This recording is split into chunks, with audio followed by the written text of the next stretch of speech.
Where are we right now, Paul? Lex, we are in the middle of nowhere. It's the Amazon jungle. There's vegetation, there's insects, there's all kinds of creatures. A million heartbeats, a million eyes. So, really, where are we right now? We are in Peru in a very remote part of the western Amazon basin, and because of the proximity of the Andean cloud forest to the lowland tropical rainforest, we are in the most biodiverse part of planet Earth. There's more life per square acre, per square mile out here than there's anywhere else on Earth, not just now, but in the entire fossil record. The following is a conversation with Paul Rosalie, his second time on the podcast. But this time, we did the conversation deep in the Amazon jungle. I traveled there to hang out with Paul, and it turned out to be an adventure of a lifetime. I will post a video capturing some aspects of that adventure in a week or so. It included everything from getting lost in dense, unexplored wilderness with no contact to the outside world to taking very high doses of ayahuasca and much more. Paul, by the way, aside from being my good friend, is a naturalist, explorer, author, and is someone who has dedicated his life to protecting the rainforest. For this mission, he founded Jungle Keepers. You can help him if you go to junglekeepers.org. This trip, for me, was life-changing. It expanded my understanding of myself and of the beautiful world I'm fortunate to exist in with all of you. So, I'm glad I went, and I'm glad I made it out alive. This is the Lex Friedman Podcast. To support it, please check out our sponsors in the description.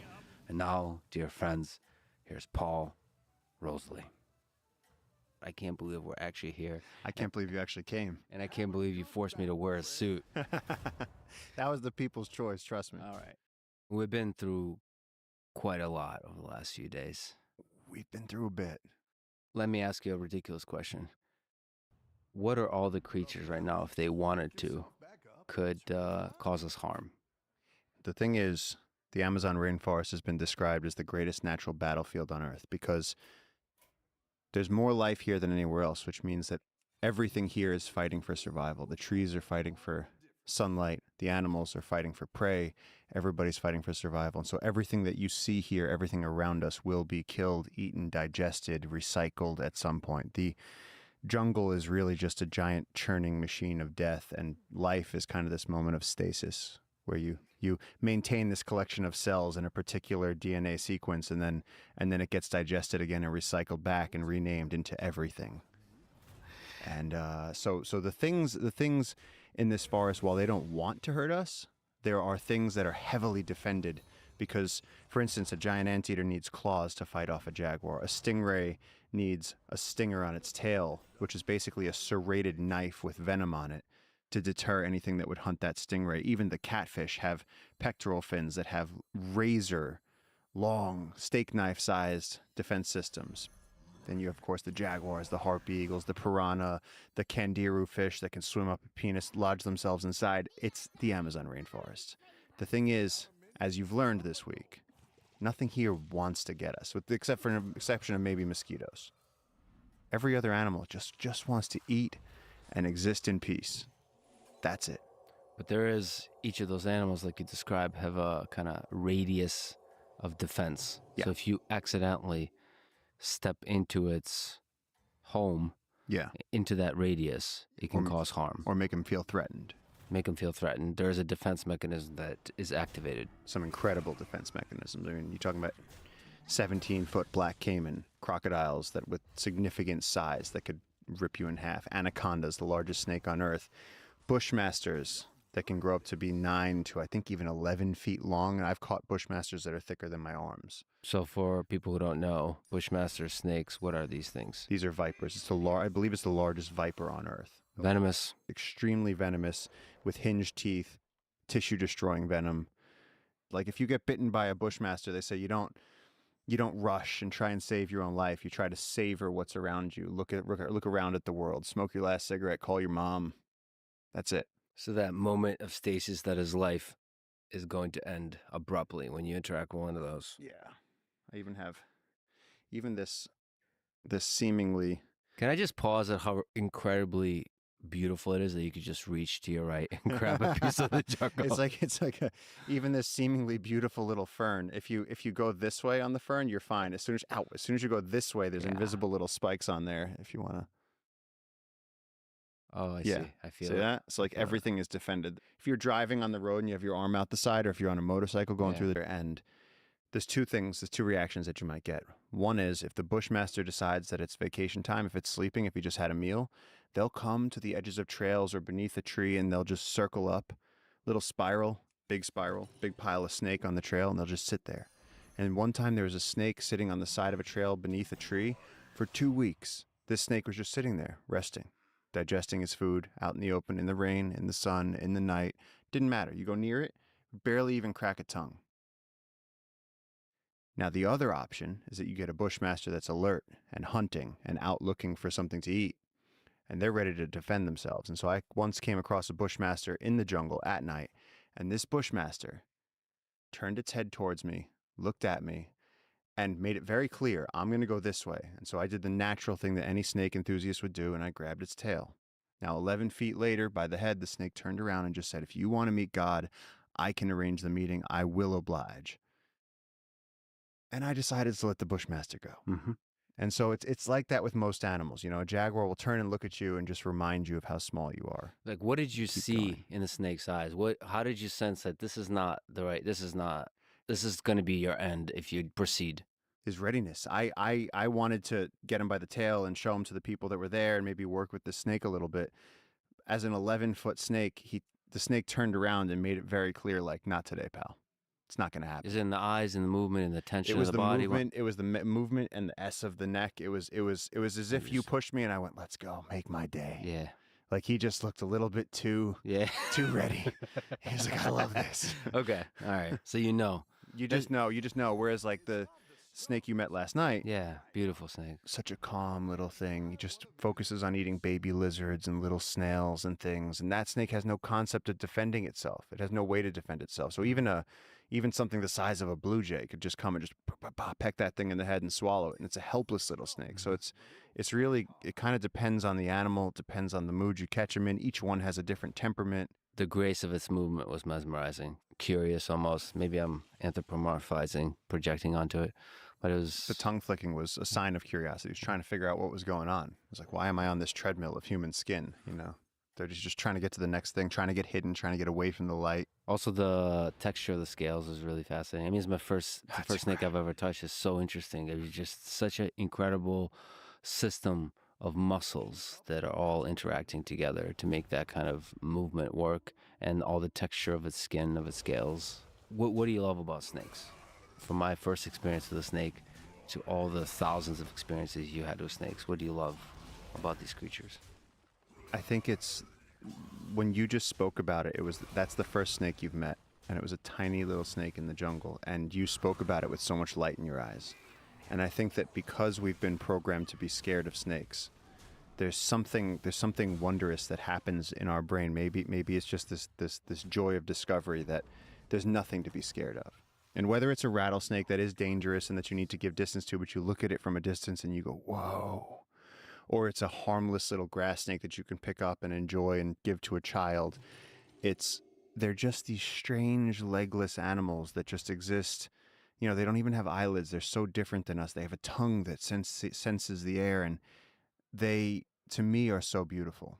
And I've my whole life been defending snakes from humans, and they seem misunderstood. I think they're incredibly beautiful. There's every color and variety of snakes. There's venomous snakes, there's tree snakes, there's huge crushing anacondas. It's just, of the 2,600 species of snakes that exist on Earth, there's just such beauty, such complexity, and such simplicity.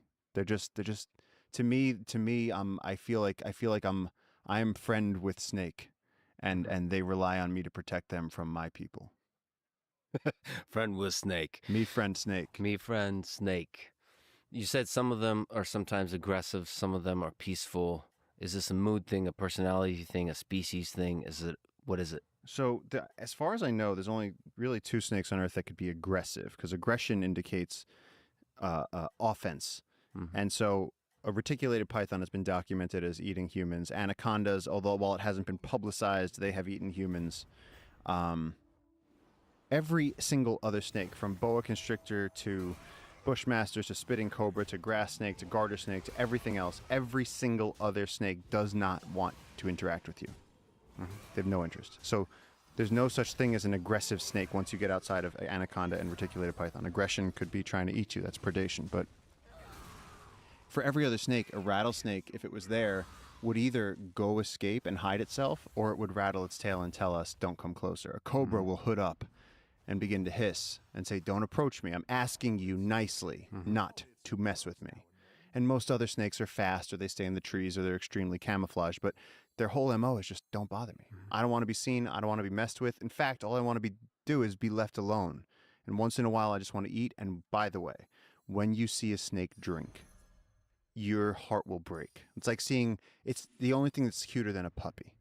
Like watching a snake touch its mouth to water, and you just see that little mouth going as they suck water in, and it's like it's just so adorable watching this scaled animal just be like, I need water. In a state of vulnerability. Yeah. But yeah. bro, there's nothing cuter than a little puppy with a tongue like A baby ball python. All right. Baby king cobra, man. What's it take your word Baby for? elephant. So what are they? They're like at a puddle and they just take it in. They can be at a puddle and they just take it in. Or one time in India, I was with a snake rescuer and we found this 9-foot king cobra, this god of a snake. Their Ophiophagus hanna is their Latin name, and they're snake eaters. They're the king of the snakes, the largest venomous snake.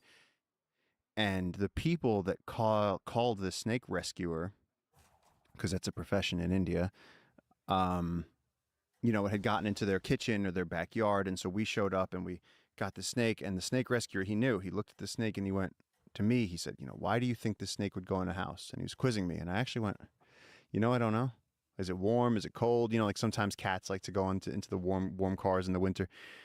And he was like, he's thirsty. He goes, watch this. He took a water bottle, poured it over. Now the snake is standing up. The snake stands up 3 feet tall. This is a huge king cobra with a hood. Terrifying snake to be around. He leans over to the snake, and the snake is standing there trusting him. And he takes a water bottle and pours it onto the snake's nose. And the snake turns up its nose and just starts drinking from the water bottle. Human giving water to snake. Big, scary snake. But this human understood. Snake gets water. Snake gets released in jungle. Everybody's okay. So sometimes the needs are simple. They just don't have the words to communicate them to us humans. Yeah.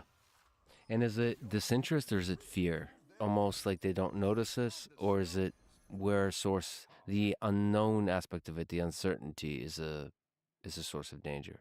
Well, animals live in a constant state of danger. Like if you look at that deer that we saw last night, it's stalking through the jungle, wondering what's going to eat it, wondering if this is the last moment it's going to be alive. It's like animals are constantly terrified of that this is their last moment. Yeah, just for the listener, we're walking through the jungle late at night, so it's darkness except our headlamps on, and then all of a sudden, Paul stops. He's like, shh. And he looks in the distance. He sees two eyes. I think you thought, is that a jaguar or is it a deer? And it was moving its head like this, like scared, or maybe trying to localize itself, trying to see around. You're doing the same to it. Yeah. the two of you like moving your head, and like deep into the jungle. Like I don't know. It's pretty far away through the trees. You can still see it. 30 feet or so. Yeah. That's the thing to actually mention. I mean, with the headlamp, you see the reflection in their eyes. It's kind of incredible. Just to see a creature, to try to identify a creature by just the reflection from its eyes. Yeah, and so the cats, sometimes you'll get like a greenish or a bluish glow from the cats. The deer are usually white to orange, caiman, orange, nightjars, orange. Snakes can usually be like orange moths, spiders sparkle. And so you have all these different, as you walk through the jungle, you can see all these different eyes. And when something large looks at you, like that deer did, your first thing is, what animal is this that I am staring back at? Because through the light, you kind of you see the reflection off the bright light off the leaves. And I couldn't tell at first, because those big bright eyes, it could have been an ocelot, could have been a jaguar, could have been a deer. And then when it did this movement, that's what the cats do. They try to see around your light. Thought maybe Lex Friedman's here. We're going to get lucky. It's going to be a jag right off trail. Your definition of lucky is a complicated one. Yeah. It's a fascinating process when you see those two eyes trying to figure out what it is, and it is trying to figure out what you are, that process. Let's talk about caiman. We've seen a lot of different kinds of sizes. We've seen a baby one, a bigger one.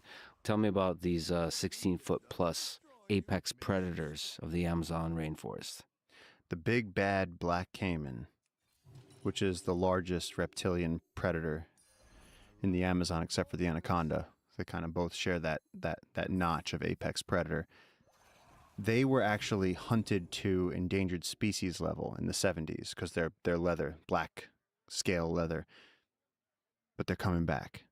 They're coming back, and they're huge, and they're beautiful. And I was walking near a lake, and I never understood how big they could get, except for I was walking near a lake last year, and I was following this stream. You know what it's like when you're following a little stream, and there's just a little trickle of water, and all of a sudden this river otter had been running the other direction on the stream. River otter comes up to me, and I swear to God, this animal looked at me and went, "Hey," and I went, "Hey." He was like, didn't expect to see me there. And he turned around, he like did a little spin, started running down the stream. Then he turned around, and you could tell he was like, "Let's go." And I'm not anthropomorphizing here. The animal was asking me to come with him. So I followed the river otter down the stream. We started running down the stream, and the river otter looks at me one more time, is like, "Yo," jumps into the lake. And I'm like, what does he want me to see? Now, in the lake, this river otter's doing dives and freaking out and going up and down and up and down, and they're very excited. They're screaming. They're screeching. All of a sudden, and I've never seen anything like this except for in like Game of Thrones, this crockhead comes flying out of the water. All of the river otters were attacking this huge black caiman, 16 feet, head half the size of this table, and she was thrashing her tail around, creating these huge waves in the water, trying to catch an otter, and they're so fast that they were zipping around her, biting her, and then going around. And this otter, swear to God, interspecies, looked at me and went, "Watch this. We're fucking with this caiman." It was amazing. And for the first time, I got to stand there watching this incredible interspecies fight happening. They weren't trying to kill the caiman. They were just trying to mess with it. And the caiman was doing his best to try and kill these otters.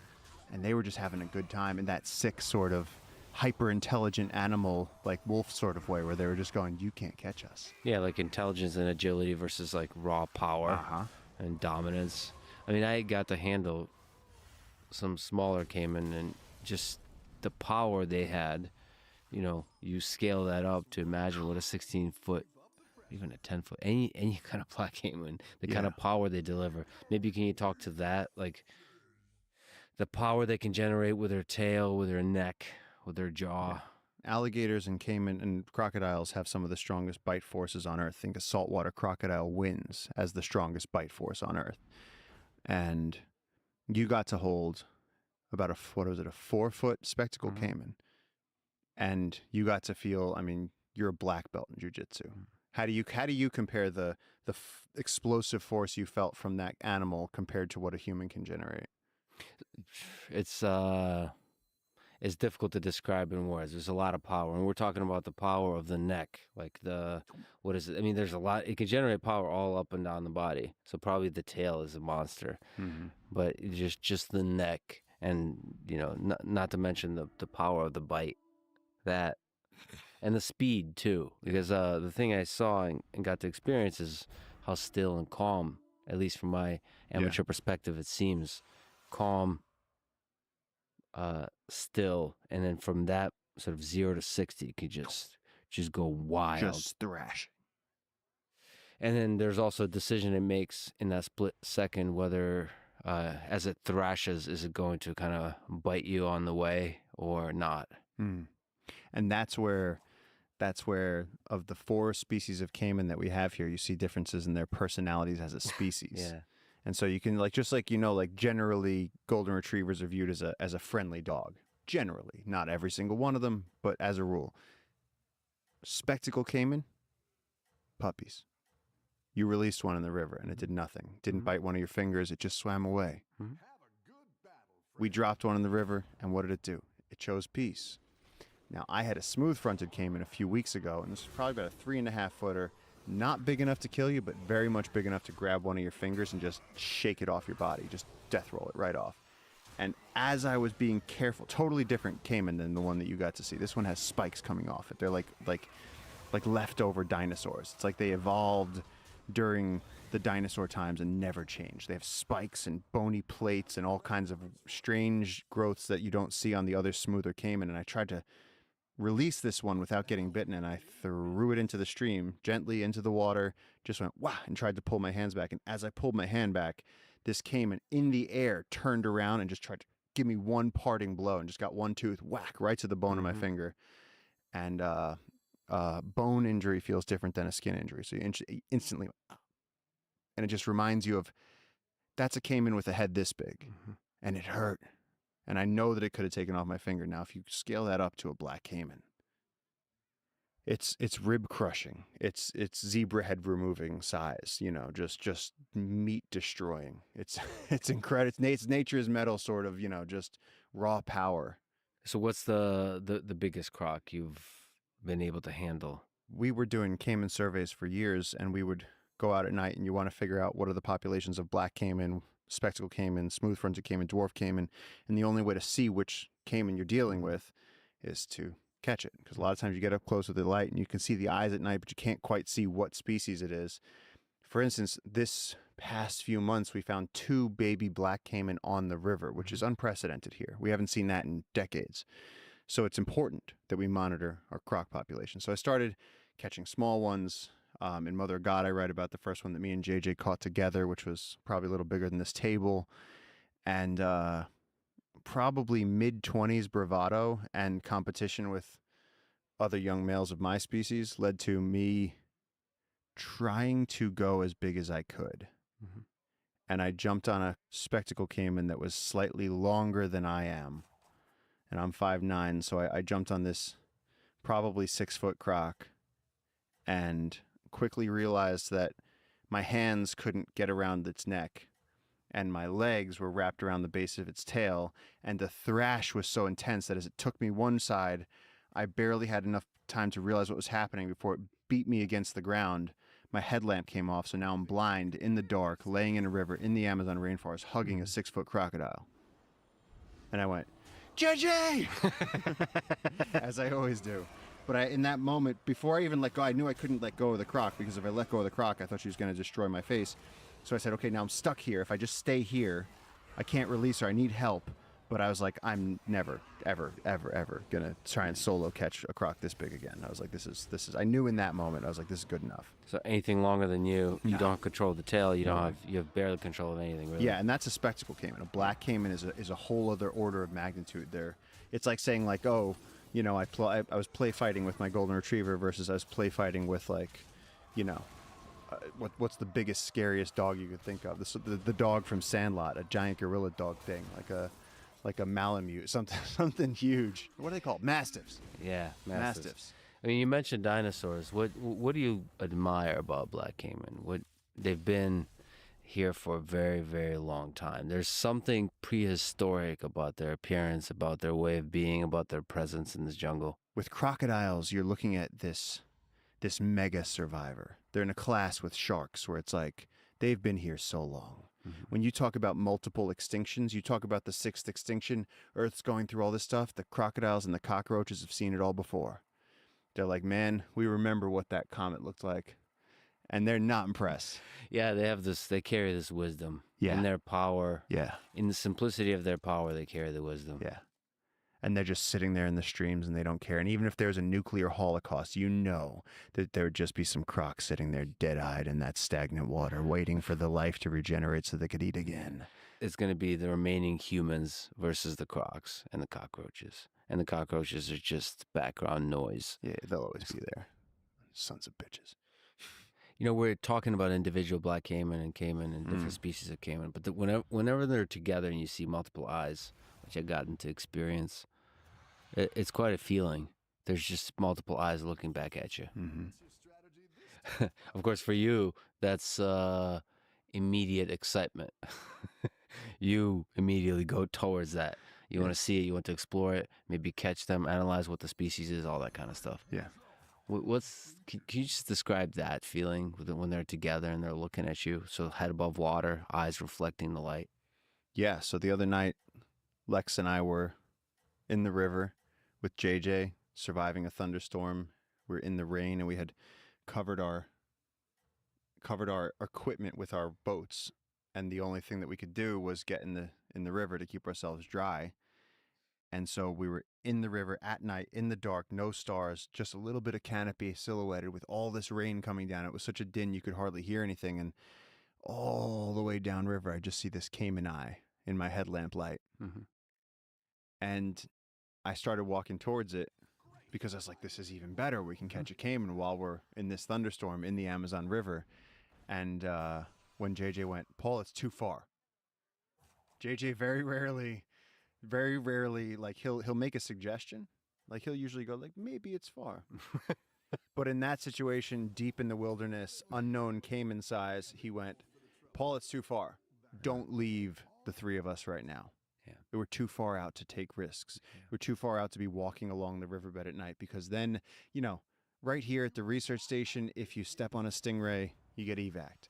Out where we went, nothing. So for me, seeing those eyes, I think I've become so comfortable with so many of these animals that I may have crossed into the territory where I feel so comfortable with many of these animals that they just don't worry me anymore. Mm-hmm. I mean, I looked at you in a raft while you had a sizable, probably about 12-foot black caiman right next to your raft. Mm-hmm. I watched its head go under. Bubbles. The bubbles, it was all coming up right next to your raft as he was just moving along the bottom of the river, because he looked at me, went under, and then my raft passed and yours came over him. So now I'm looking back and your raft is going over this black caiman.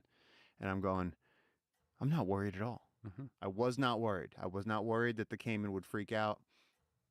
I was not worried that he would try to attack you. I knew 100% that caiman just wanted us to go so you could go back to eating fish. Yeah. That's it. Man, it's humbling.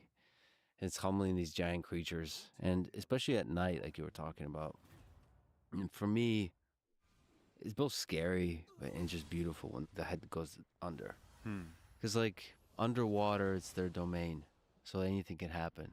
So what is it doing that its head is going under? It could be bored. It could be hungry, looking for some fish. It could be maybe wanting to come closer to you to investigate. Maybe you have some food around you. Maybe it's an old friend of yours and just wants to say hi. I don't know. I have a few on the river, old Okay. friends. No, when we see their heads go under, it's just, they're just getting out of the way. We're shining a light at them and they're going, why is there a light at night? I'm uncomfortable.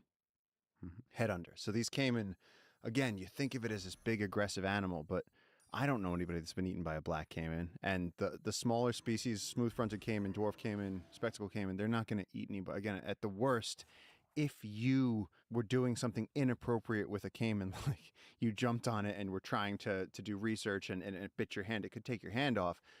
But that's the only time. I've been walking down the river and stepped on a caiman, and the caiman just swims away. And so in my mind, caiman are just they're peaceful dragons that sit on the side of the river. And so to me, they are my friends. And I worry about them because 2 months ago we were coming upriver, and on one of the beaches was a beautiful, about 5-foot black caiman with a big machete cut right through the head. The whole caiman was wasted. Nothing was eaten, but the caiman was dead. What do you think that was? Curious humans. Just committing violence?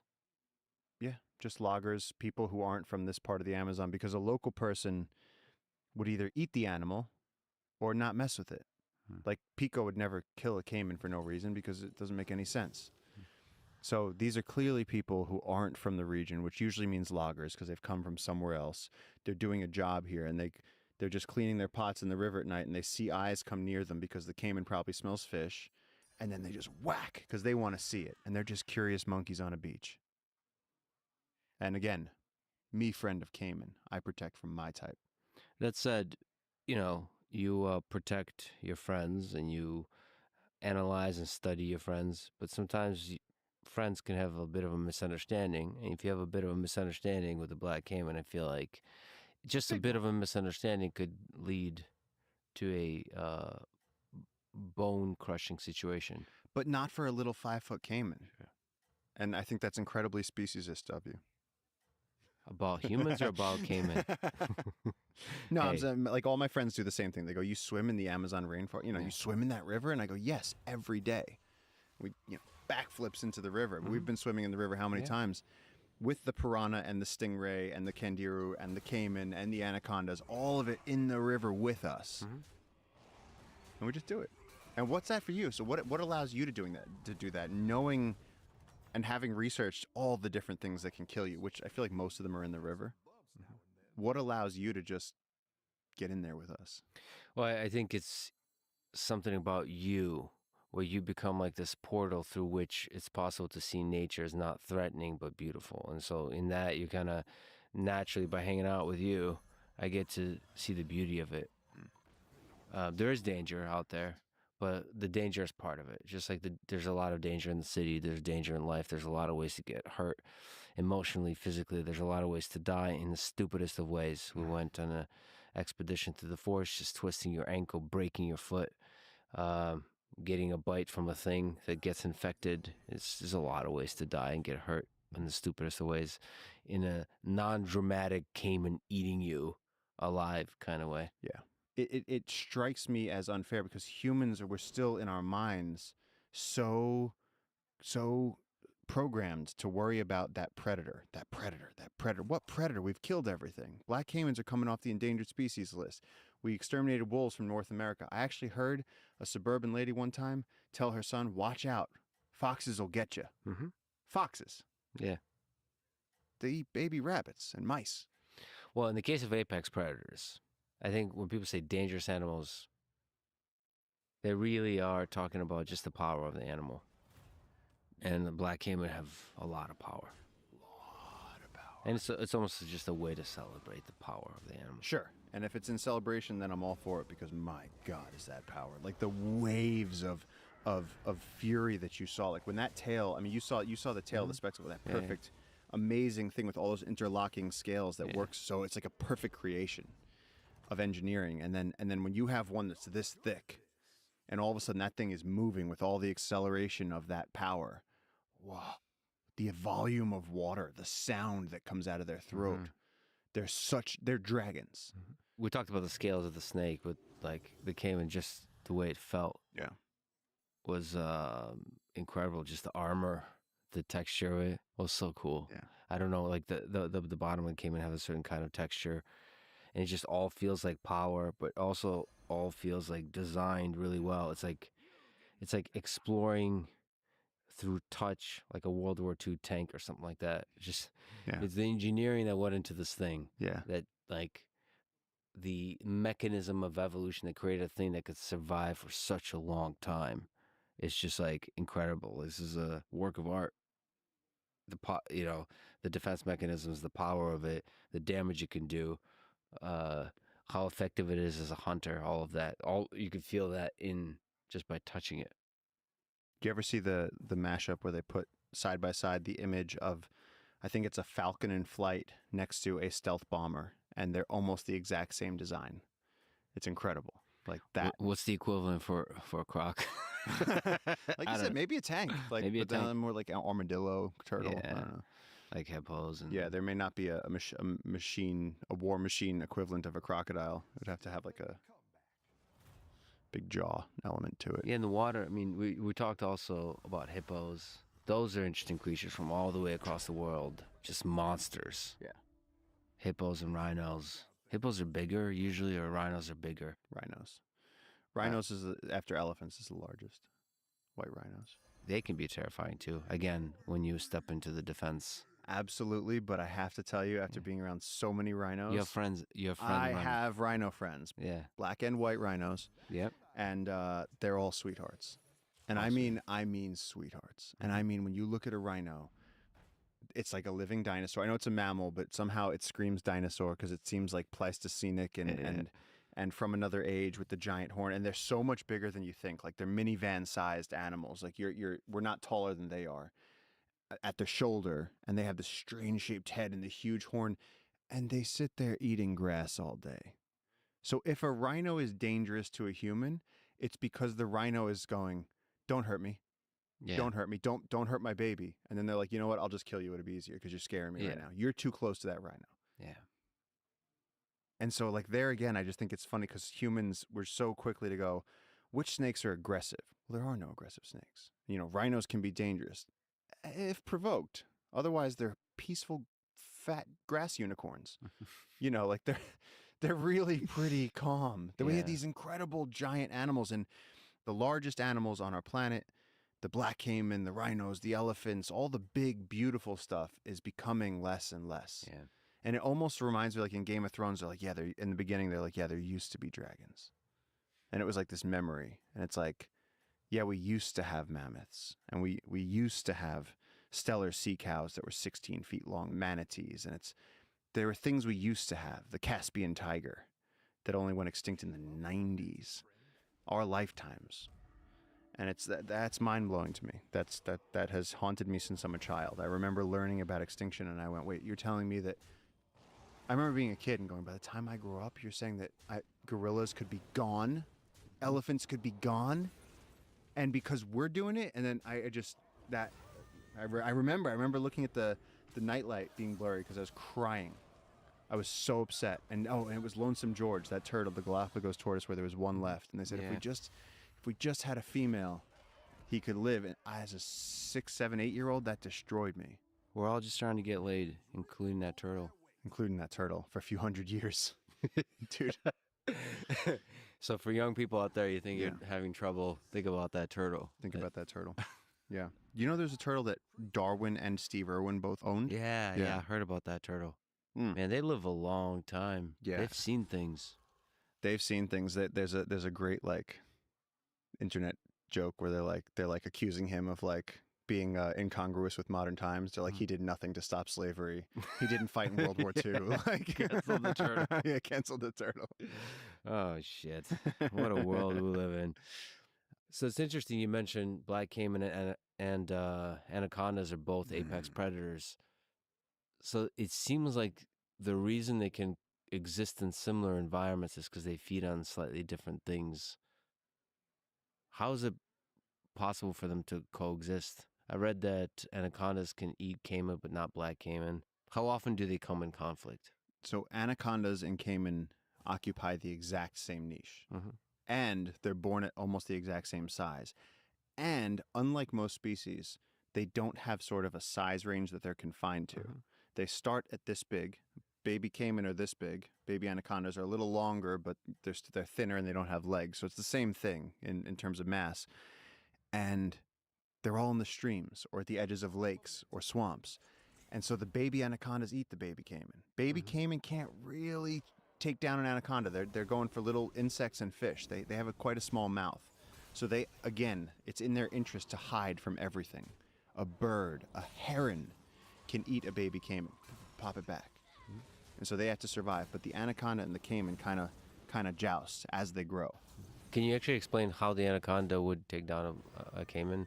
Like, would it first use constriction and then eat it? Or what's the methodology? Yeah, so anacondas have a kind of like a 3-point constriction system where their first thing is anchor. So like jiu-jitsu. So the first thing is latch on to you. I like how I'm writing this down. Like, all yes. right, this is jiu-jitsu, like a master class here. This is for when you're wrestling an anaconda, just in case.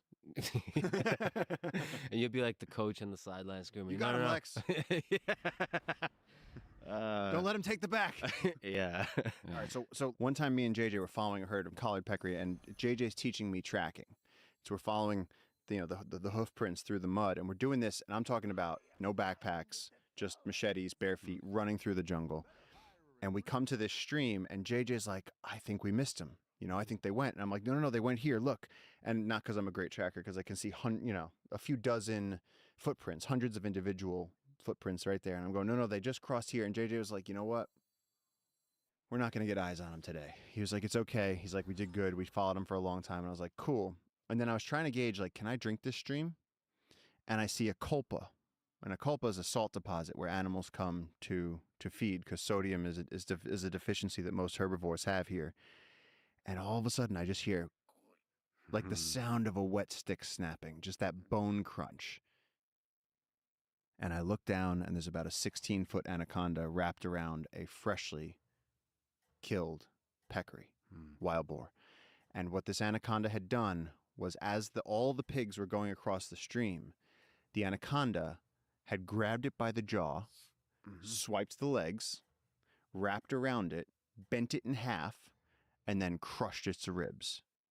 And that's what the anaconda do, whether it's to mammals, to caiman, it's all the same thing. It's grab on. They have 6 rows of backwards facing teeth. So once they hit you, they're never going to come off. You actually have to go deeper in and then open before you can come out. All those backward facing teeth. So they have an incredible anchor system, and then they use their weight to pull you down to hell, to pull you down into that water, wrap around you, and then start breaking you. And every breath you take, you go, and you're up against a barrier. And then when you exhale, they go a little tighter, and you're never going to get that space back. Your lungs are never going to expand again. And I know this because I've been in that crush before JJ pulled me out of it. And so this pig, the anaconda had gotten it, and as the pig was thrashing and the anaconda was wrapping around, it had bent it in half. And I just heard those vertebrae going. Yeah. And so for a caiman, it's the same thing. They just grab them, they wrap around it, and then they have to crush it until there's no response. They'll wait an hour. They'll wait a long time until there's no response from the animal. They'll overpower it. Then they'll reposition, probably yawn a little bit, open their jaw, and then start forcing that entire... Now, here's the crazy thing, is that an anaconda has stomach acid capable of digesting an entire crocodile where nothing comes out the other side. And when you see how thick the bony plate of a crocodile's skull is, that can go in the mouth and nothing comes out the other side. That's insane. And so it always made me wonder on a chemistry level how you can have such incredible acid in the stomach that doesn't harm the anaconda itself. And someone said but that it's able to mucus, digest. Oh, it's some kind of mucus. like the mucus. There's interesting. There's levels of protection from the anaconda itself, but it seems like the anaconda is such a simple system as an organism. I know, Like that simplicity, taking a scale, it could just can swallow a caiman and digest it slowly. I know, but my question was how on earth is it physically possible to have this hellish bile that can digest anything? Even something as horrendous as a caiman, scales and bones and all the hardest shit in nature, and then not hurt the snake itself. And I had a chemist explain to me that it's probably some sort of mucus system that lines the stomach and neutralizes the acid and keeps it floating in there. But my God, that must be powerful stuff. So what does it feel like being crushed, choked by an anaconda? When an anaconda is wrapped around you and you find yourself in the shocking realization that these could be your last moments breathing, you are confronted with the vast disparity in power, that there is so much power in these animals, so much crushing, deliberate, reptilian, ancient power that doesn't care. They're just trying to get you to stop.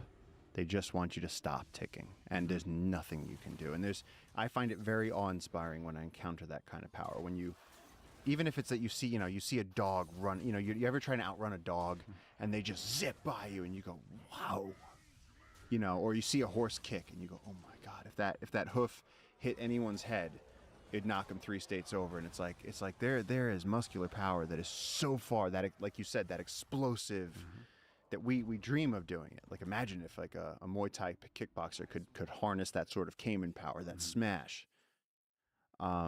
And so it's just awe-inspiring. I think it's really, really impressive what animals can do. And we're all the same sort of makeup for the most part. All the mammals, we all have our skeletons look so similar. We all have, like, if you look at like a kangaroo's biceps and chest, it looks so much like a man's. And if same thing goes for a bear, or you ever see a naked chimp, there's chimps with alopecia. Oh shit! And so they're shredded. It looks like a bodybuilder. Like, it's got cuts and huge everything. Like, it's got pecs, and they got that face that's just like, just let me in. What now? Yeah. Where's your wallet? Yeah, do something. But there's the specialization of a lifetime of doing damage to the world and using those muscles. It just makes you just that much more powerful than most humans, because humans, I guess, have more brain, so they get lazy. They start puzzle solving versus, using the biceps directly. Well, yes and no. And I have this question. Okay, so that whole "you are what you eat" thing. Now, we one time here had 2 chickens. Now, one of them was a wild chicken, like from the farm, had walked around its whole life finding insects, and the other chicken was like factory raised. Mhm. And so we cut the heads off of both of them, started getting ready to cook them. Now the factory raised chicken was like a much higher percentage of fat, had less muscle on its body, was softer tissue, a lighter color. The farm raised chicken had darker, more sinewy muscles, less fat, was clearly a better made machine. And so my question is that what's happening with us? You know, like if you go see a Sherpa who's been walking his whole life and pulling, you know, and walking behind musk oxes and lifting things up mountains and breathing clean air and not being in the city versus someone that's just been chowing down at IHOP for 40 years and never getting off the couch. Like, I imagine it's the same thing, that you become what you eat. Yeah, I mean, like you and I were like half dead running up a mountain. Meanwhile, there's a grandma just like walking, and she's been walking that road, and she's just built different. With her alpaca on her shoulders. With a baby, and she just they're just built different when you apply your body in a physical way your whole life. Yeah.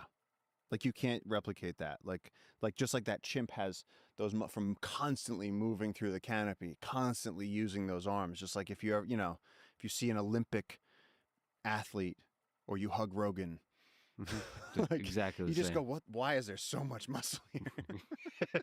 That's exactly what I feel like when you give him a hug. This is definitely a chimp of some sort.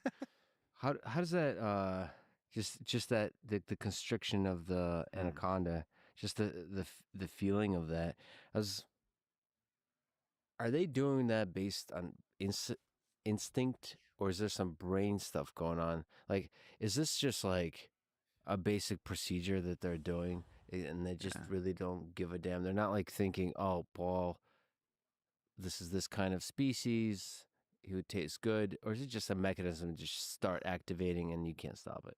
With an anaconda, I really think it's the second one. Yeah. I do think that they're impressive and beautiful and incredibly arcane. I think they're a very simple system, a very ancient system, and I think that once you hit predation mode, it's going down no matter what. This stupid mosquito, I'm going like this, and every time he just flies around my hand, like I'm a big slow giant, and he just goes around my hand, and then he goes back to the same spot, like, and I'm like, no, and then he comes right back to the same spot. It's like he's just going, fuck you. Now, here's the question: if the mosquito is stupid and you can't catch it, what does that make you? Fucking stupid. Dude, I flicked a wasp off me the other day. It flew back like 12 feet, and then in the air corrected, and then flew back at my face. Yeah. It made so many calculations and corrections and decided to come back and let me know about it. And it was like, shoot. That wasp probably went back to the nest, said, guess what happened today? This bitch ass kid from Brooklyn tried to flick me, and I showed him what's up. I had him running. And they had a good chuckle on that one. Yeah, you actually mentioned to me, just on the topic of anacondas, that you've been participating in a lot of scientific work on the topic. It's like really, in everything you've been doing here, you are celebrating the animals, you're respecting the animals, you're protecting the animals, but you're also excited about studying the animals and their environment. So you're actually a co-author on a paper, on a couple of papers, but one of them is on anacondas and studying green anaconda hunting patterns. What's that about? So the lead authors of that paper, Pat Champagne and Carter Payne, friends of mine, and what we started noticing for me began at that story I told you where we were coming across the stream and we saw the anaconda had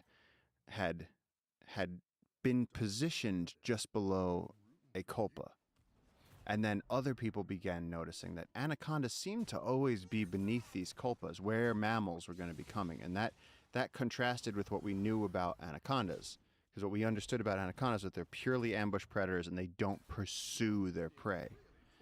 But what we began finding out here, and Pat led the process of amazing scientists. He worked with Acadia University for a long time, worked with us for a long time, and he was one of the first to put a transmitter in an anaconda right around here, and we were able to see their movements. And that's what these papers are showing, is that they actually do pursue their prey. They do move up and down using the streams as corridors through the forest. They actually do pursue their prey. They actually do seek out food. So, I mean, think about it. It's a giant anaconda. Obviously, it can't just sit in one spot. It has to put some work into it. And so they're using scent and they're using communication to use the streams. So you could be walking in the forest in a very shallow stream and see a sizable anaconda looking for a meal. So in the shallow stream, it moves not just in the water but in the sand. Yeah. So it also likes to burrow a little bit. They burrow quite a bit. And so these large snakes operate subterranean more than we think. Interesting. Like there's times that you'll go with a tracker, you go with a telemetry set, and it'll say, like we'll be over the snake. The snake's underground. Snake has found either a recess under the sides of the stream. You saw it last night, where all the fish have their holes under the side of the stream. There was a 6-foot dwarf caiman right in the stream, right where we were standing. And he had his cave. He goes under there. They know. They have their system. Yeah, we walked by it. We walked by it. And he stuck his head out because he thought we'd gone. And then we turned around, and I just got a glimpse of him because I was in the front of the line. And he just went right back into his cave. You guys are not going to touch me. And so, yeah, with the anacondas, it's been really exciting. And in 2014, JJ and me and Mosin and Pat and Lee, we ended up catching what at the time was the record for Eunectes marinus scientifically measured. It was 18 feet 6 inches, 220 pounds, one of the largest female anacondas on record. And since that time, these guys have been continuing to study the species, continuing to just add a little bit by little bit to the knowledge we have of the species.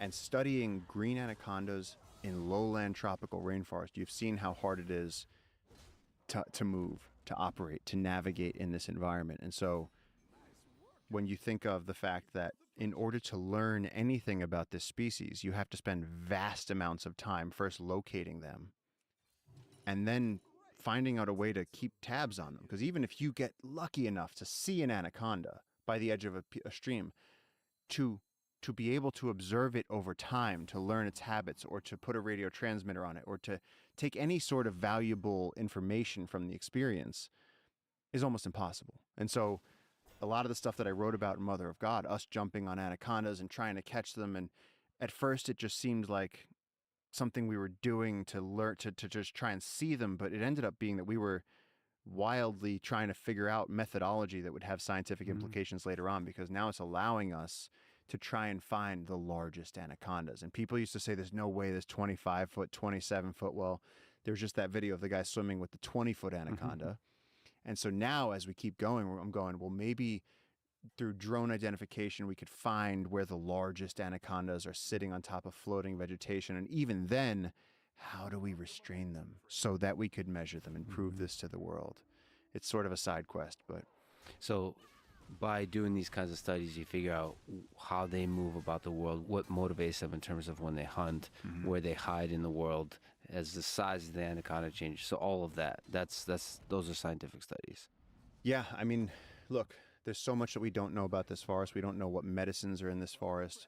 We don't know, with a lot of the 1,500, there's something like 4,000 species of butterflies in the Amazon rainforest. And of the 1,500 species that are here in this region, all of them have a larval stage, caterpillars, right? And each of the caterpillars has a specific host plant that they need to eat in order to become a successful butterfly, to enter the next life cycle. And for most of the species that fill the butterfly book, we don't know what those interactions are. I recently got to see the white witch, which is a huge moth. It's one of the 2 largest moths in the world. It's the largest moth by wingspan. Wow. Huge. It looks like a bird. Big white moth. We still, I believe that we still don't know what the caterpillar looks like. It's 2024. We have iPhones and penis-shaped rocket ships. Like, we don't know where that moth starts its life. Yeah. We still haven't figured that out. By the way, the rocket ships are shaped that way for efficiency purposes, not because they wanted to make it look like a penis. Speaking of which, I've ran across a lot of penis trees while exploring. Have you? And make me I know it's not just a figment of my imagination. I'm pretty sure they're real.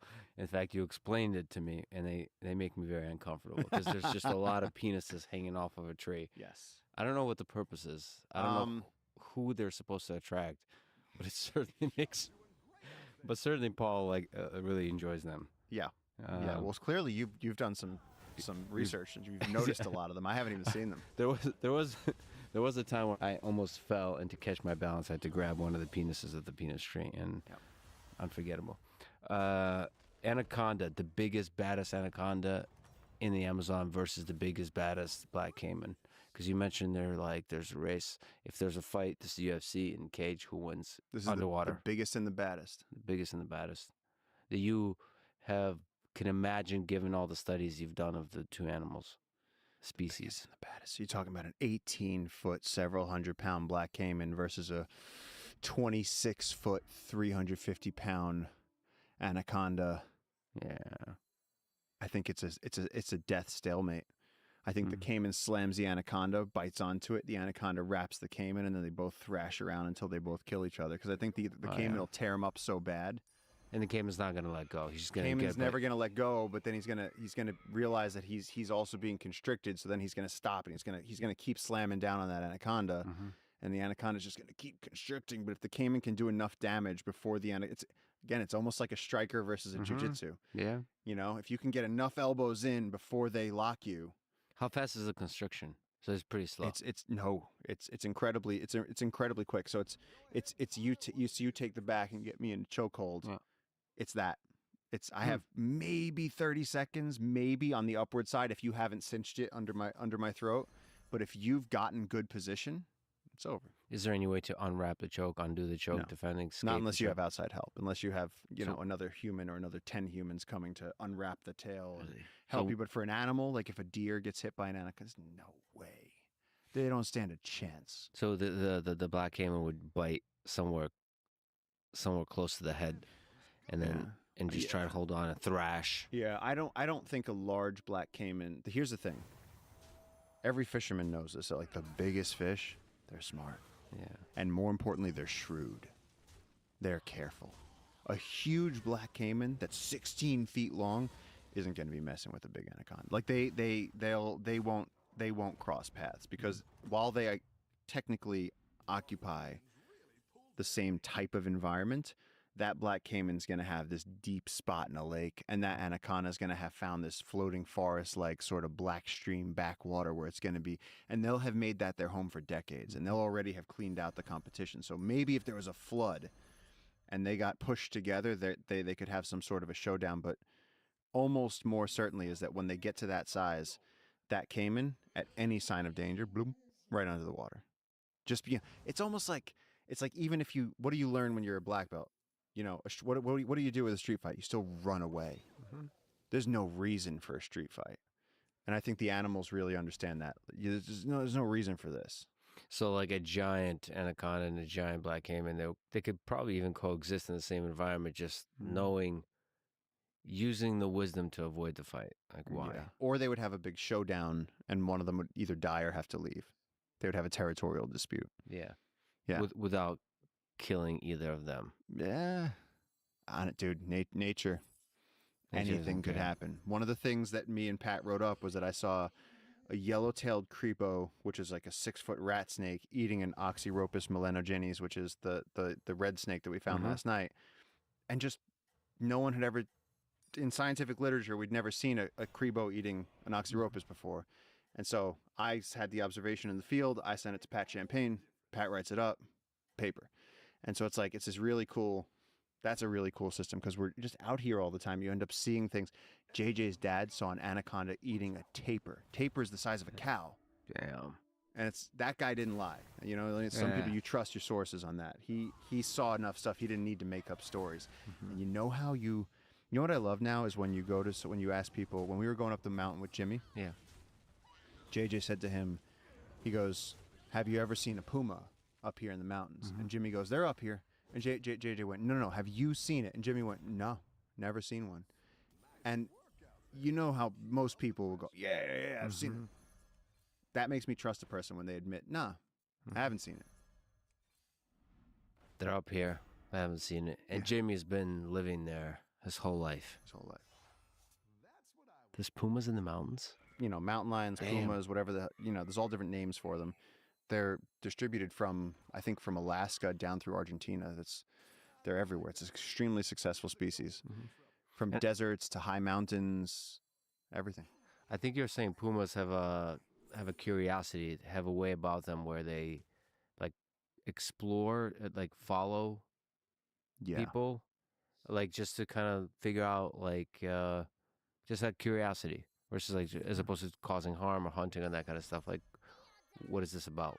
I think it's based in predatory instincts, but I also think there is a playfulness to higher intelligence animals that you don't see in lower intelligence animals. And so something like a rabbit, for instance, you're never going to see a rabbit come in to check you out. Yeah. You can't even think of it like that. Like a rabbit's just going to either eat or run away. There's really two settings. Mhm. When you think of something like a giant river otter or a tyra, which is they call it manco here. It's a huge arboreal weasel, and they'll come check you out. I woke up at my house the other day, and there was a tyra climbing up the side of the house, and he was looking down at me sleeping, and it's like he came to check me out. Like it's like they're smart enough and they're brave enough. Here's the important thing: they know that they can fend for themselves. They can fight, they can climb, they can run, and so they're like, I'm curious. I got time. Let me check this out. Yeah, they're gathering information. I wonder how complex and sophisticated their world model is. Like how they're integrating all the information about the environment, like where all the different trees are, where all the different nests of the different insects are, what the different creatures are, different by size, all that kind of stuff. I'm sure they don't have enough, storage up there to like keep all of that, but they probably keep the important stuff. So sort of integrate the experiences they have into like what is dangerous, what is tasty, all that kind of stuff. I think it's more complex than we realize. You go back to that Friends to Wall book, Are We Smart Enough to Know How Smart Animals Are? There's so many incredible examples of controlled studies where where researchers weren't understanding how to shed being so insurmountably human and understand that there are other types of intelligence. And whether that's elephants or cats. So big cats, for instance, we just saw a camera trap video from last night where you see one of our workers walk down the trail and then 5 minutes later a cat behind him. By the way, we're walking just exactly the same area, also exact same time. Yeah. So we're out there and there's deer and there's cats and there's a jaguar and there's a puma and there's all these animals out there. And we're out in the night, in the inky black night, in this ocean of darkness beneath the trees, and we're just exploring and getting to see everything. And there's all these little eyes and heartbeats. I love the jungle at night, man. It's the most exciting thing. Yeah, one of the things you do when you turn off the headlamp, complete darkness all around you. And just the sounds. Everything you hear, the cicadas, the birds, they're all screaming about sex. Yeah. All the time. So they're just trying to get laid. Yeah. So all of them are making mating calls. Now the trick is to make your mating call without attracting a predator. Yeah. But at night, what amazes me is that for us, it's so from the caveman logic of it's hard to make fire here. It's hard to even light a fire here. To having this incredible beam of it, all of a sudden we can look at the jungle and walk through that darkness. Then we're seeing the frogs on those leaves and the snakes moving through the undergrowth and the deer sneaking through the shadows. It's like, it's almost as supernatural as skydiving. It's a strange thing to be able to do that technology allows us to do. We're doing something really complex, and we're walking on trails that have been cleared for us, that we've planned out. And so walking through the jungle at night, you just get this freak show of biodiversity, and I'm addicted to it. I truly love it. Except for the times over the last few days when we walked through jungle without a trail. Yeah, and that's just a different experience. Well, how would you categorize if somebody said, Lex, I think I'm going to go for a hike through the jungle, not on the trail? Yeah. What would you tell them? Every step is really hard work. Every step is a puzzle. Every step is full of possibility of hurting yourself in a multitude of ways. A wasp nest under a leaf, a hole under a leaf on the ground where if you step in it, you're going to break a knee, ankle, leg, and going to not be able to move for a long time. There's all kinds of ants that can hurt you a little or can hurt you a lot. Bullet ants. There's snakes and spiders. And, my favorite that I've gotten to know intimately is different plants with different defensive mechanisms, one of which is just spikes. So sharp, You have, I don't know if you brought it, but there's. I didn't bring it. I didn't bring it. Where's my club? There's an epic club with the spikes, but there's so many trees that have spikes on them. Sometimes they're obvious spikes, sometimes less than obvious spikes, and it could be just an innocent. As you take a step through a dense jungle, it could be an innocent placing of a hand on that tree that could just completely transform your experience, your life, by penetrating your hand with like 20, 30, 40, 50 spikes. Yeah. And just changing everything. That's just a completely different experience than going on a trail where you're observer of the jungle versus the participant of it. And it truly is extreme hard work to take every single step. Now, just think about this. I think scientifically, because people like to summarize, people like to get really, really sort of cavalier with our scientific progress, and they go, we've already explored the Amazon. It's like, well, have we? Because in between each tributary is, let's say just between some of them, let's just say 100 miles of unbroken forest. Who's explored that? Yeah. Maybe some of the tribes have been there. Maybe. Some areas they haven't been. Now, when you're talking about scientists, whether they're indigenous scientists, Western scientists, whatever, so many of the areas in this jungle that is the size of the continental U.S. still have not been accessed. And the places where people are doing research, see, I've been down here long enough. I see all the PhDs come down here and they all go to the same few research stations. They're safe. They have a bed. If you get hella dropped into the middle of the jungle in the deepest, most remote parts, you're going to find microecosystems. You're going to see little species variations. You're going to see a type of flower that JJ's never seen before, like what happened the other day. As you start walking through new patches of forest, you start finding new species, and everything here changes. You just go a little bit upriver, and the animals you see differ. You go on this side of the river versus on the north side of the river, there's two other species of primates there that don't exist here. And that's in the mammal paper that we did with the emperor tamarins and the pygmy marmosets that the rangers found. Yeah, the mammal paper is looking at the diversity of life in this one region of the Amazon. What kind of can you talk more about that paper? Mammal diversity along the Las Piedras River. Once again, the mammal paper, Pat Champagne, the prodigy. He was sort of leading on this with a bunch of other scientists who have worked in the region, including Holly O'Donnell out of Oxford. Myself, I really just made a few observations. The Jungle Keepers Rangers got featured because they're the ones that spotted a pygmy marmoset that had previously been unrecorded on the river. Mm-hmm. I got to contribute because I had the only photograph that I believe anyone has of an emperor tamarin on this river. It's the first proof of emperor tamarin on this river.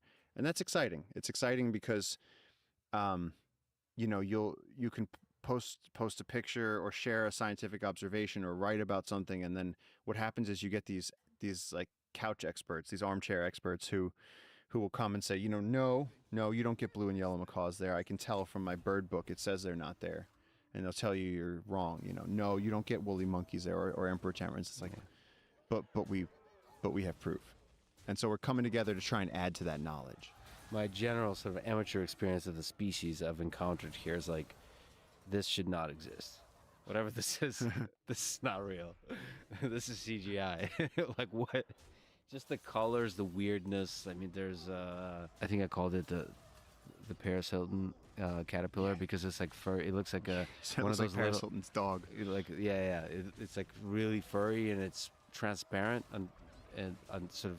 It's transparent. All you see is this white, beautiful fur, and it's just like this caterpillar. It doesn't look real. Yeah. Do you think there are species, like how many species have we not discovered? And is there species that are like extremely badass that we haven't discovered yet?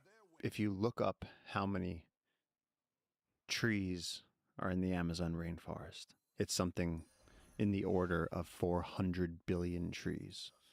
There's something like 70 to 80,000 species of plants, individual types of plants here, 1,500 species of trees. It's so vast that it's comparable. Like the scale is like only comparable to the universe in terms of stars and galaxies and for the sheer immensity of it. And so we're describing new species every year.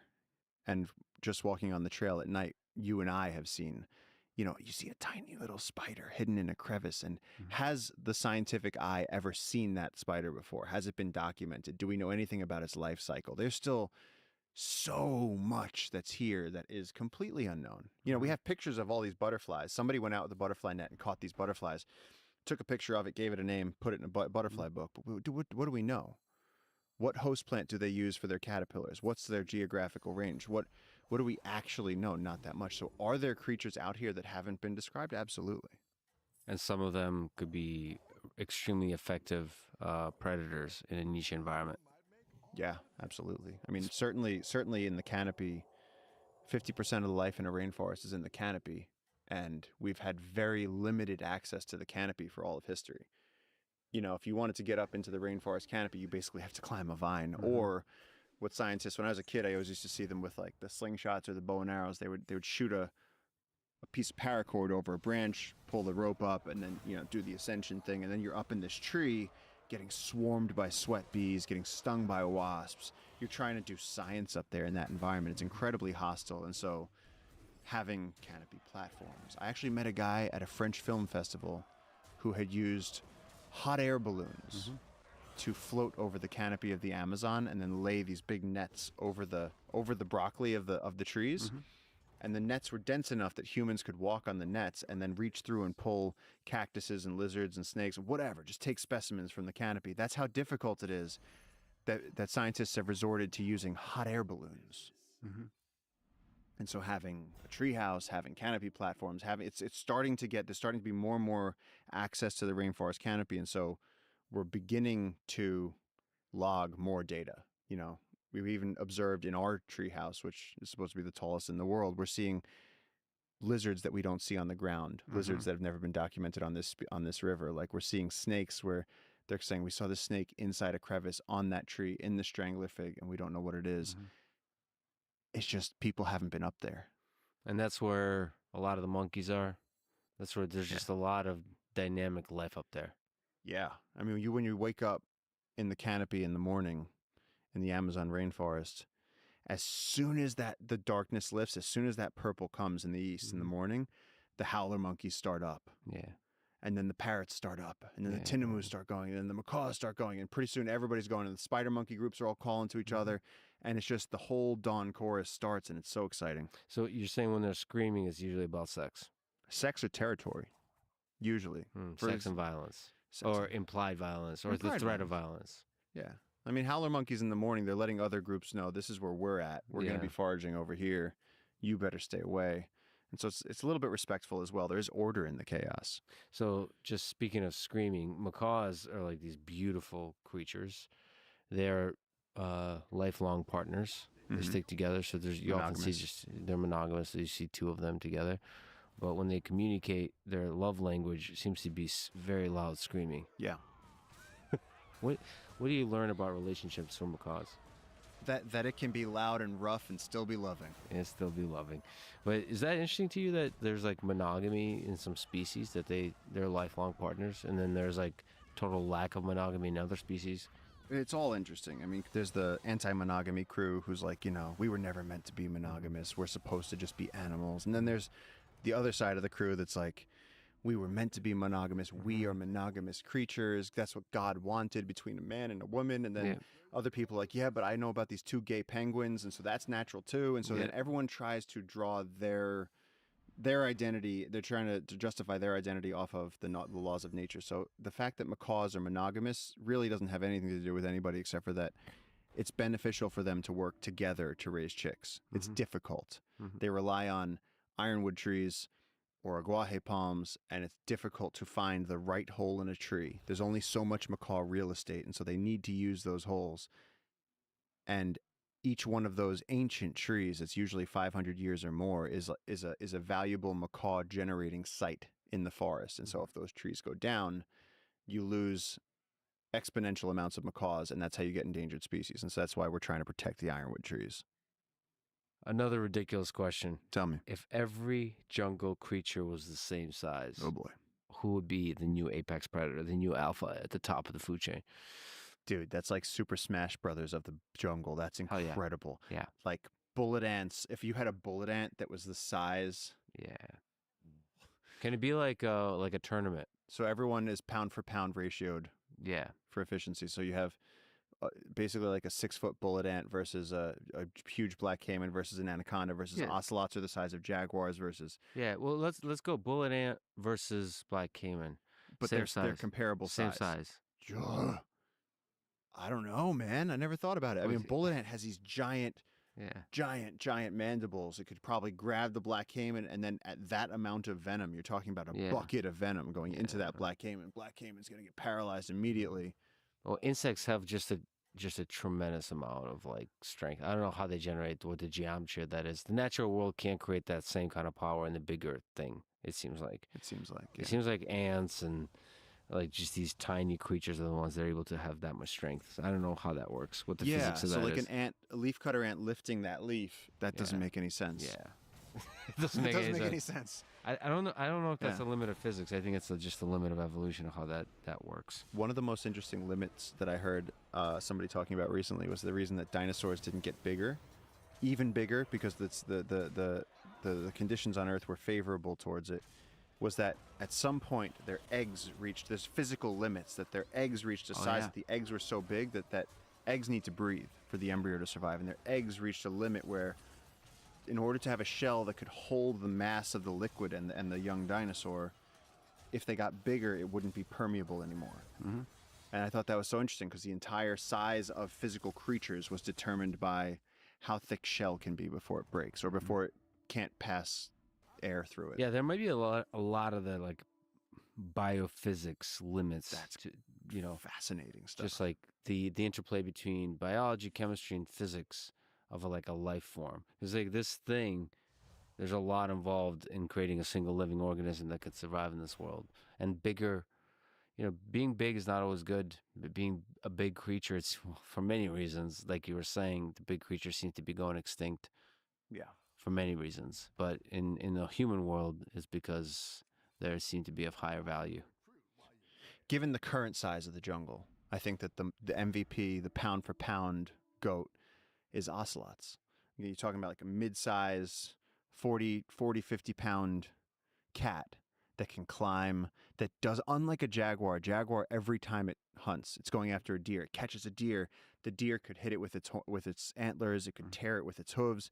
It's risking its life for that meal. An ocelots walk around at night and they climb a tree, eat a whole bunch of eggs, eat the mother bird too, kill a snake, maybe mess around and eat a baby caiman. They can have whatever they like. And they're sleek enough and smart enough to get away from predators. So they don't really have predators.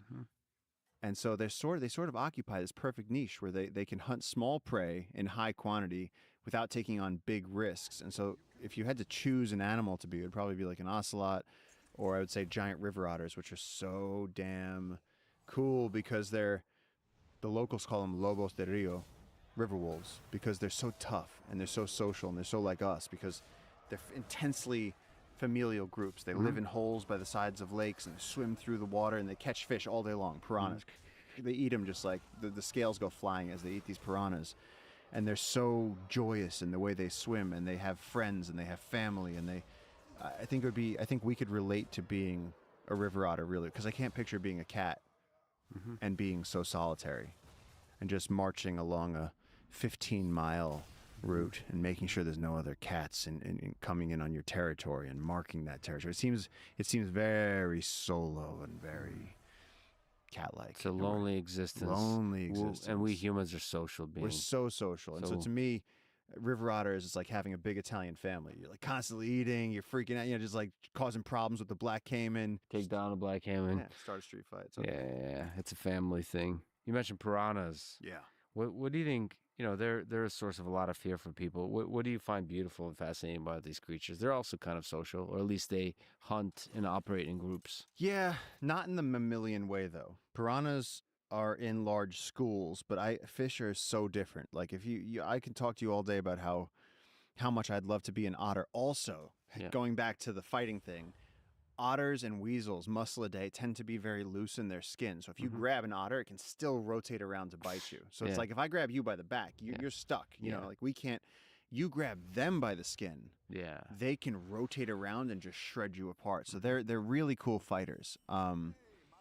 Piranha fish, I don't I don't identify with fish in terms like that. I think living out here has made me think of fish as kind of rapid food that can or can't be gotten. Like, so to me a piranha is when I see a piranha I think about how I want it to taste. Yeah, so like fish is a food source for so many creatures in the jungle. So they're primarily a food source. But piranhas are, I mean, Predators, they're predators. They're serious predators. They are serious predators. I found a baby black caiman not that long ago, and he was missing all of his toes because the piranhas had eaten them off. It was really sad. He just had these stumps, and he was swimming around the water, and I was like, you are not going to make it. He was like 8 inches, and he was such a cute little puppy. He had those big eyes, and I was just like, man, you already are missing all your toes. I was like, it's just a matter of time. Now he can't get away, so some big agami heron's going to come and just nail him, pop him down his throat, and that's the end of that for the caiman. I mean, nature is metal. Nature sure as shit is metal. Bite off a little bit and then makes you vulnerable, and then that vulnerability is exploited by some other species, and then that's it. That's the end. Yeah, but humans are brutal too. Like that story we heard about that guy the other day who caught a stingray on a fishing hook, chopped its tail off to make it safe for humans, cut a piece of the stingray off so that he could use it for bait, and then threw the live fish back in the river. Like, to me, that is incomprehensible amounts of cruelty with flawed logic in every direction. Like, if you're going to use the thing as bait, use it as bait. If you're going to remove its tail, well, then just kill it altogether. Yeah. Or if you want to save the animal and not kill it, then don't maim it before you return it to its... It was such a weird... So if you kill an animal, you want to use it to its fullest by using it as a food source, by cooking it, by eating every part of it, all that kind of stuff. Yeah. So we've been eating Paco. Yeah. In your time here. Fried Paco is great. Amazing. Paco. It's delicious. Full of nutrients. You could tell it makes you healthy. I feel like we have better workouts so that we can go harder in the jungle.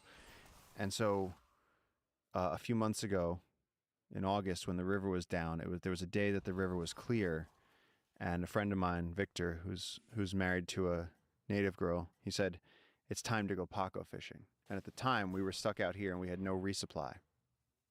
Everybody was busy. And so everyone was demoralized. The staff was hungry. We were hungry. And it really became this thing of like, hey, go catch us some Paco.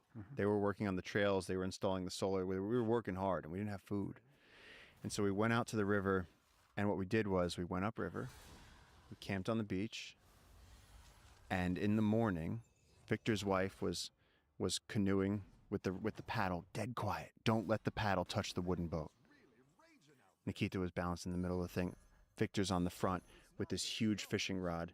And I'm sitting there and he goes, I'll catch the first one, you catch the second one. And he's got this huge fishing rod and a piece of half-rotten meat from the day before. And he's smacking it against the water, 6 a.m. He's just letting it smack against the water. And I'm going, and we're floating down the river. And I'm going, this is not going to work. And we're floating, and a half hour passes, and I'm going, it's dawn. I want to go back to sleep. I'm just not a morning person. And all of a sudden, a fish hits that line, almost pulls this man off of his feet. And he swings the thing in. The fish comes on the boat, and then I realize he's got a big metal mallet on the boat so that you could try to shut that fish off. And it's this huge oar-shaped, thick, muscular Paco. And as soon as I saw that fish, I just thought, wow, the strongest of this species for millions of years have been swimming in this river.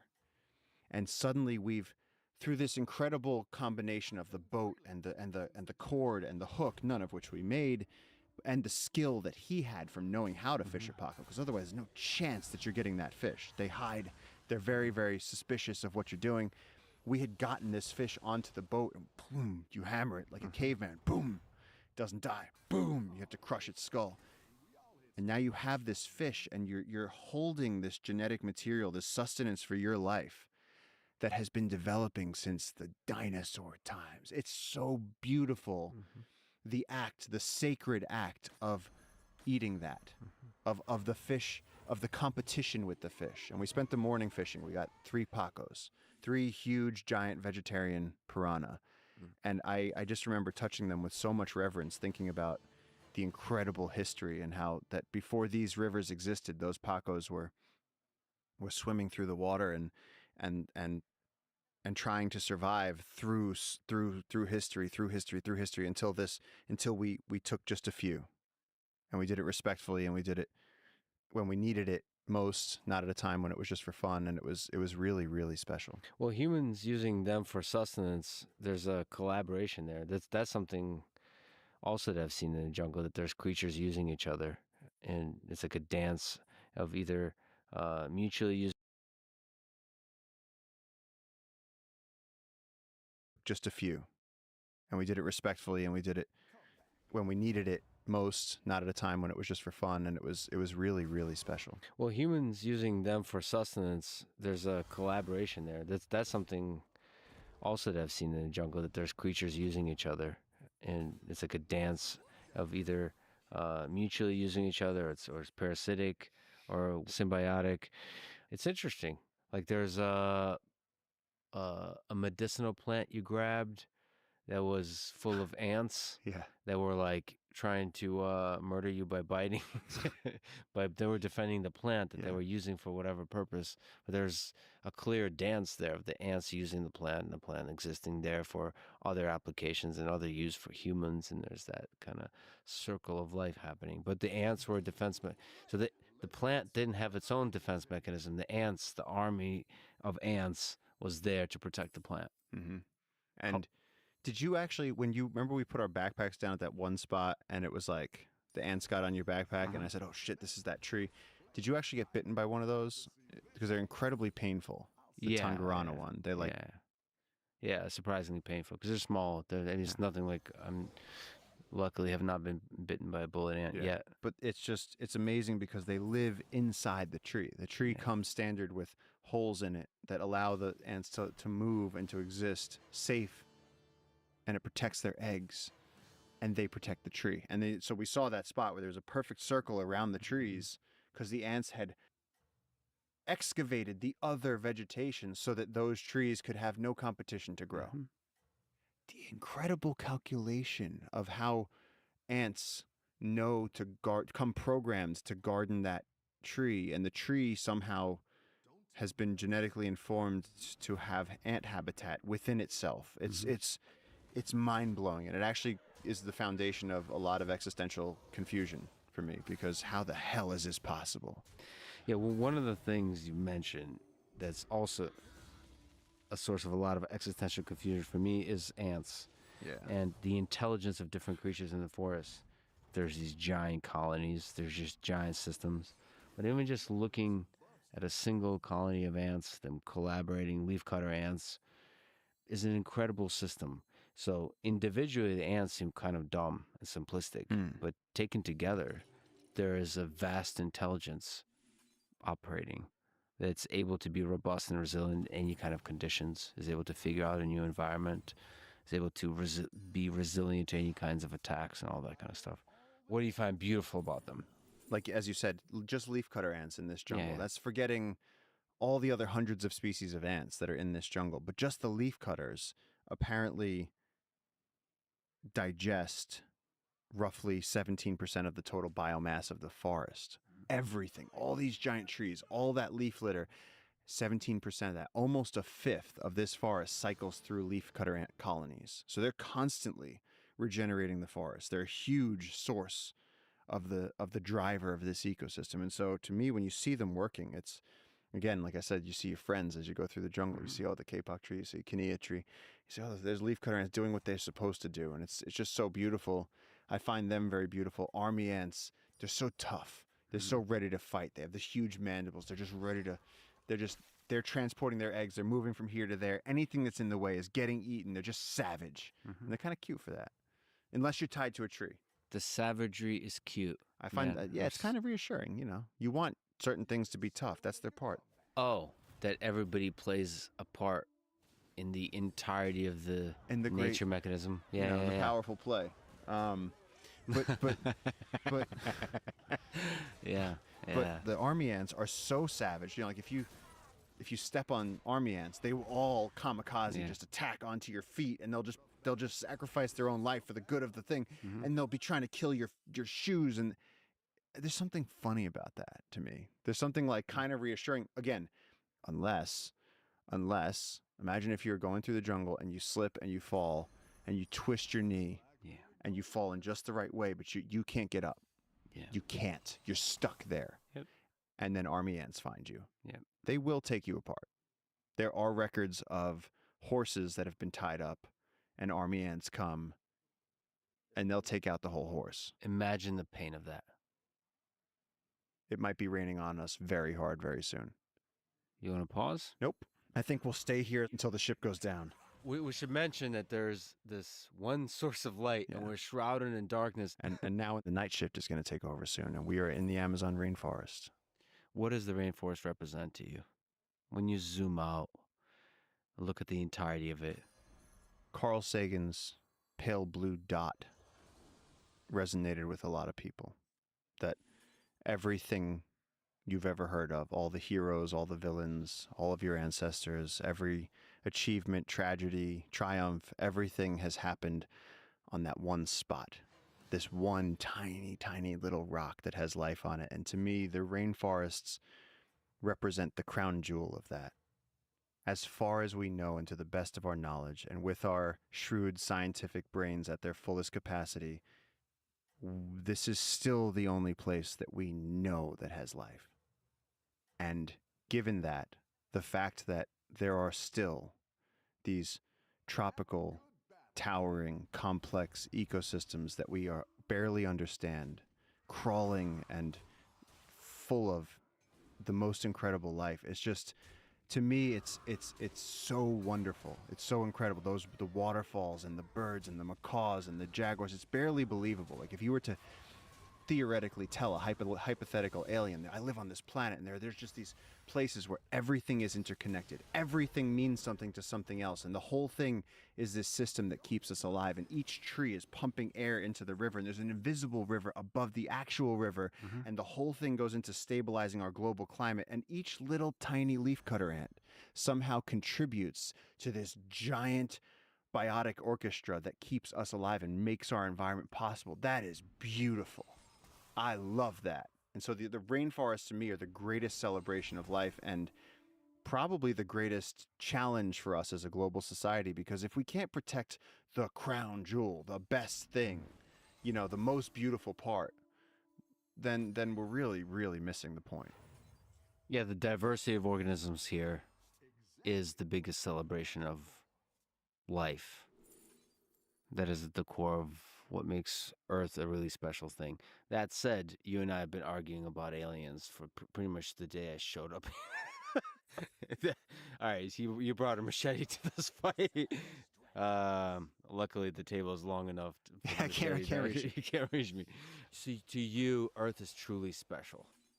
Yeah. You don't think there's other Earths out there, millions of other Earths in our galaxy. When you look up, we were sitting in the Amazon River.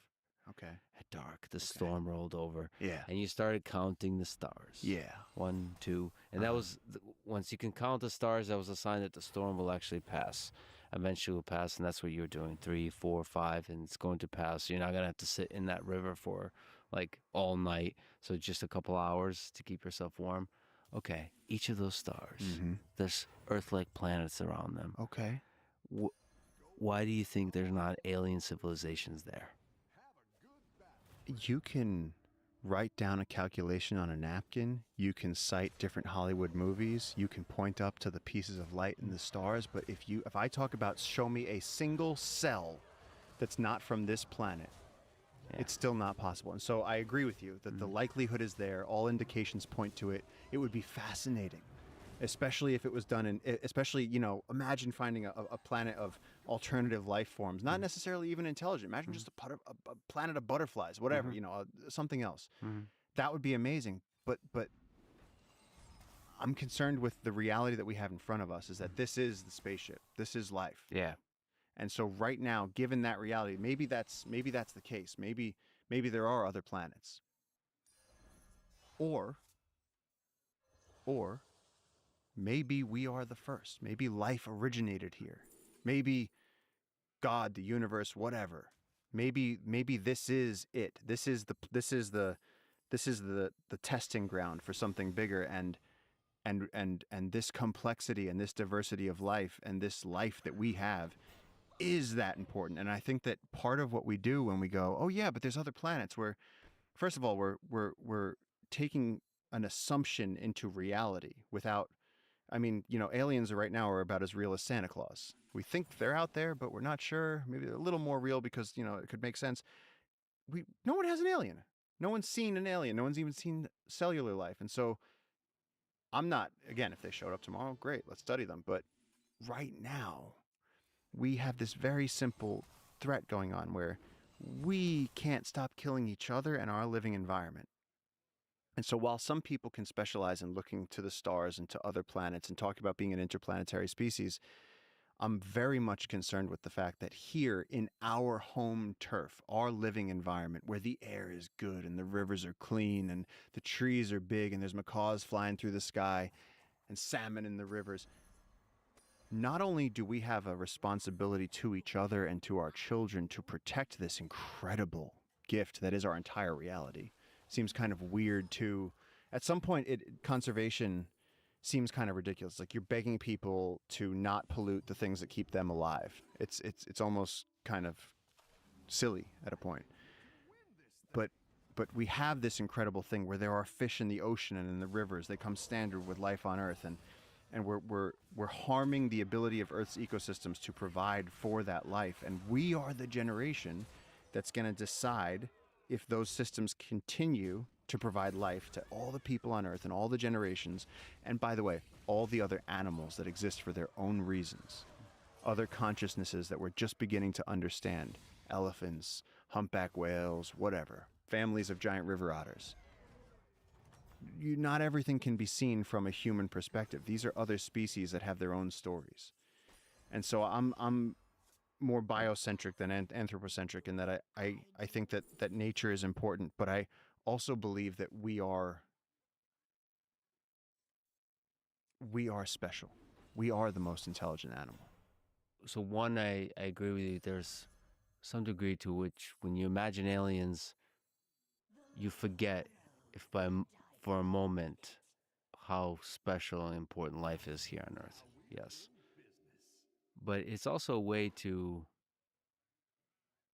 reach out through curiosity and trying to understand what is intelligence, what is consciousness, what is exactly the thing that makes life on Earth special. Another way of doing that, and I see the jungle in that same way, is basically treating the animals all around us, the life forms all around us, as kinds of aliens. That's a humbling way, that's an intellectual humility with which to approach the study of like, what the hell is going on here? Yeah. This is truly incredible. Like, are the animals we've met over the last few days conscious? What is the nature of their intelligence? What is the nature of their consciousness? What motivates them? Are they individual creatures, or are they actually part of the large system? And how large is the system? Is Earth one big system and humans are just little fingertips of that system? Or are each of the individual animals really the key actors and everything else is in the emergent complexity of the system? So I think thinking about aliens is a necessary, I like my Tom with a little drop of poison from Tom Waits, is a necessary perturbation of the system of our thinking to sort of say, hey, we don't know what the fuck's going on around here. Sure. And aliens is a nice way to say, okay, the mystery all around us is immense. Because to me, likely, aliens are living among us. Not in a trivial sense, little green men, but the force that created life, I think, permeates the entirety of the universe. That there is a force that's creative. Now, the force that created life is a big one. And then the other thing is, what do you mean by that there's aliens living among us? You mean extraterrestrials? Yes. Living among us? Yes. You believe that? Not like 100%, but okay. There's a good percentage. I don't understand how it's possible for there not to be a very large number of alien civilization throughout just our galaxy.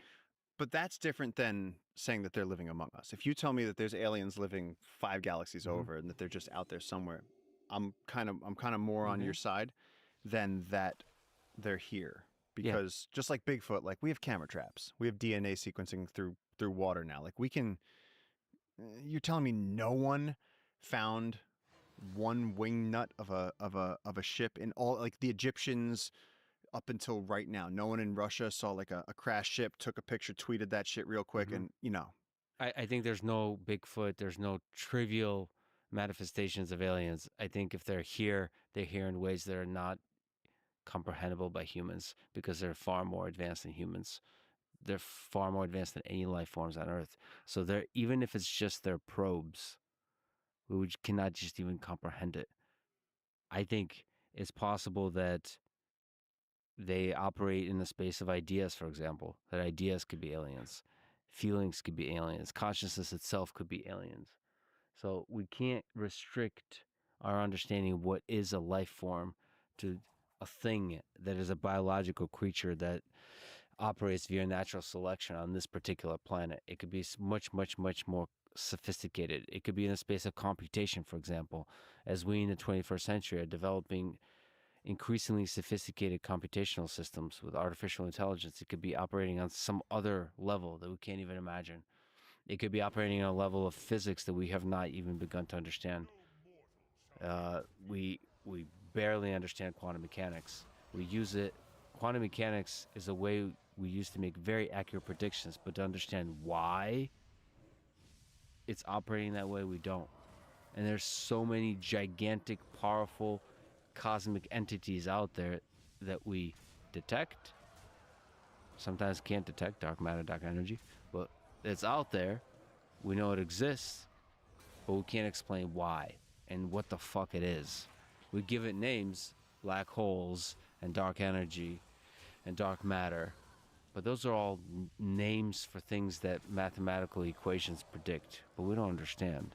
And so all of that is just to say that aliens could be here in ways that are, for now and maybe for a long time, going to be impossible for humans to understand. So aliens in the strict biological sense, like horseshoe crabs, we agree that they're not. We haven't found physical aliens. The only way I can imagine finding physical aliens is if alien species are trying to communicate with us humans or with other life forms and are trying to figure out a way to communicate with us such that we dumb humans would understand. Like, let's create a thing. Yo, there's a moth the size of a small eagle. Let's try to get us 15 minutes of attention.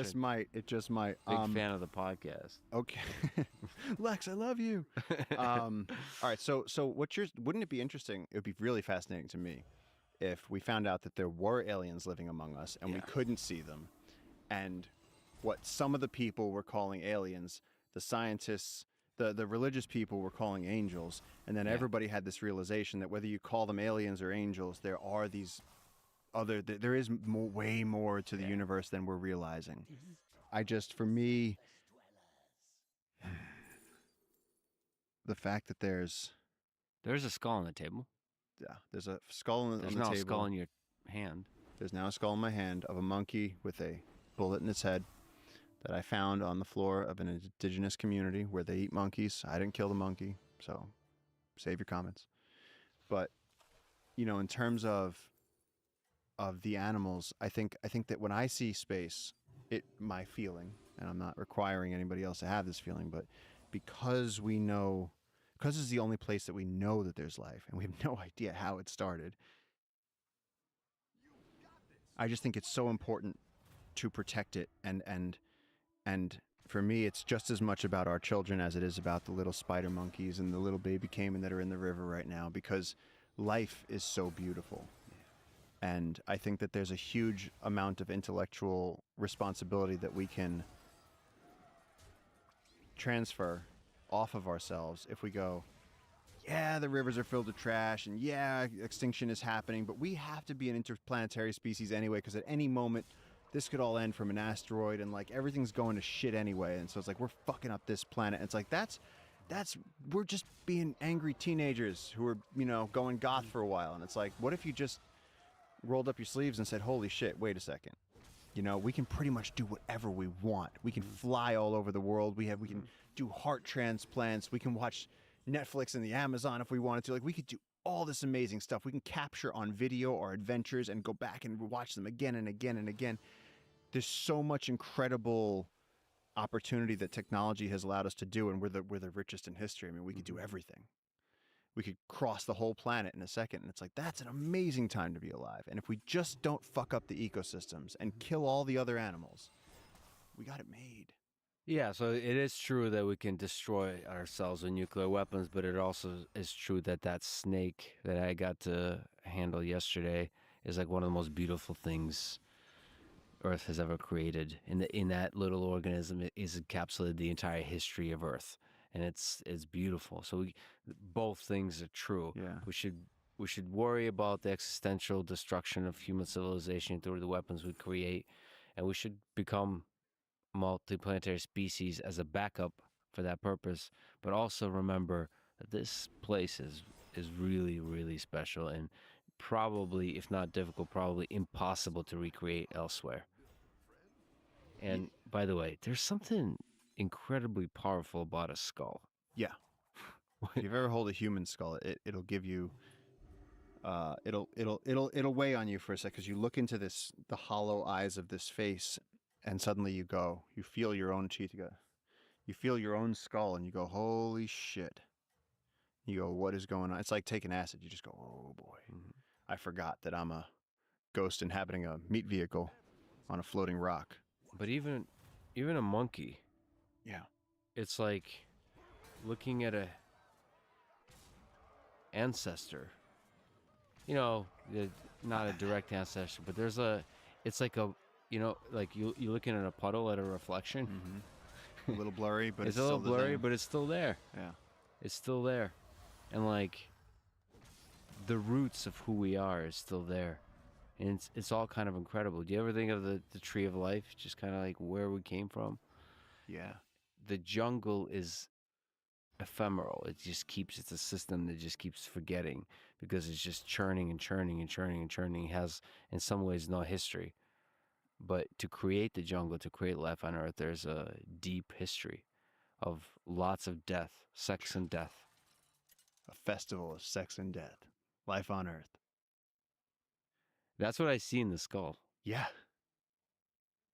There's something kind of terrifying about that image to me. Like when I hold that skull, every now and then at night, you hold that skull, and it just reminds you that you're temporary. Yeah, both you and I will one day have one of those. Yeah.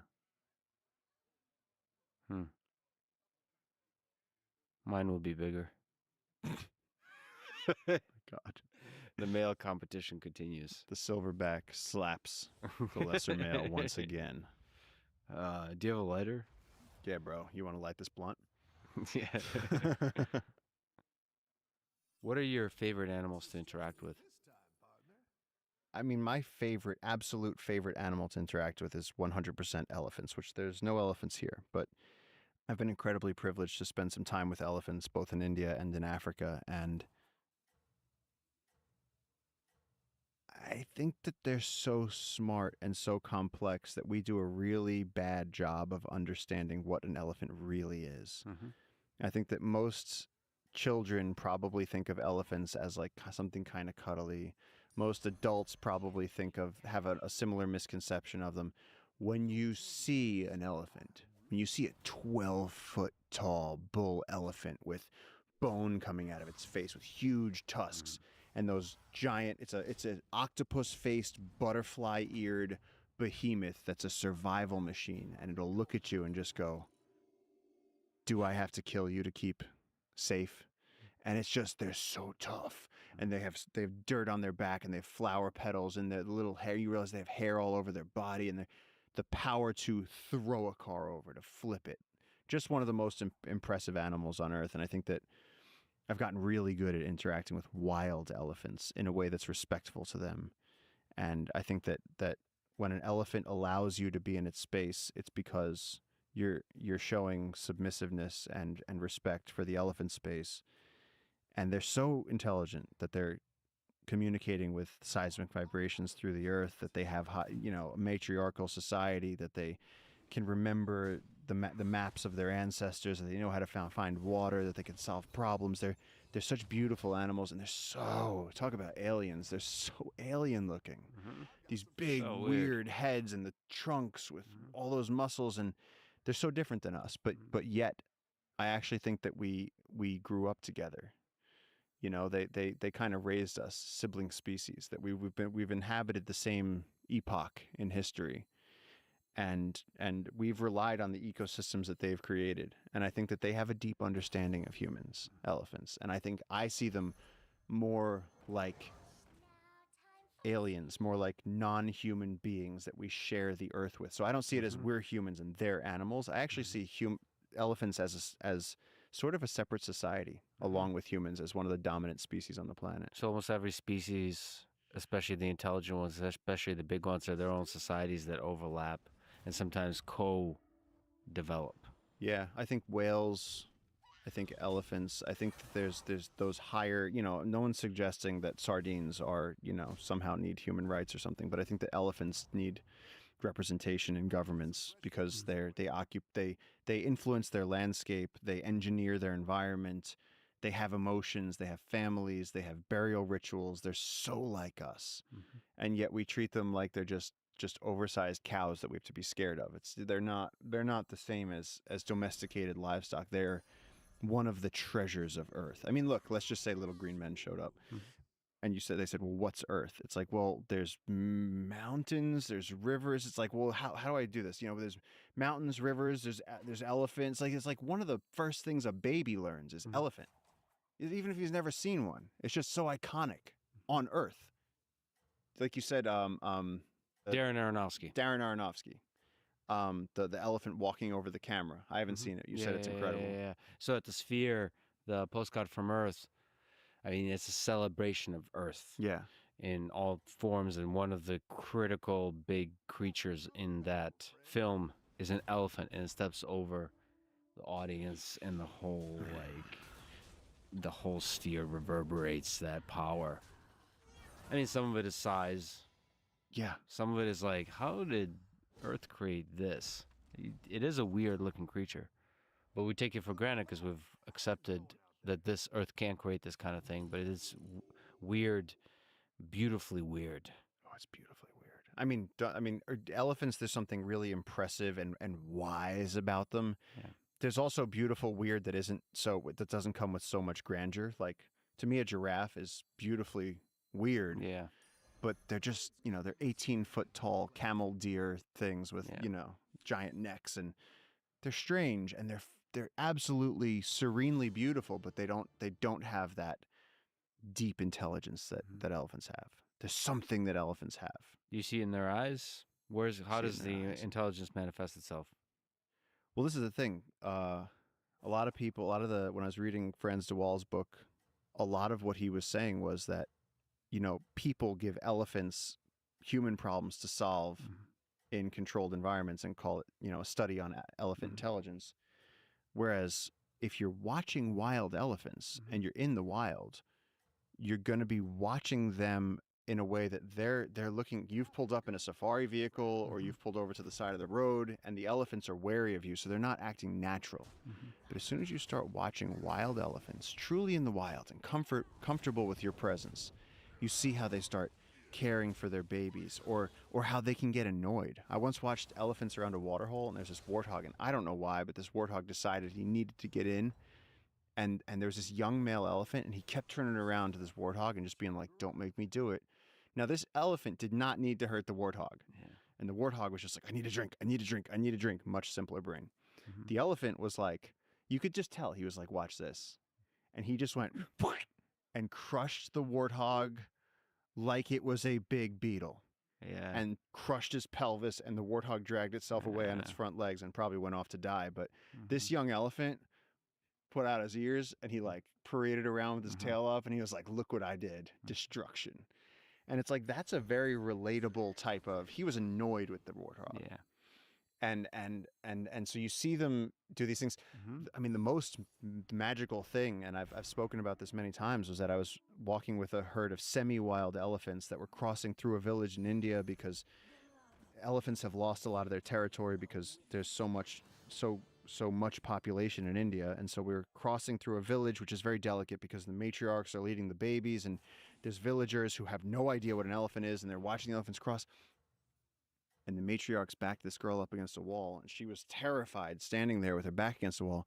And the elephant just put her trunk out and touched the girl's stomach. And then the other elephants came, and they all started touching her stomach. And the ranger there explained to me, just went, "She's pregnant. They know she's pregnant.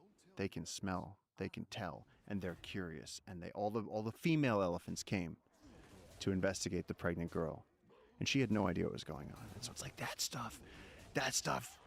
Whoa. And it's cool to hear that, with the crushing and the pride of the young elephant, that there's a complexity of behavior. It's just like with humans.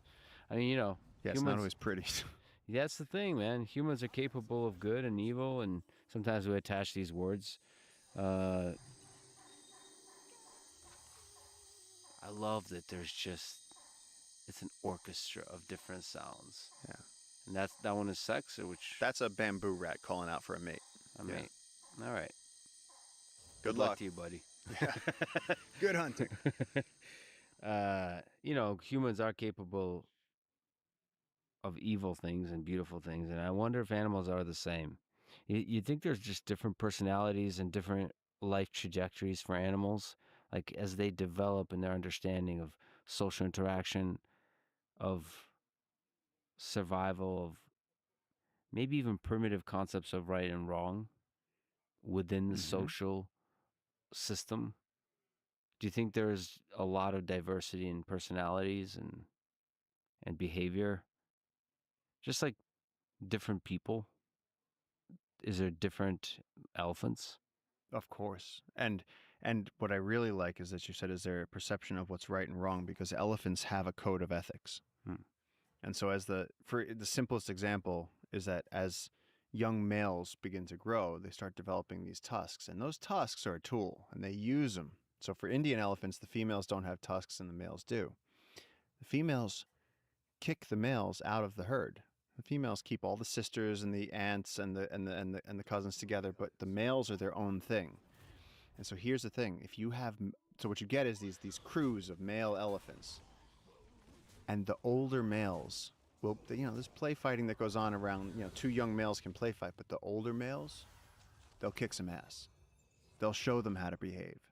They'll explain who gets to talk to the females, who gets to interact, who gets to mate, who gets the best vegetation to eat. And so there's an order established. And so young male elephants have to be taught how to act. Just like a teenage human has to be taught, you can't just haul off and break another kid's nose. There's going to be consequence. Maybe you'll get suspended. Or maybe that kid will get his friends and beat the living shit out of you. Whatever it is, society regulates your behavior. And elephants have a very strict, very predictable sort of, like the males teach the males how to run things, and the females, which really have the final say, they're matriarchal. They're the ones leading the herd where to go. The males follow where the wise females tell them where to go. So that regulation mechanisms, from that emerges a kind of moral system under which they operate. What's right and wrong For an elephant, yeah. for an elephant? Right and wrong for an elephant is not the same as what's right and wrong for a grizzly bear. Grizzly bear, if you're a male grizzly bear and you see a female with cubs, you just kill those cubs, and then you can mate with her and put your own cubs in there. And it's like, that's a whole different type of ethics. Yeah, the value of child life is different from species to species. Some of them hold it sacred, some of them not at all. And that's why I think I resonate so much with elephants, because I think that we are kind of matriarchal. At least I grew up matriarchal. Like, women were the force in my life. My family and most of my friends' families, women kind of have the final say. And I feel like that's the way it is with elephants. Like, you might be bigger and stronger, but it doesn't really account for much if you're not smarter and more emotionally intelligent, and you know how to take care of the group. just to zoom out into the ridiculous questions, as we were talking about aliens, there's a lot of people trying to study the origin of life. Oh, I love this. First of all, what do you think is life versus non-life? Like when you look at like ants or even like the simplest of organisms. We saw a frog in a stream yesterday. That was like a leaf frog. It was like as flat as a sheet of paper. And it does a lot of weird things. And it found a way to exist in this world. But that's a single living organisms with a bunch of components to it. But there's a life form that exists in this world. What is the difference between that and a rock? What is the essence of that life? This might be an unanswerable question. There's probably a chemistry, physics, biology way of answering that. Like, what to you is that? I think to me, life is something that grows in response to stimuli, like in basic biology 101. I think, and I'm fine with that. I don't need it to be more romantic than that, but I think it's actually comical how do you get from a rock to an orangutan? Mm-hmm.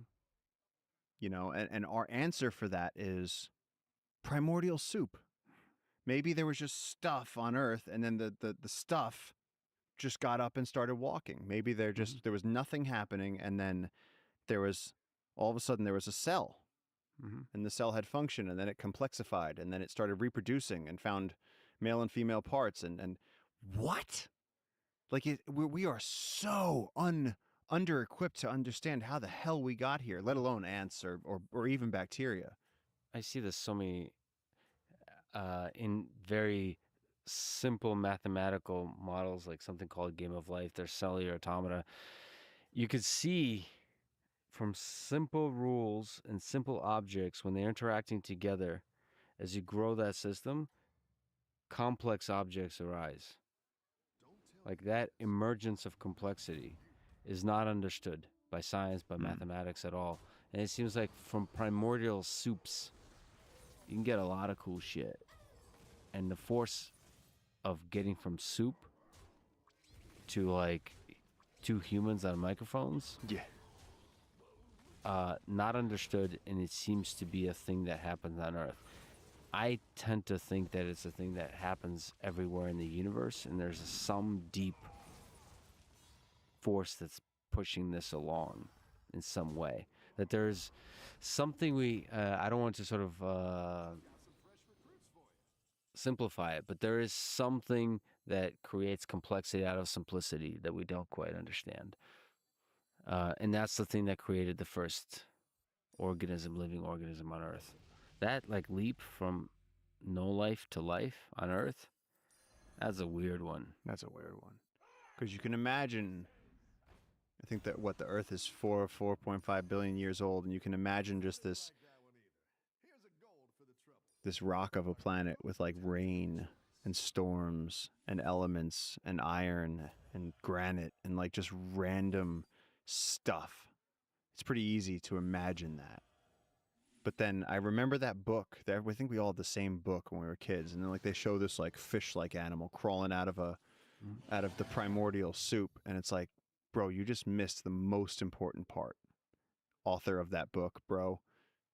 And I think the first bacteria came in around 3.7 billion years ago. So there's like at least like, you know, a bunch of billion years where there's just nothing. There's just a planet. And then we start seeing fossils of the first bacteria.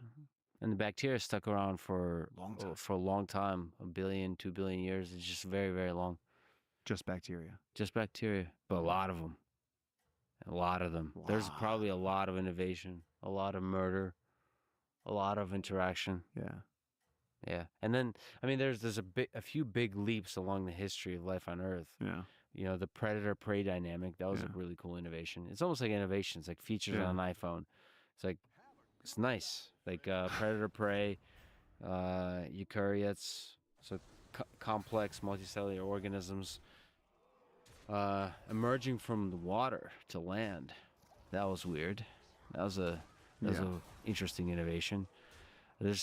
Whatever led to humans, that there's a lot of interesting stuff there. I can't even get that far. I can't get from rock and sand to cells. Yeah.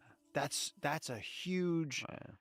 I mean, to everything around us that has cells is just it's wild. Even again, and I could imagine being on another planet and how incredibly valuable this thing would be. It's impossible to replicate. I'm looking at it through the candlelight right now, and I can see all of the structures in this leaf, the incredible structures in this leaf that look exactly like the veins in my arm, which look exactly like the rivers that are flowing across this landscape. And it's like life has this overwhelming pattern that it uses, and it's so beautiful.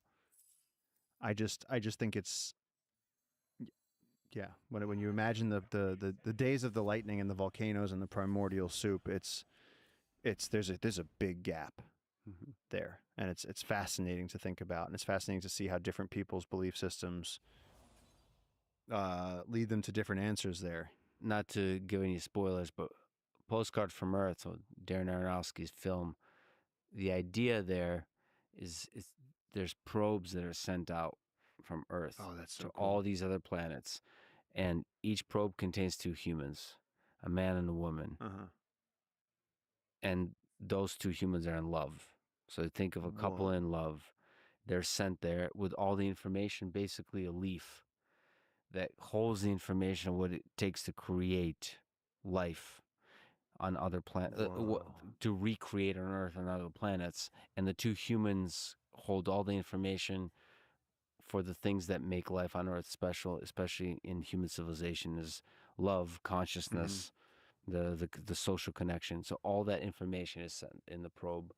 And the Postcard from Earth is those humans waking up, remembering all the information that is Earth. That, like a celebration of all the things that make Earth magical throughout its history, all the diversity of organisms, all of that. You're loading all that in to create life on that new planet, which is something I think alien civilizations are doing. They're sending probes all throughout the galaxy, and they just haven't arrived yet. But anyway, that's another...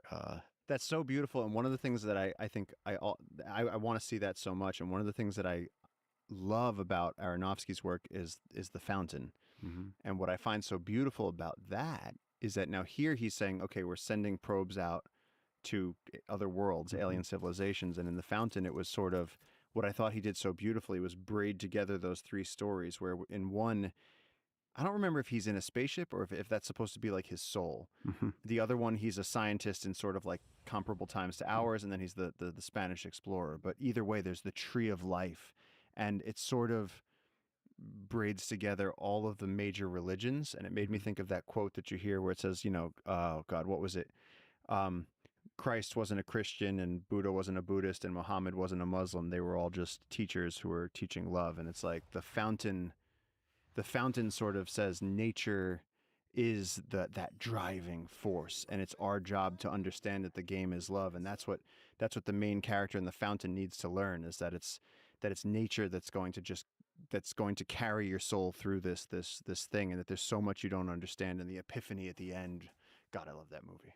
God, I love that movie. Among many things, you're also an artist is trying to convert the thing that is nature into a thing that we humans can understand. The complexity, the beauty of it. That's what Darren Aronofsky tried to do with those couple of films. That's something that I hope you do, actually in the medium of film too. That would be very interesting. And you do that in the medium of books currently. How much do you think we understand about the history of life on Earth? I think we got it all wrong. No, I don't know. It seems like they change it all the time. They say that Easter Island... when I was in college, they were big on telling you that Easter Island, they ruined their environment, and they had environmental collapse. And that's why there was nobody on Easter Island. It was a cautionary tale. We could ruin our environment. And now it seems like they've changed their mind on that. And then when humans entered North America seems to be hugely up to speculation. And, the Africa spreading, that we all spread out of Africa, and then the Pleistocene overkill extinction theory. And it's like, it seems like every few years they update it and they change it, and they say, oh, the guys, no, the guys from 10 years ago, actually my new theory is the best theory. Let's write some books and get me on Letterman.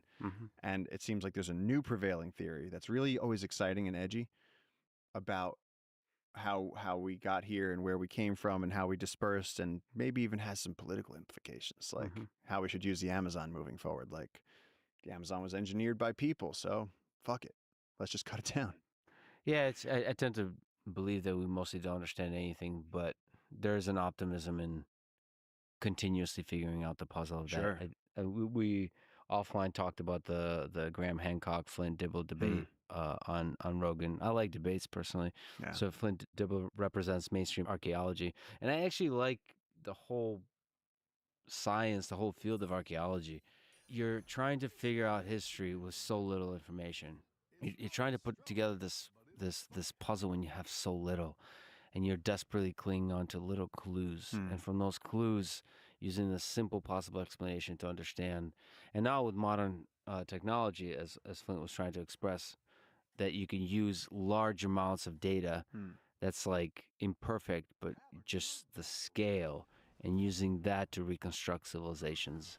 There are different practices, from the little details of what kind of things they eat, how they interact with each other, what kind of art they create, to when they existed, what are the time frames, all that kind of stuff. And that starts to fill in the gaps of our understanding. But still, the error bars are large in terms of what really happened. And that leaves room for things like Graham Hancock talks about, like lost civilizations, which I like also because it gives you have a kind of humility about maybe there's giant things we don't know about or we got completely wrong. And that's always good to like remember. It's confusing to me to imagine like what I don't even know what ended where'd the Egyptians go? Like what happened to it seemed like they were doing so good. They had so much cool shit. But I mean, I was reading anthropological stuff in the Amazon about tribes that, you know, just through their societal structures and through their hunting practices that didn't really develop practices that worked, and kind of bands of people that went extinct before they could turn into larger societies. And there's a lot of people that got it wrong. You know, for every explorer that leaves Borneo and arrives in South America, there's probably hundreds more that just die at sea, get eaten by sharks, you know, avalanche. And it's so fascinating to me that all of us really, past our grandparents, don't really even know where we came from. Like, do you know who your great-great-great-grandparents are? Like, no. I mean, there's methods of trying to figure that out, but really, again, the error bars are so large that it's almost like we're trying to create a narrative that makes sense for us.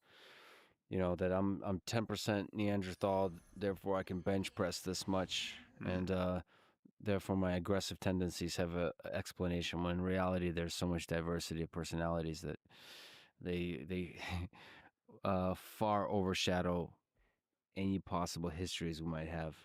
Your aggressive tendencies don't have any explanation. No, you need to you listen to me right now. I'm sorry, don't hit me again. Don't choke me out again. Yeah, man. One of the things you and I talk a lot about is different explorers. Yeah. Who do you think is... I'm just throwing a ridiculous question one after the other. Who do you think is the greatest explorer of all time? Oh God, I love Shackleton, but I hate the cold, so I can't. I don't really. I can't even read about it. I hate the cold so much. I can't even go there for fun. I think Percy Fawcett in the Amazon was the GOAT in terms of just sheer, the last of the Victorian era. You know, march forward, go deeper, just stop at nothing, and then eventually take such big risks that you never come back. It's hard for me to relate to that kind of exploration, because to me, I'm such a softie. I wouldn't want to like leave my family behind. I wouldn't want to, like, even if you told me that I could leave Earth and go exploring and I could go touch the moon, I'd be like, nope, absolutely not. Like, the highway is dangerous enough. Like, I would never risk dying in space. This guy left his home, went out into the jungle out there with horrendous gear compared to the camping gear we have today. No headlamp. And just explored for years on end. Well, let me actually push back. Like, you have that explorer. There is definitely a thing in you, just me having observed you behave in the jungle and in the world. You're pulled towards exploration, towards adventure, towards the possibility of discovering something beautiful, including like a small little creature or like a whole new part of the rainforest, a part of the world that like is like, holy shit, this is beautiful. I think that's the same kind of imperative. So maybe not going out to the stars, but like I could see you doing exactly the same thing. So he disappeared in 1925 during an expedition to find an ancient lost city, which he and other people believed existed in the Amazon rainforest. So there's that pull. Like, I'm going to go into there with shitty equipment, with the possibility of finding something. And they said he ran into uncontacted tribes and started goofing off. I think he started dancing and singing. Like the tribes were ready to kill him, and he started goofing and like doing a song and a dance and just being ridiculous. And the tribes were like, "What now?" And they're like, "Wait, don't shoot him yet. That's a funny one." Yeah. And they actually, he kind of like on a human level used humor to save his own life on multiple occasions. To the point where he de-escalated the situation and was like, "Look, we're not here to fight. We're here we have a pile of maps. You know, all my guys have beriberi, dengue, and malaria. Like, we're dying out here. If you guys just go on your merry way, we'll go on our merry way." And like, incredible. He was so tough. And then that guy from Shackleton's expedition ended up on one of Fawcett's expeditions, and you go, "Oh yeah, he's a proven explorer. He's been through the Antarctic." And the guy was like, "Fuck the jungle." Absolutely fuck the jungle. He was like, and there's a great quote where he says, "Without a machete," and something, you know, I don't remember exactly the words he used, but he said, "Without a machete in this environment, you don't last." Yeah. And you know that now. Like you in that tangle, to just take 3 steps that way I would immediately be taking on, I mean, I'm not wearing shoes right now. Yeah. Bullet ants, venomous snakes, spikes through my feet, tripping over myself. I don't have a headlamp. Unbelievable risk right there. We're sitting on the edge of tragedy. Can you explain what the purpose of the machete in this situation is? Like, what is a machete? How does it work? How does it allow you to navigate in this exceptionally dense environment? So this is the tool that I spend most of my life carrying. This is in my hand for 90% of my time. And in the jungle, you really need a machete. There's so much plant life here that you have to cut your way through. And like a jaguar, an ocelot, a lot of these other animals that are more horizontally based and low to the ground, they can make it, like when we got stuck in those bamboo patches and we were just hacking through them, and it's dangerous. And there's, as you hit the bamboo, it ricochets, and there's spikes, and then one piece falls and it pulls a vine that has spikes on it, and that hits you in the neck, and the jungle is savage to humans. But if you are an agouti, a little rodent, or a jaguar, or a deer, you can kind of slip through this stuff. And the deer have developed really small antlers. They can just kind of weave through, low to the ground. And so for us, being these vertical beings walking through the jungle, it really helps to be able to move the sticks that are diagonally opposing your movement at all times. So machete is just a very, very useful tool. It could help you pull thorns out of your body. As you saw last night, we can use it to find food. You went machete fishing. You cut a fish head off with a machete by, like, it was swimming, and then you basically, macheted the water. And the other fascinating thing about that fish without its head, it kept moving. So that was amazing. It was just using, I guess, its nervous system to swim beautifully. I mean, there's so many questions there about how nature works. Well, let's explain it, because the way the machete hit this fish, it kind of took his eyes off of, and his lower jaw was still there. So it was really just like the brain and the top jaw that came off. And this fish, as the dust cleared in this stream, this fish I found it very haunting in a very like interstellar way. Like it was just, the programming was still there, but the brain was gone, and the fish was just still moving, and it was going to die, but it was still swimming, and it looked like a live fish. It was something. And you're still trying to catch it, which is interesting. And I still had to to work to catch it, because every time I caught it, it would freak out, and then it would jump back in the water. And I'm programmed here from years and years of living in the Amazon that everything can hurt you. So you actually become quite, if a moth lands on you, you flick it because it could be a bullet ant. And so even the fish here, a lot of the fish here have spikes coming out of them. And so even though I know that fish, I know its name, I've eaten them many times, as I was holding it, when it would twitch with that explosive power, just like the caiman, I would get that fear response and release it. And so that happened 3 or 4 times before I finally said, this is stupid. Even though he's slippery, he hasn't got a head. I can hold on to him. I put him in my pocket. Yeah, you put him in pocket. And then we fried him up. And he was delicious. So, and I'm grateful for his existence and for his role and for my existence on this planet, this brief existence, that I was able to enjoy that delicious, delicious fish. So the machete is used to cut through this extremely dense jungle. There's vines, by the way. There's rope-like things Yeah. that are extremely strong, and they go all kinds of directions. They go horizontal and all of this. I don't even how tree. We have a tree right above us. That makes no sense. There's like a tree that kind of failed, and then a new tree was created on top of it. That makes it just makes no sense. It Yeah. feels like sometimes trees come from the sky. Sometimes they come from the ground.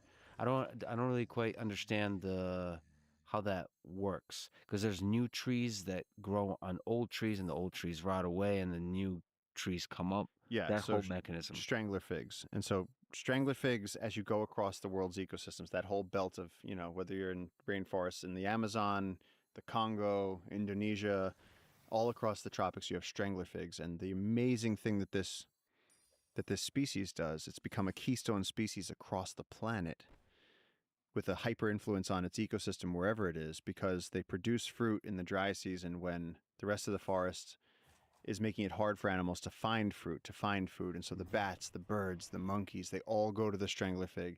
They eat the fruit, and the fruit, of course, is just tricking the animals. The plants are tricking the animals into carrying their seeds to another tree. And so they're getting free transportation.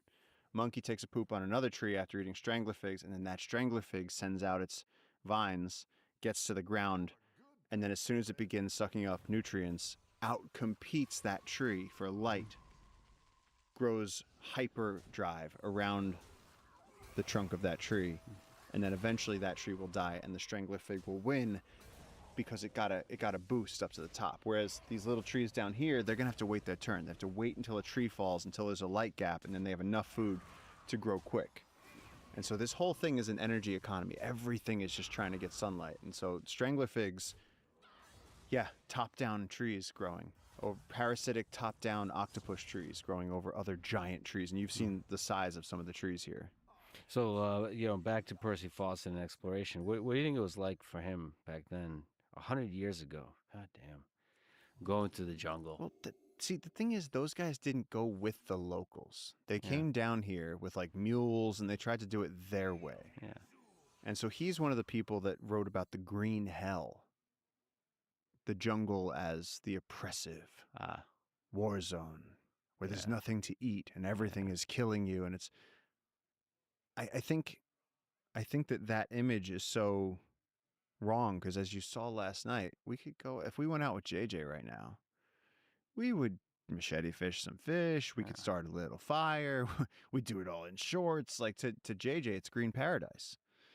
And it's intense, but if you know what you're doing, which the local people surely do, well, then just beneath the sand, there's turtle eggs that you can eat.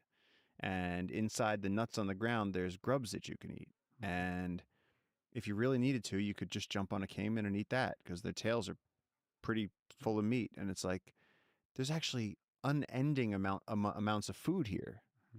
And so they were pretty, they were a strange bunch. If you're able to tune into that frequency, I feel like you and JJ are able to tune to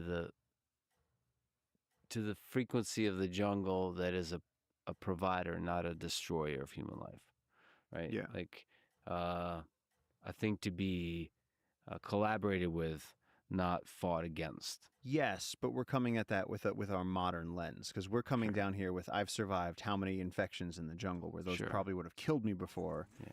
So my dead ass opinion of the jungle would have been overwhelming and collective murder, as Herzog says. And so Percy Fawcett was coming down here with this view of, it's trying to kill us at all times, where we are flying down here and coming out here with our superior medicines and our ability to survive infections.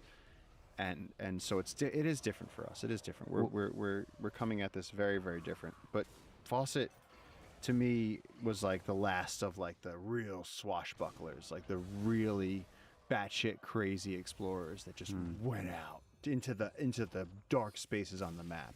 Mm-hmm.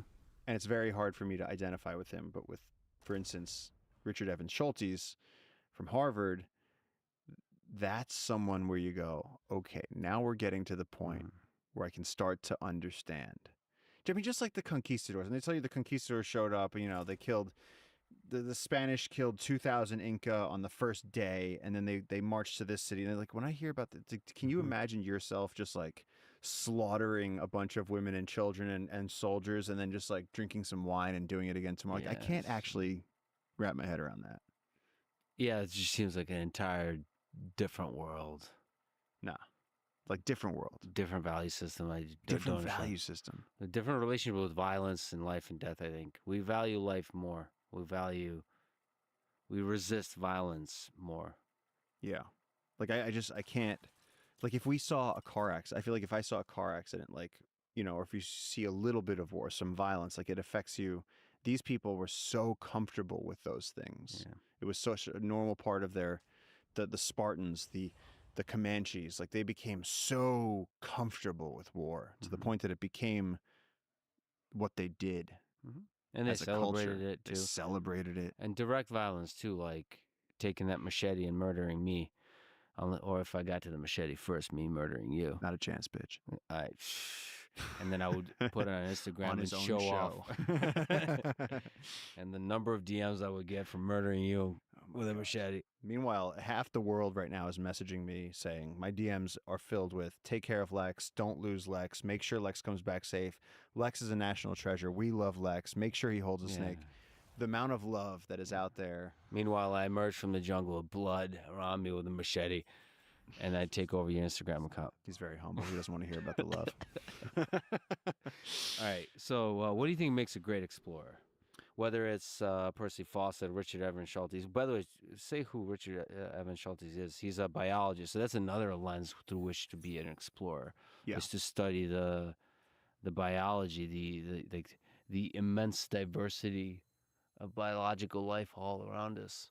Richard Evans Schultes, I know about him from reading Wade Davis's book One River, which is this big, hefty, 500 or 600 page tome about the Amazon, and it covers two stories. It's Richard Evans Schultes, and I think it's in the 40s. I think it's like pre-World War II era, where he's in the Amazon looking for the blue orchid and the cure for this and that, and he's pressing plants, and he's going to these indigenous communities where they still live completely with the forest, and they drink ayahuasca, and they talk to the gods, and he learns about how they believe that the anaconda came down from the Milky Way and swam across the land and created the rivers, and sort of he came down and even though he was a Western scientist from Harvard, he embraced the indigenous perspective on the world, on creation, on spirituality, and he sort of resigned himself and gave himself fully to that, and spent years and years traveling around parts of the Amazon that had hardly been explored, and certainly never been explored in the way he was doing it, in the ethnobotanical, spiritual way of what medicinal compounds are contained in these plants, and how do the local indigenous people use and understand them. For example, of 80,000 species of plants in the Amazon rainforest and 400 billion trees in the Amazon rainforest, the statistics of likelihood that through trial and error that humans could discover ayahuasca, it's astronomical. That one of these trees and a root, when put together, allow you to go access the spirit realm and see hallucinogenic shapes and talk to the gods. That's almost enough to inspire spiritual thought itself. The fact that trial and error, it would take like millions of years or something. It's I forget what the figure is. It's incredible. But Richard Evans Schultes was one of the first people that came down and saw that. And then One River is where Wade Davis comes back, I believe, in the 70s. And the heartbreak of the book is that all of these incredibly wild places with naked native tribes and these intact belief systems, Wade Davis comes back, and a lot of the same places that Schultes went. Now there's missionary schools, and they're wearing discarded Nikes and, whatever. I don't know if there's Nikes in the 70s, but like Western stuff has made it in. They've been contacted, domesticated, forced into Western society, and, a lot of them then forget the thousands and thousands of years that have gone into creating the medicinal, botanical knowledge that the indigenous possess about how to cure ear infections and how to treat illnesses from the medicinal compounds flowing through these trees is lost in a single generation with the modernization. Yeah, he wrote the plants of the gods, their sacred healing and hallucinogenic powers. That is interesting. You mentioned like how to discover that. Like, how do you find those incredible plants, those incredible things that can warp your mind in all kinds of ways? Of course, physically heal, but also like take you on a mental journey. That's interesting. So you don't think trial and error is possible? I was reading about ayahuasca, and they were saying statistically, if if you put 1,000 humans in the Amazon and gave them villages to live in, because humans are communal species, it would take tens and tens of thousands of years, or perhaps even centuries, before even the possibility. It's like that thing, a bunch of Yeah. chips on a keyboard. How Yep. could they write Hamlet? It's like astronomical odds to get to, oh wait, this and this dosed together. And so what the local people believe is that the gods revealed this secret Hmm. through the jungle to us as a link to the spirit world. And that's how we know this. Because if they didn't remember it from their ancestors, we would have no idea how to get this information from the wild. So I will likely do ayahuasca. What do you think exists in the spirit world that could be found by taking that journey? I think that ayahuasca is, I can only speak from personal experience.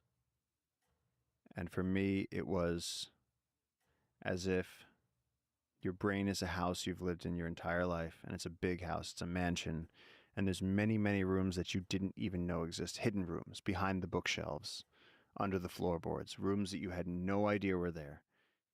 And some of them are fantastic, and some of them are terrifying basements. And ayahuasca takes you on a journey through that.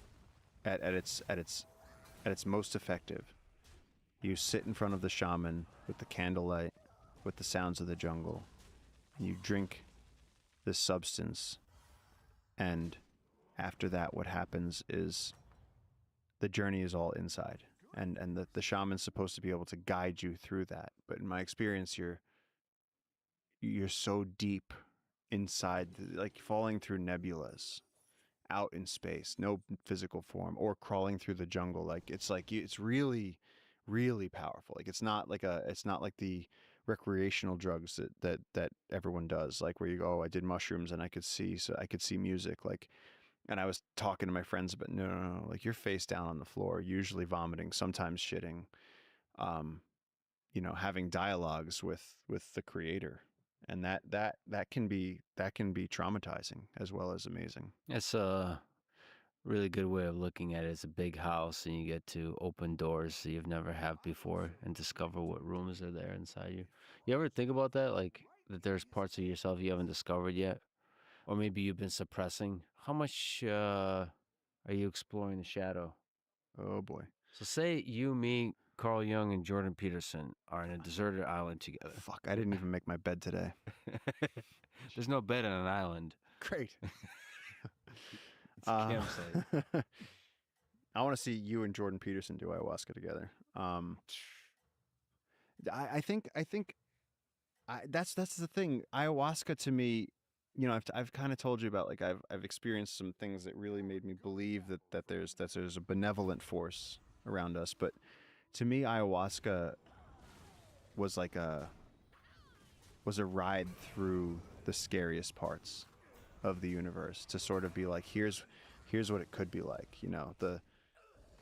That's where I came up with my idea that, like deep space, or just space, outer space, is just the outside of the video game, and this is it. Because when I was on ayahuasca, I was one of the jungle creatures, and I wasn't Paul, and I didn't have a name.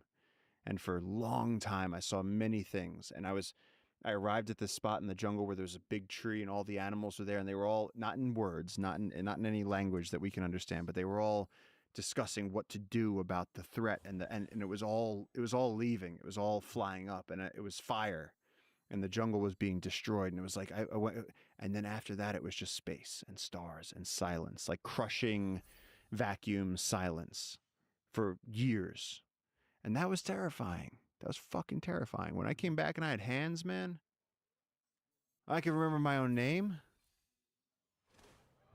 You're grounded. Things are simpler. You're back inside the video game. What are the chances you think we're actually living in a video game? When you say a video game, it implies that there's a player. Who's the player? Is God? No, there's a main player usually. That's not going to be God. God is the thing that creates the video game. Oh, so then we're just... And there's somebody's there NPCs. Like I'm an NPC. You're an NPC? Jesus Christ, so I'm Yeah. the main character. You created me. See, Is this like Halo where you can kind of kill the NPCs? Because... I see how you put the machete behind you.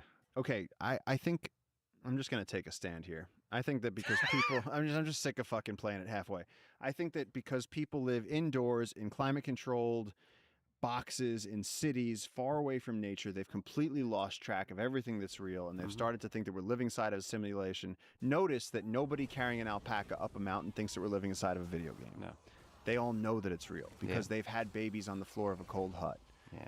They understand the consequences of life. They understand the fish and how hard it is to get them and the basic rules of the wind and the rain and the river, and that we all have to play by those, and that it's and you talk to a grieving mother and ask her if she's living inside a video game, and it's like the people, to me, this whole thing of, oh, are we living in a simulation? To me, that's the infirmary of society starting to parody itself. It's people going, I have no meaning in my life anymore. So is this even real? And again, go ask the Sherpa, go ask the Eskimo. They're not worried. You forget what fundamentally matters in life. What is the source of meaning in a human life? If you talk about such subjects, nevertheless, you could, for a time, stroll in the big philosophical questions. Sure. And if you do it for short enough a time, you won't forget about the things that matter. That there is human suffering, that there is real human joy, that is real. That our time in the jungle was very hard. Did you suffer enough to know that it's real? Yeah, I was hoping we're in a video game that whole time. So that's actually a really good way to... There was this moment that I watched where you were washing a shirt in this pathetic puddle because we had no water and because we had walked all day and tripped all day and gotten thorns in our hands and our feet and our legs, and we were lost in the jungle, and it was nighttime, and we didn't know if a big tree was going to just fall on us and mousetrap kill us, and there's a lot of uncertainty. But I watched something very special happen to you, and that was I saw you crouching by the side of this puddle. It wasn't even a flowing stream, so we couldn't drink it. And you were just trying to wash the sweat off of your shirt, and you looked at me and you just said, the only thing that I care about right now is water. Mm-hmm. And I feel like in that moment we were united in the simple reality of the fact that we were so thirsty that it hurt, and that it was a little scary. Yeah, it was scary, but also there's like a joy in the interaction with the water because it cools your body temperature down, and there's like a faith in that interaction that eventually we'll find clean water because water's plentiful on Earth. It's kind of like a delusional faith that eventually we'll find. And it was just like a little celebration. I think the cooling aspect of the water, because the body temperature is really high from traversing the really dense jungle, and just the cooling was somehow grounding in a way that nothing else really is. Yeah, it was a little celebration of life on Earth, of the jungle, of everything. It was nice. It was a nice moment. I think about that. Had a couple of those. There's one in the puddle and one in the river. One was full of delusion and fear, and the other one was full of relief and celebration. Yeah, I've there's this thing that they say where the all the pleasure in life is derived from the transitions. When you're cold, warm feels good. When you're hot, cold feels good. When you're hungry, food feels good. And when you're that thirsty, water becomes God. Mm-hmm. And it's all you want. And also the other thing is that when we're out there, it felt so good to be so lost and so tired and so like we were doing level to like how would you describe the physicality of what we were doing, the level of physical like exertion? Well, it's something that haven't trained. I don't even know how you would train for that kind of thing, but it's extremely dense jungle. So every single step is like completely unpredictable in terms of the terrain your foot interacts with. So the different variety of slippery that is on the jungle floor is fascinating because some things, I mean, the slope matters, but some roots of trees are slippery, some are not. Some trees in the ground are already rotted through, so if you step through, you're going to potentially fall through. So it could be a shallow hole, or it could be a very deep hole with some leaves and vegetation covering up a hole where if you fall through, you could break a leg and completely lose your footing, or fall rolling downhill. And if you roll downhill, I'm pretty sure there's a 99% probability that you'll hit a thing with spikes on it. So there's so many layers of avoiding dangers, of small dangers and big dangers all around you with every single step. So there's like a mental exhaustion that sets in, like just the perception, and you're just observing you. You're extremely good at perceiving, having situational awareness of taking the information in that's really important and filtering out the stuff that's not important. But even for you, that's exhausting. And for me, it was completely exhausting, just paying attention, paying attention to everything around you. So that exhaustion was surprising because it's like, there's moments when you're like, I don't give a damn anymore. I'm just going to step. I'm just going to like. And so that's it. You go, I don't care anymore, and you reach out and Yeah. I'm just going to lean against this tree, and then what happened? And then you Every get time. spikes in it. Yeah. And then you have to care. Yeah. And then there's just bad luck because there is wasp nests. There's just like a million things, and that is physically, is mentally, psychologically exhausting because there's the uncertainty. When is this going to end? It's up in our particular situation, up and down hills, very steep downward, very steep upward, no water, all this kind of stuff. And it's the most difficult thing I've ever done, but it's very difficult to describe what are the parameters that make it difficult. Because I run long distances very regularly. I do extremely difficult physical things regularly that on some surface level could seem much more challenging than what we did. But no, this was another beast. This is something else. But it was also raw and real and beautiful because it's like, it's what the explorers did. Yeah. It's what Earth is without humans. And also just like the massive scale of the trees around us was the humbling size difference between human and tree.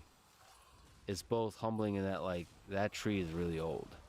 It's a time difference, lifetime difference, and just the scale. It's like, holy shit.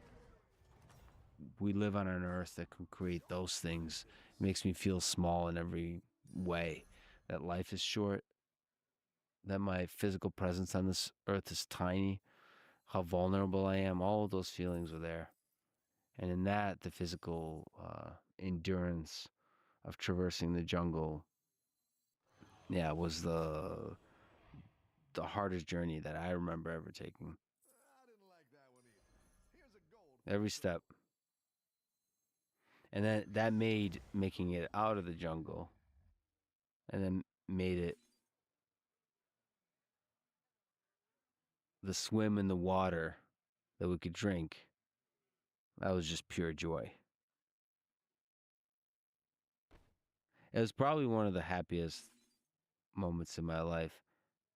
Just sitting there with you, Paul, and with JJ in the water, full darkness, the rain coming down, and us all just laughing, having made it through that, having eaten a bit of food before, and the absurdity of the timing of all of it, that it somehow worked out.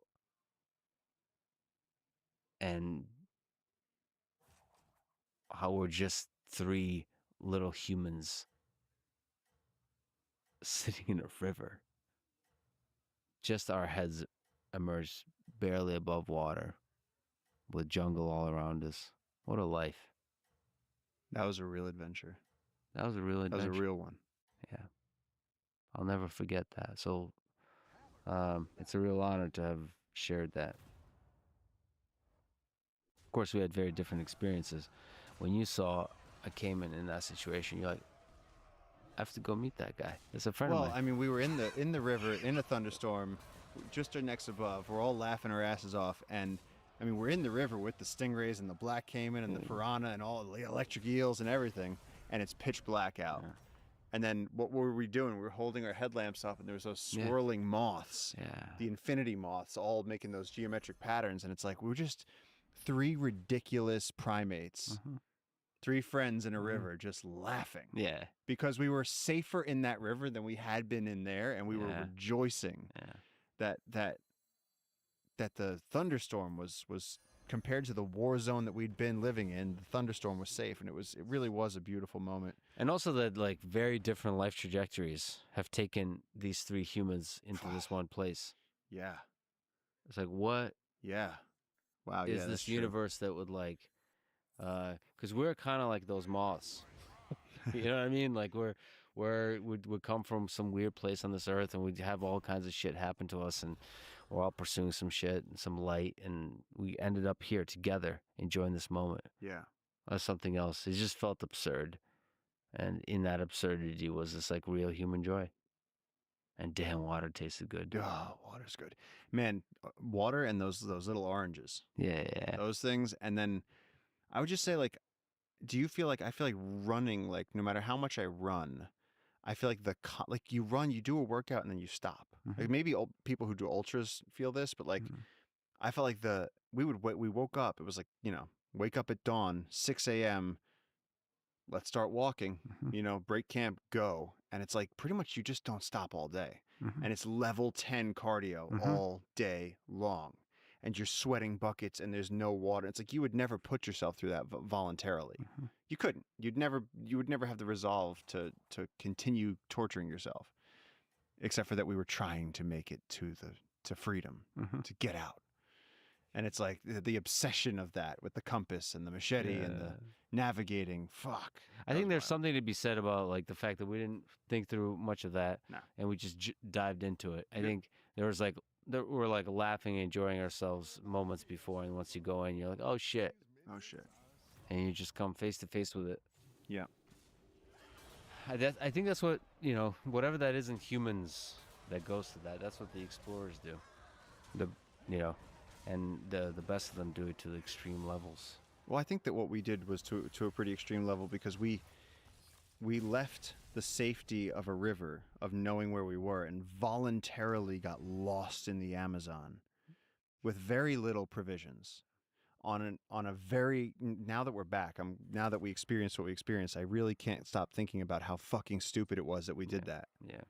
Because if we had gotten lost, Pico was saying to me, even if if one of you had broken your leg, it's, days in either direction. Even if they had sent help for us, help would take how long to scour all that jungle? Sound doesn't travel. Even a helicopter, even if they looked for us, they wouldn't be able to see us. How would we signal for help? You can't really build a fire. And so it's like, if anything had gone wrong, if we'd gone a few degrees different to the west, it would have taken us 2 more days.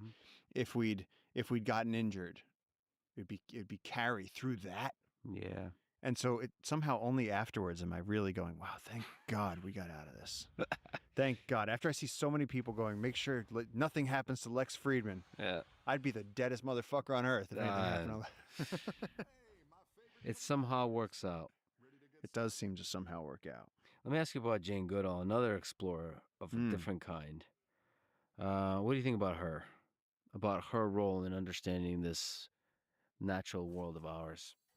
I think that Jane is like a living historical treasure. Like I think somehow she's alive, but she's already reached that level where it's like Einstein, Jane Goodall. Like there's these incredible minds. And growing up as a child, my parents would read to me because I was so dyslexic. I didn't learn to read until I was quite old, and my mom was a big Jane Goodall fan, and all I wanted to hear about was animals. And so I would get read to about this lady named Jane Goodall, this girl who went to Africa and studied chimps and who broke all the rules and named her study subjects, even though that wasn't what she was supposed to do.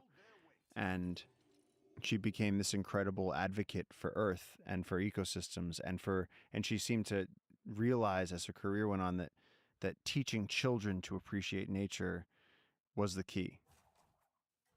Because they're going, that thing where she says we don't so much inherit the earth from our ancestors, but borrow it from our children. We're just here. We're just passing through. And so if we destroy it, we're dimming the lights on the lives of future generations. And so she's been really, really cognizant of that. And she's been a light in the darkness. She's sort of, in terms of saying that animals have personalities and culture and their own inalienable rights and reasons for existing, and that human life is valuable. She's very big on that. Every day we influence the people around us and the events of the earth, even if you feel like your life is small and insignificant, that you do have an impact. And I think that's a really powerful little candle out there in the darkness that Jane carries. What do you think about her field work with the chimps? Badass. The fact that she did what she did at the age that she did, at the time that she did, is incredible. It's actually incredible. She has that explorer gene, and she also has that relentlessness is like this incredible quality. She just, she travels 300 days a year, educating people, talking around the world, trying to help bolster conservation now, before it's too late. Mm-hmm. And traveling 300 days a year is not fun. Traveling at all can be not fun. So I started reading The River of Tao, book you recommended to me on Teddy Roosevelt. Yeah. So that guy's badass on many levels. But I didn't realize how much of a naturalist he was, how much of a scholar of the natural world he was. So that book details his journey into the Amazon jungle. What do you find inspiring about Teddy Roosevelt and that whole journey of just saying fuck it, of going to the Amazon jungle, of taking on that expedition? Well, I mean, Teddy Roosevelt, you could write volumes on what's inspiring about him. I think that, he was a weak, asthmatic little rich kid that wasn't physically able, that had no self-confidence, and he was very he had pretty severe depression. He had tragedy in his life, and he was very at least for me, he's been one of the people, like one of the first historical figures where he wrote about the struggle to overcome those things. And to make himself from being a weak, asthmatic little teenager to sort of strengthening himself and building muscle and becoming this barrel-chested lion of a guy who could be the president, who could be an explorer and one of the Rough Riders. And he's just everything he does is so hyperbolically, incredible. To come out of war and have the other people you fought with go, this guy has no fear.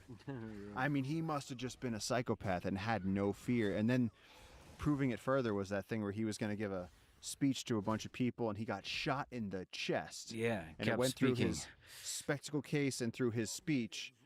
And even though the bullet was lodged in his chest, this man said, "Don't hurt the guy that shot me." I believe he asked him, "Why'd you do it?"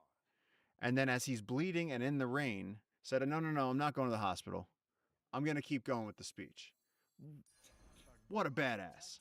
That's incredible. But going to the jungle on many levels is really difficult for him at that time. There's so many things so many more things even than now that can kill you. All the different infections, everything. Yeah. And the lack of knowledge, just the sheer lack of knowledge. So that truly is an expedition. A really, really challenging expedition. So there's lessons about what it takes to be a great explorer from that. The perseverance.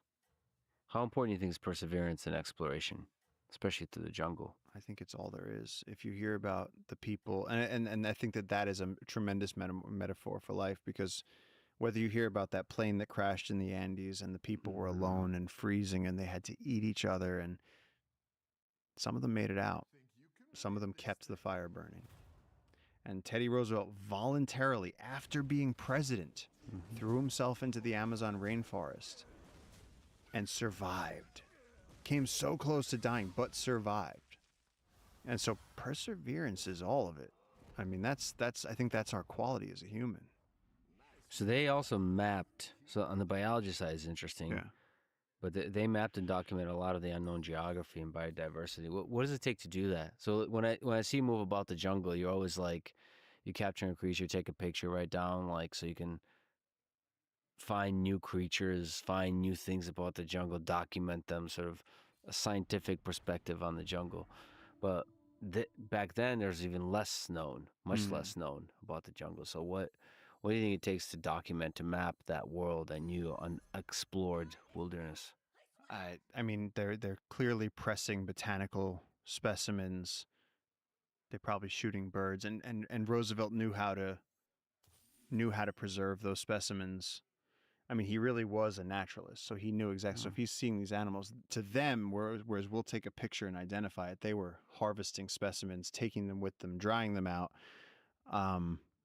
For them, it was totally different, and it could be the first. There's, I don't know, I forget what JJ said. There's something like 70 species of ant birds here, and it's like, so how likely are you to be the first person to ever see this one species of bird? And so for them, and you have this bird, and so perfectly preserving that specimen. And I think a lot of non-scientific people don't realize that every species, from blue whale to elephant to blue jay to sparrow, whatever it is, whatever species we have on record, they're scientific specimens. And the first people to see them shot them. And there's museums are filled with these cataloged, preserved birds that these explorers brought back from New Guinea and South America and Africa, and then put into these drawers, and now we labeled them, and we said, this is this is red and green macaw, this is scarlet macaw, this is brown crested antbird, and it's just, they're just categorized. That book of birds you have, like encyclopedia of birds. What the human achievement in these pages. For people listening, Paul just flipping through a huge number of pages. These are just, is this in the Amazon or is this in Peru? This is just here. This is birds of Peru. Dude, pages on pages of toucans and arasaris and hummingbirds and antbirds and smoky brown woodpecker and tropical screech owl, which we just heard, by the way. It's endless. Who knew there were so many birds? I had no idea there were so many birds. Documenting all of that, analyze. I mean, there's also, which we got to experience, and you're pretty good at it also, is actually understanding and making the sounds of the different birds. Yeah. What's your favorite bird sound to make? Undulated tinamou, because in the crepuscular hours of dawn and dusk, they're usually the ones that make up what is considered by many to be the anthem of the Amazon. Can you do a little bird for us? That's what a undulated tinamou sounds like, and it's usually like, oh, it is getting to be afternoon. It's almost like hearing church bells on a Sunday. It's like there's something about it. You go, there he is. And like you were saying, it's a reminder, oh, that's a friend of mine. Yeah. Surrounded by friends. I have so many friends here. What does it take to survive out here? What are some basic principles of survival in the jungle? Cleanliness. I mean, really, we talked about this, but like, I have so many holes in my skin right now. Yeah. Look, I have a mosquito. There we go. I have so many spots that I've scratched off of my skin because a mosquito bites me and then I scratch it. Or the other big one is that I worry that I have a tick. Not deliberately, not with my thinking brain, but my simian brain just wants to find and remove ticks. And so I scratch, and then if my fingernails get too long, I remove my skin, and then those get infected in the jungle. And so staying hyper clean, using soap, like basic stuff, keeping order to your bags, order to your gear, things in dry bags. Make sure, we explained that we got in the river during a thunderstorm. We didn't explain why we did that, because the thunderstorm came when we had eaten dinner, but we hadn't set up our tents. And so we decided to cover our bags with our boats that we had been carrying, our pack rafts that we had been carrying in our backpacks. So all of our gear would stay dry. So the only thing we could do was either sit in the rain and be cold or sit in the river and be warm. And so keeping our gear dry momentary discomfort for future, that to me was an incredibly smart calculation to make. Is you got to be smart out here. You can't, not running out of a headlamp while you're out on the trail and being stuck in that darkness. It really takes just being a little bit on your toes. And I find that necessity of being on your toes is a place that I like to live in. It's just the right amount of challenge here. So keeping the gear organized and all of that, but also being willing to sort of improvise. I've seen you improvise very well because there's so much unknowns. There's so much chaos and dynamic aspects that, like, planning is not going to prevent you from having to face that in the end of the day. No, it's been really funny watching you sort of shed your planning brain. Like day one, it was very much like, so are we gonna? And then I could see your brow sort of furrow when I would go, I don't know what time we're gonna get there, and you'd go, well, just tell me, and I'd be like, I don't know what the jungle's gonna let us do, let's record the podcast tomorrow, okay, but if it rains, if it gets windy, if a friaje comes, if there's a jaguar with rabies, like anything could happen. Landslide, like anything, literally. Tree. I mean, the thing you mentioned, trees falling, that's a thing in the jungle. That's a major thing in the jungle. Holy shit. First of all, a lot of trees fall. Yeah. And they fall quickly, and they could just kill you. They fall quickly. They're huge. We're talking about trees that are like the size of school buses stacked. Yeah. And connected to other trees with vines so that when they fall, this millennium tree, this 1,000-year-old tree, boom, it shakes the ground, pulls down other trees with it. So if you're anywhere near that for a few acres, you're getting smashed. Mm-hmm. That's the end of you. And so the jungle at any moment that you're out there could just decide to delete you. And then the leafcutter ants and the army ants and the flies and everything, you'll be digested in 3 days. You'll be gone. Gone. No bones, nothing. Who do you think would eat most of you? I would hope that like a king vulture with a colorful face would just dramatically just get in there, like right in the ass, heart. Just like Nature's Metal, just like when they like walk in through the elephant's ass. I'd want that on camera trap. I think that would be a great way to go. And we'll slowly look up and just kind of smile at the just camera. Rip out your intestines and just shake it. And just victorious over your dead body. Well, but also honor a friend. That's another way to sure, honor. but you'd look so, your white naked ass laying there in the jungle, you'd be like face down and shit. That's why you always have to look good. Any moment a tree can fall on you and a vulture just swoops in and eats your heart. That's right. We talked about Alone, this show, a bit. Yo, Rock House. Yeah, what do you think about that guy? Rock House, Roland Welker from season 7. He built the Rock House. He killed the muskox with bow and arrow, and then finished it with a knife. Yeah. And had the GoPro to mount to document it. That's really mind-blowing. I mean, so for people who don't know, that show is you're supposed to survive as long as possible. On season 7 of the show, they literally said you can only win it if you survive 100 days. And there's a lot of aspects of that show that's difficult, one of which is it's in the cold. The others, they get just a handful of supplies, no food, nothing, none of that. So they have to figure all of that out. And this is probably one of the greatest performers on the show, Roland Welker. He built a rock house shelter. So what does survival entail? It's building a shelter, fire, catching food, so staying warm, getting enough energy to sort of keep doing the work. It takes a lot of work. Like building the rock house, I read that it took 500 calories an hour from him. So he had to feed himself, right? Quite a lot. You're lifting 200-pound boulders. And still the guy lost, I read, 44 pounds, which is 20% of his body weight. So that's survival. What lessons, what inspiration do you draw from him? I think he was fun to watch because he had this indomitable spirit. He wasn't there to commune with nature. He was there to win. And he was like, to me, that's the pioneer mentality. He goes, I'm a hunting guide. I'm out here. I'm going to win that money. I'm going to survive through the winter. He wasn't worried. I feel like so many people are like, they worry, second guessing themselves. Am I in a video game? I don't know. What's my, just questioning their entire existential identity. And this guy was like, you know what? There's a muskox over there. Mm-hmm. I'm going to shoot it. I'm going to stab it. And then I'm going to make a pouch out of its ball sack. And I'm going to live off that for the next few months and win $500,000. And that's an amazing amount of pragmatic optimism that I just enjoyed. Yeah. And every time he would go, we got to get back to Rock House. And it became, even though he's all alone, he had a big smile on his face. And what made that season so great was that it was him and then it was Callie. Mm-hmm.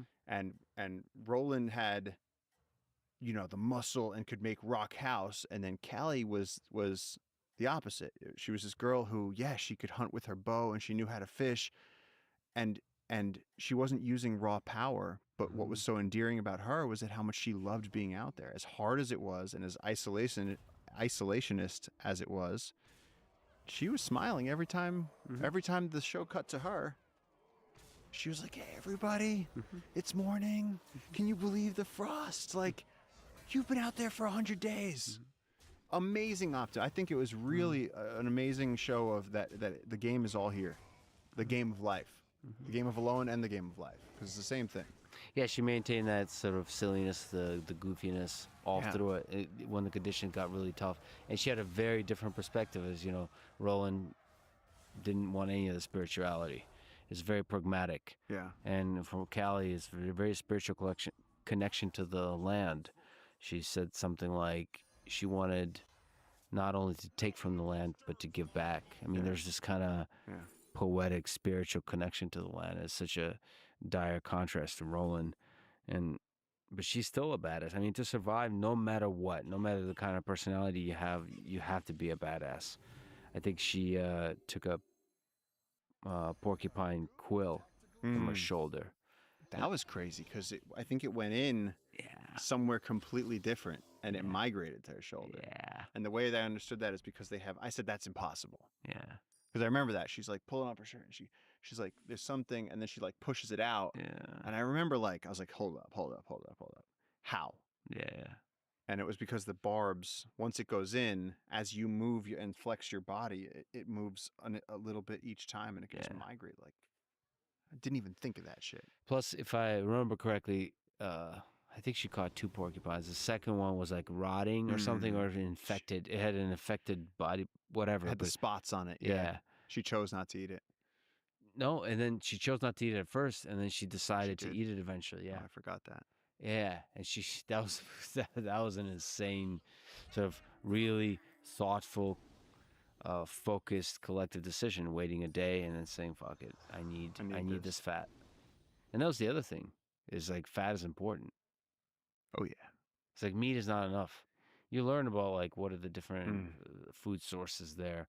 Apparently, there's like rabid starvation is a thing because when you have too much lean meat, it doesn't nourish the body. Fat is the thing that nourishes the body, especially in cold conditions. So that's the thing. She was incredible, and I thought as brash and sort of fun as Roland was, she represented a much more beautiful take on it, and it was really heartbreaking when she lost because I mean, and like you said, still a badass. Yeah. It's kind of like Forrest Griffin versus Stefan Bonner. Like it was like it doesn't matter who won. Yeah, you guys beat the shit out of each other. Like, and she didn't really lose, right? No, so she got evac'd because her toe was going frostbite. 100 days. You think you can do 100 days? Honestly, I'm 18 years in the Amazon, man. I just at this point it's I could. I wouldn't sign up for another 100 days. Yeah. You know. At this point I don't have that to prove. I've survived in the wild and I wouldn't want to voluntarily take 100 days away from everyone I know. Yeah, the loneliness aspect is tough. We're not meant for that. I really love the people I have in my life and I wouldn't and you see it on the show. A lot of the people, big, tough ex-Navy SEALs who are survival experts who know what they're doing. They get out there and they go, you know what? I miss my family. Yeah. And they go, it's not worth it. They have this existential realization. They go, I only got so many years here. Like, let's, this is crazy. It's just some money. Fuck it. And they go home. You know, it's funny because you sometimes film yourself in the jungle when you're alone. And there's another guy, Jordan Jonas, Hobo Joro. He's the season 6 winner. And he said that the camera made him feel less lonely. I've heard of him from multiple channels.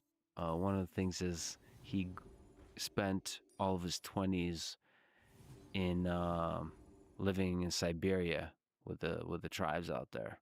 Whoa. Herzog, happy people. Mm. And so he actually talked about that it's one of the loneliest time of his life because when he went up there, he didn't speak Russian and he needed to learn the language. And even though you have people around you, when you don't speak their language, it feels really, really lonely. And he felt less lonely on the show because he had the camera and he felt like he could talk to the camera. There is an element when you have, in these harsh conditions, if you like record something, you feel like you're talking to another human through it, even if it's just a recording. I sometimes feel that, like, maybe because I imagine a specific person that will watch it, and I feel like I'm talking to that person. Well, I noticed that when things got especially hard, and they did get especially hard when we were out in the wilderness,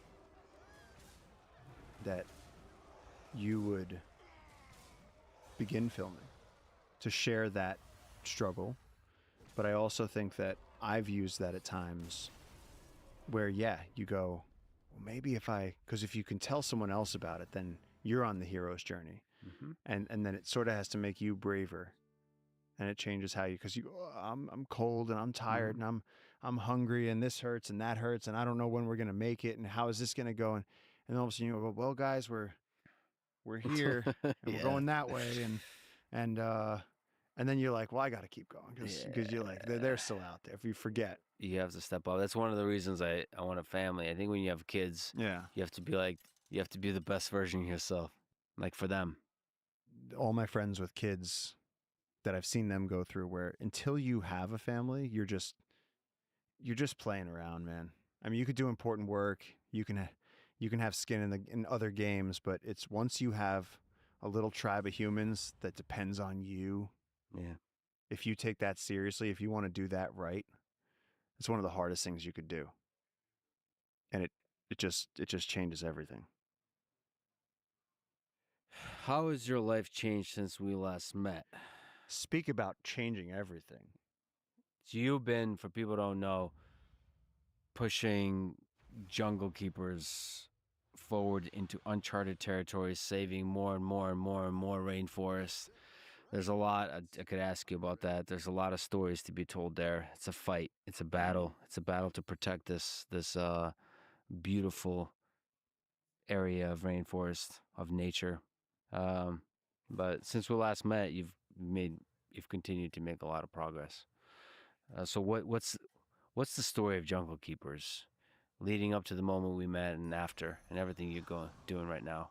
18 years ago, when I first came to the jungle, I was a kid from New York who always dreamed since I was 6 years old, maybe even younger, of going to a place where animals were everywhere and there's big trees and skyscrapers of life. And so being dyslexic and not fitting in school and reading about Jane Goodall and having Lord of the Rings be one of the things I grew up on, I just chose to come to the Amazon. And the first person I met was this local indigenous conservationist named Juan Julio Duran, who was trying to protect this remote river, the Las Piedras River, which in history, apparently Fawcett referenced either the Las Piedras, but he called it Tawamanu and said, don't go there. You'll surely die from tribes. And so there's very few references to this river in history. It's stayed very wild because it's been a place that the law hasn't made it, the government hasn't really extended to, like, we're sort of past the police limit. And so JJ was out here ages ago trying to protect this river before it was too late. And when I met him, I was just a barely out of high school kid with a dream of just seeing the rainforest, let alone seeing a giant anaconda or having any sort of meaningful experience or contribution to the narrative. And somehow, over all the years that we began working together and sparked a friendship and began exploring and going on expeditions and bringing people to the rainforest and asking them for help and manifesting the hell out of this insane dream that we had. I mean, we didn't even have a boat. We would take logs down the river. We would have to cut a tree down every time we wanted to return to civilization. We'd have to cut down a balsa tree and float down the river. Float down the river on it, yeah. It's madness. Like, it's madness. It's pure madness. And I don't know what made us keep going, but along the way, people showed up who cared and who wanted to help. And if it was a movie, it wouldn't even necessarily be a good movie, because you'd go, oh, please. You're just telling me that you just kept doing the thing and just magically people showed up? But yeah, that's what happened. That's exactly the way it went. We kept doing the thing that we loved. We said, it doesn't matter if we don't have funding or a boat or gasoline or friends or anything. We just kept going. And along the way, we found someone who could help us start a ranger program. And then we found Dax da Silva, who helped us fund the beginning of Jungle Keepers. And then people like Mosin and Stefan, who were there making sure that this thing actually took flight off the ground. And then right around the time that we were wondering what was going to happen and if we're all going to have to quit and get real jobs and if we could actually save the rainforest from the destruction that was coming, Lex Friedman sends me a DM and honestly changed the entire narrative. Because up until then, we'd been playing in the minor leagues, pretending, trying real hard. And the listeners of your show, in the moments after you published your episode with our conversation, began showing up in droves and supporting Jungle Keepers, putting in 5, 10, 100, 1,000. We started getting these donations. And the incredible team that I work with, we all went into hyperdrive. Everybody started going nuts. We all started spending 16-hour days working to try and deal with the tidal wave that Lex sent towards us, just because so many people knew that we were doing this, that was an indigenous-led fight to protect this incredibly ancient virgin rainforest before it was cut. And people resonated with that. And so we got this huge swell of support. And this year we've protected thousands and thousands of more acres of rainforest because of that swell of support. So current 50,000 acres, what's the goal? What's the approach to saving this rainforest? Since we printed this, it's gone up to 66,000 acres.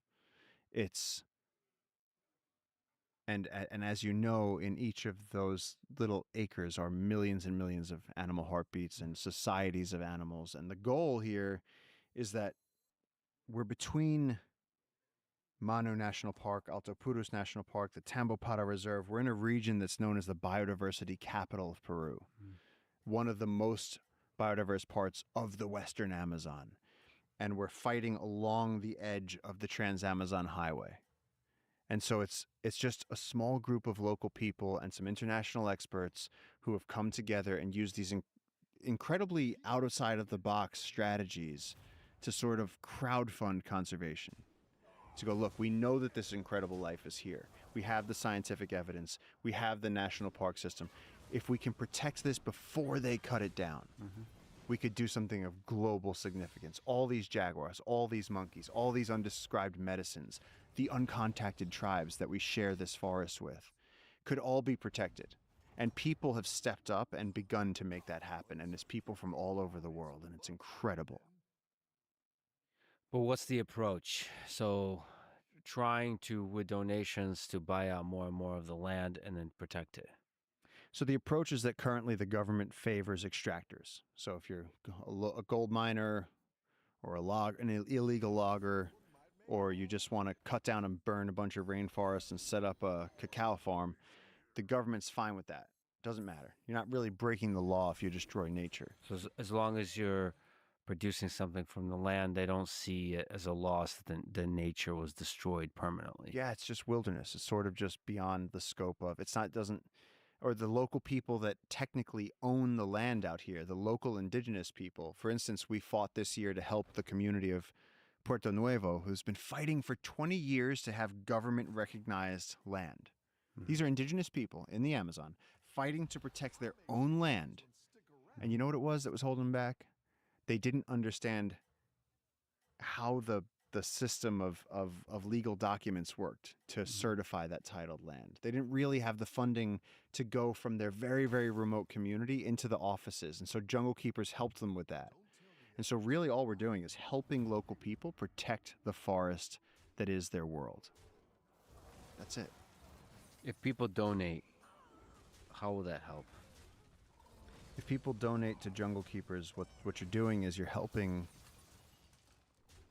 someone like JJ, who's an indigenous naturalist, who has the vision, who has seen forest be destroyed. He's trying to protect it before it's too late. You're saving mahogany trees, ironwood trees, kapok trees, skyscrapers of life, just monkeys, birds, reptiles, amphibians, birds, mammals, this entire avatar on Earth world of rainforest that produces a fifth of the oxygen we breathe and the water we drink.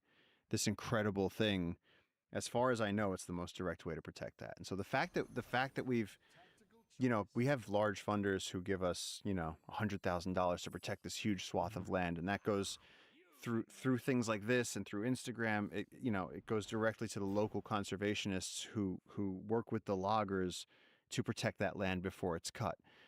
But one of the most impactful things that has happened this year in the wake of our last conversation was that I got an email from a mother, and she said, I'm a single mom and I work a few jobs and I can't afford to give you a ton of money, but me and my kids look at your Instagram often after dinner, and they really want to protect the heartbeats. They really want to protect the animals in the rainforest. And so we give $5 a month to Jungle Keepers. And it was, to me, that was so impactful because I used to be that little kid worried about the animals. And I saw how a few million raindrops can create a flood.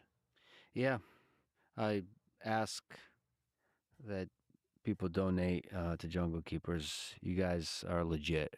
That money is going to go a long way. JungleKeepers.org. If you somehow were able to raise very large, so the raindrops would make a waterfall, a very large amount of money. I don't know what that number is.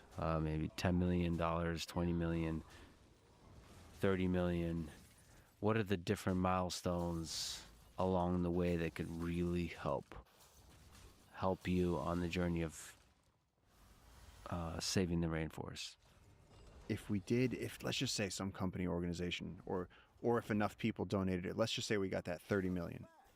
That money would go directly into stopping logging roads, into creating a corridor, a biological corridor that connects the uncontacted indigenous reserves with other tribal lands, with Manu National Park, with the Tambopata, which establishes essentially the largest protected area in the Amazon rainforest. And what makes this groundbreaking is that we're not doing this in the traditional way. We're doing this, take it to the people.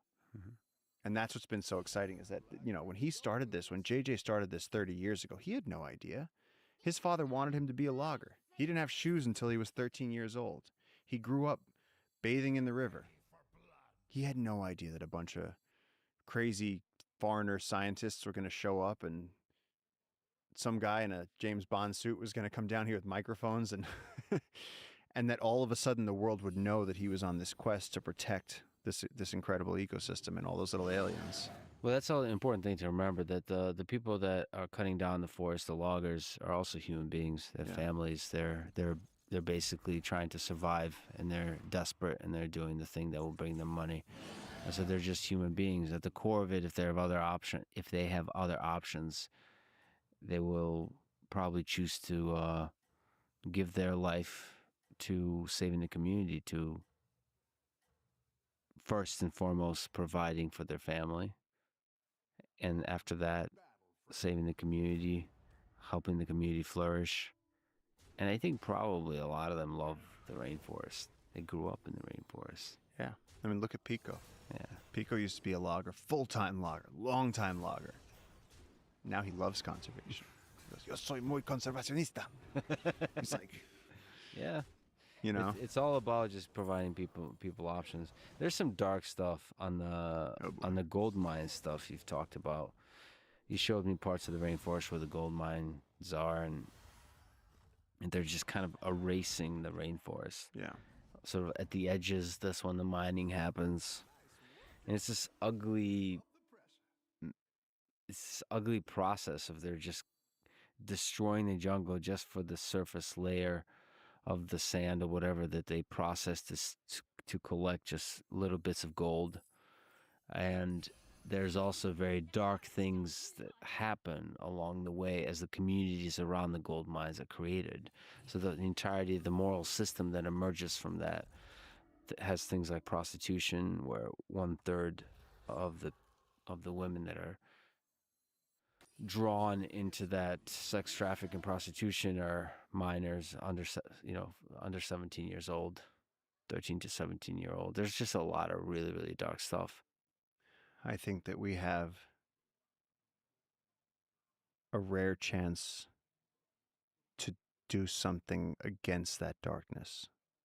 I think that this is an example of local people who have taken action, done good work, been good to the people that have visited, harnessed a certain amount of international momentum.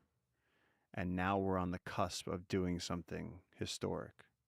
And so for the children in the communities along this river, it won't be being a prostitute in a gold mine. It'll be becoming a trained ranger. Like last month, our ranger coordinator and one of our female rangers went to Africa for a ranger conference. And it's like we're beginning to, this is someone from a little tiny village with thatched huts upriver. She went to Africa to talk about being a professional conservation ranger. And it's like, that's changing lives. And her daughters then, she's married to Ignacio, the guy. She, like their kids are going to grow up seeing their parents walking around with the emblem on and go, oh, I want to. And then people like Pico and Pedro and all these guys that work here are going to go, well, we have to protect this forest. And then they start getting fascinated about the snakes. And then they start caring about the turtle eggs. And then all of a sudden they have a way of life, and nobody needs to go needs to go steal anybody's kids to be a prostitute in a gold mine. That's horrible. And so it's really a win-win for the animals, for the river, for the rainforest, for people. It's biocentric conservation. It's just making everything better. Yeah, I've read in an article that said an estimated 1,200 girls between ages of 12 and 17 are forcibly drafted into child prostitution around the communities in the gold mines. At least 1/3 of the prostitutes in the camp are underage. The girls had ended up in the camp after receiving a tip that there were restaurants looking for waitresses and willing to pay top dollar. They jumped on a bus together and came down to the rainforest. What they found was not what they were expecting. The mining camp restaurants served food for only a few hours a day. The rest of the time, it was the girls themselves who were on the menu. Literally at the end of the road, and without the money to return home, the girls would soon become trapped in prostitution. It's interesting to me that the most devastating destruction of nature, the complete erasure of the rainforest, burned to the ground, sucked through a hose, spit out into a disgusting mercury puddle, like the complete annihilation of life on Earth, goes hand in hand with the complete annihilation of a young life.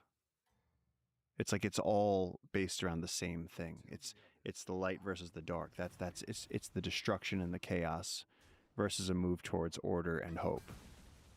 And it is incredibly dark, and this region is heavy with it. Well, I'm glad you're fighting for the light. Is there like a milestone in the near future that you're working towards, like financially in terms of donations? There is. In the next year and a half, as you saw in your time here, there's roads working around the Jungle Keepers concessions. All the work that the local people are doing to protect this land is trying to be dismantled by international corporations that are subcontracting logging companies here. And really what we need is $30 million in the next 2 years to protect the whole thing.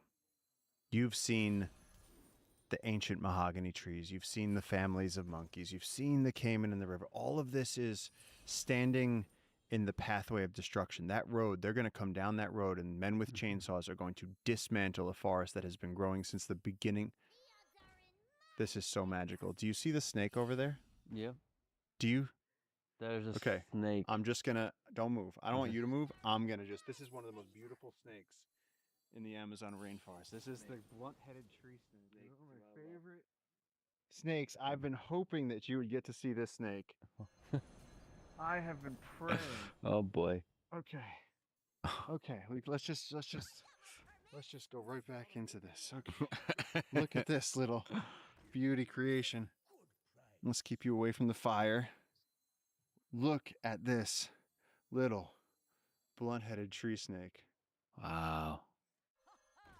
Such an incredible, So tell me about the snake. harmless little snake. If you put your hand out, he'll probably just crawl onto your hand. Just be real careful with the fire. So look, I'm just gonna put him like this. We're gonna. Yeah, that's just snake safety. So he's a tree snake. Yep, nice and slow, nice and slow, nice and slow. So you nice and slow, just really slow. Just be the tree. Be the tree that he climbs on. And this is like, again, this is a snake that's so thin and so small. There you go, nice and slow. Just be the tree, let him crawl around. So he's gonna try and do all this stuff. Let me see if I can just calm him down for a second. Let me just see. He's a very active little snake. So see like the snake the other night? Okay, just calm. Look at this, I can see the light through his body. To me, this is an alien. Mm-hmm. This is this strange little life form. His eyes are 2/3 of his head. I'm not joking you. Look at their skull. He's so tiny. He's so For tiny. people listening, there's a snake in Paul's hands right now, and it's very, it's long, of course, but very skinny. Very very skinny. light. And also for everyone listening, the odds of that as we're sitting here doing this podcast, that a snake would just be crawling by in the jungle might sound like something that would happen, but the density of snakes in the Amazon rainforest makes this a very unique experience. Can you tell me a little bit about the coloration scheme? Yeah, It's so a little bit brown. yeah, just to describe this as we were talking here, it's just a sort of banded white and brown snake with this tiny little head about the size of my pinky nail. 2/3 of this snake's head is made up of its gigantic eyes. It's got a small mouth, and it's about a third as thick as a pencil. It's basically a moving shoestring. It's incredibly thin. The only thing I am thinking, Lexo, is that if we have Dan come and just do some shots of... Yeah, that's true. Dan! So what are we looking at here? The snake that was crawling behind us in the jungle that we were talking about jungle keepers and what we could do. And this snake just showed up at that moment. And this is a very active little snake who's out for a hunt tonight and wants to find something to eat. So this is a blunt-headed tree snake, totally harmless little, literally a moving shoestring.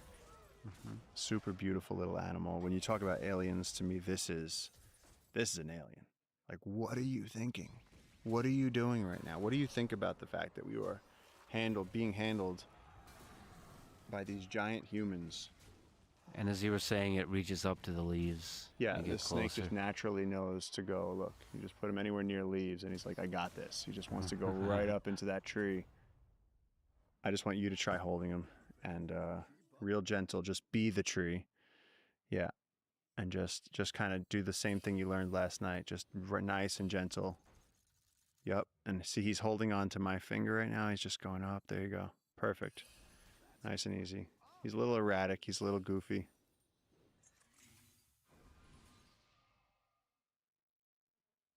Maybe he's camera shy. Maybe a fan of the podcast. And gigantic eyes relative to his body size. Huge. Oh, Jeez. hello, moth. Traffic in the jungle. And then for everyone listening, as we're handling the snake that we found that was crawling by us, like literally by our shoulders as we're talking. A bat flies through, no joke, 8 inches from Lex's ear, like just zips past his head as he's holding a snake while we're sitting here in the jungle. It's just, we're just in it now. Now he's going to try and back up. And how do you? Yeah, let's encourage him to come back this way. He's weaved this way. He's okay. He's just trying to back up. Yeah, right there. Release. Oh, Release. Okay. This is what I'm gonna do. We're gonna say thank you, Mr. Snake. thank you, Mr. Snake. Thank you, Mr. Snake. Go back up into the tree. Here we go. There you go. There you go. There you go. And then we can resume normal podcasting now, because we really are in the jungle. We right really now. are in the jungle. That's one of my favorite snakes. That's one of my favorite little aliens on this planet. Mm-hmm. Look at that. And it's going on some long journey. It's Up gonna into the canopy. carry the rest of the night. So that little snake is one of the millions of life forms, heartbeats that you're trying to protect. Exactly. To me, after almost 20 years down here, the people here have become my friends. The caiman on the river, the monkeys. When I fall asleep at night, I think about all the different heartbeats, all the different little creatures here that when they bulldoze this forest, when they chop down these trees, that they vanish, that we take away their world. And in that very evolutionary historical sense of remembering the primordial soup, it's like this little creature is surviving out here somehow, and we have the chance to save it. And even if you don't care about the little creature on the pale blue dot, each of these little creatures contributes to this massive orchestral whole that creates climactic stability on this planet. And the Amazon is one of the most important parts of that. And each of these little guys is playing a role in there. So one of the other fascinating life forms is other humans, but living a very different kind of life. So uncontacted tribes. What do you find most fascinating about them? What I find most fascinating about the uncontacted tribes is that while me and you are sitting here with microphones and a light, somewhere out there in that darkness, in that direction, not so far away as the crow flies, there are people sitting around a fire in the dark, probably with little more than a few leaves over their heads, who don't even have the use of stone tools, who only have metal objects that they've stolen from nearby communities. They're living such primitive, isolated, nomadic lives in the modern world, and they're still living naked out in the jungle. It's truly incredible. It's truly remarkable, and I think that it's because they can't advocate for themselves, they can't protect themselves. It's sort of like, well, we can let them get shot up by loggers and let their land get bulldozed while they hide. They have no idea that their world is being destroyed. But they're sort of the scariest and most fascinating thing out there right now in the jungle. What do you think because you've spoken about them being dangerous, what do you think their relationship with violence is? I think Why is violence part of their approach to the external world? So from the best I understand it, that at the turn of the century, Industrial Revolution, we had sudden immense need for rubber, for hoses and gaskets and wires and tires and the war machine, and the only way to get rubber was to come down to the Amazon rainforest and get the local people who knew the jungle to go out into the jungle and cut rubber trees and collect the latex. Mm-hmm. And Henry Ford tried doing Fordlandia, tried having rubber plantations, but leaf blight killed it. And so you had this period of horrendous extraction in the Amazon where the rubber barons were coming down and just raping and pillaging the tribes and making them go out to tap these trees. Mm-hmm. And the uncontacted tribes said no. They had their 6-foot-long longbows, 7-foot-long arrows with giant bamboo tips, and they moved further back into the forest. And they said, we will not be conquered.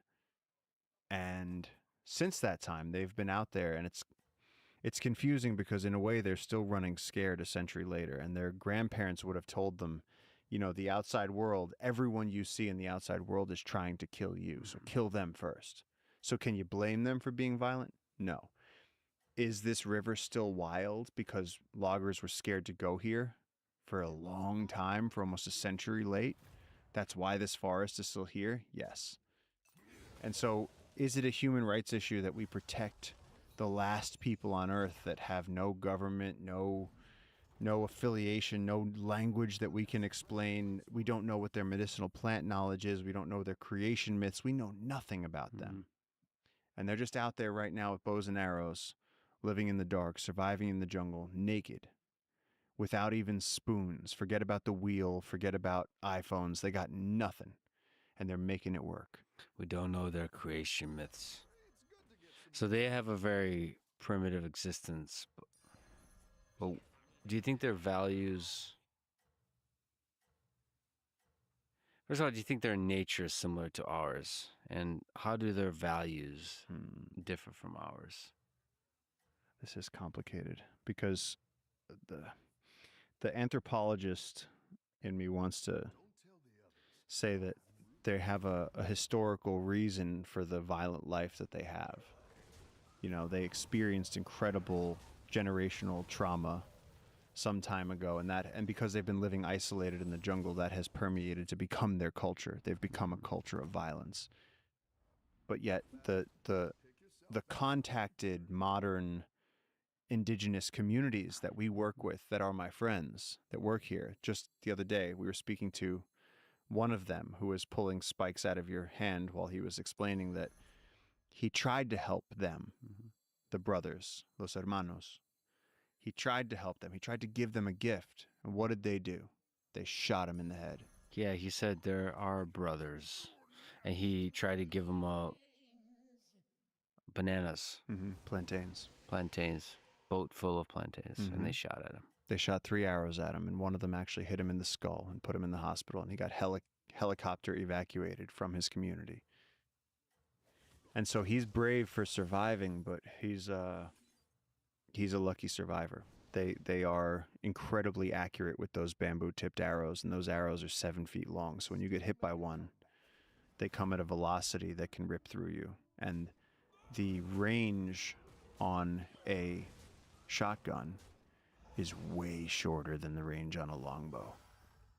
You're talking about a couple 100 meters on a longbow. And they're deadly accurate. They can take spider monkeys out of a tree.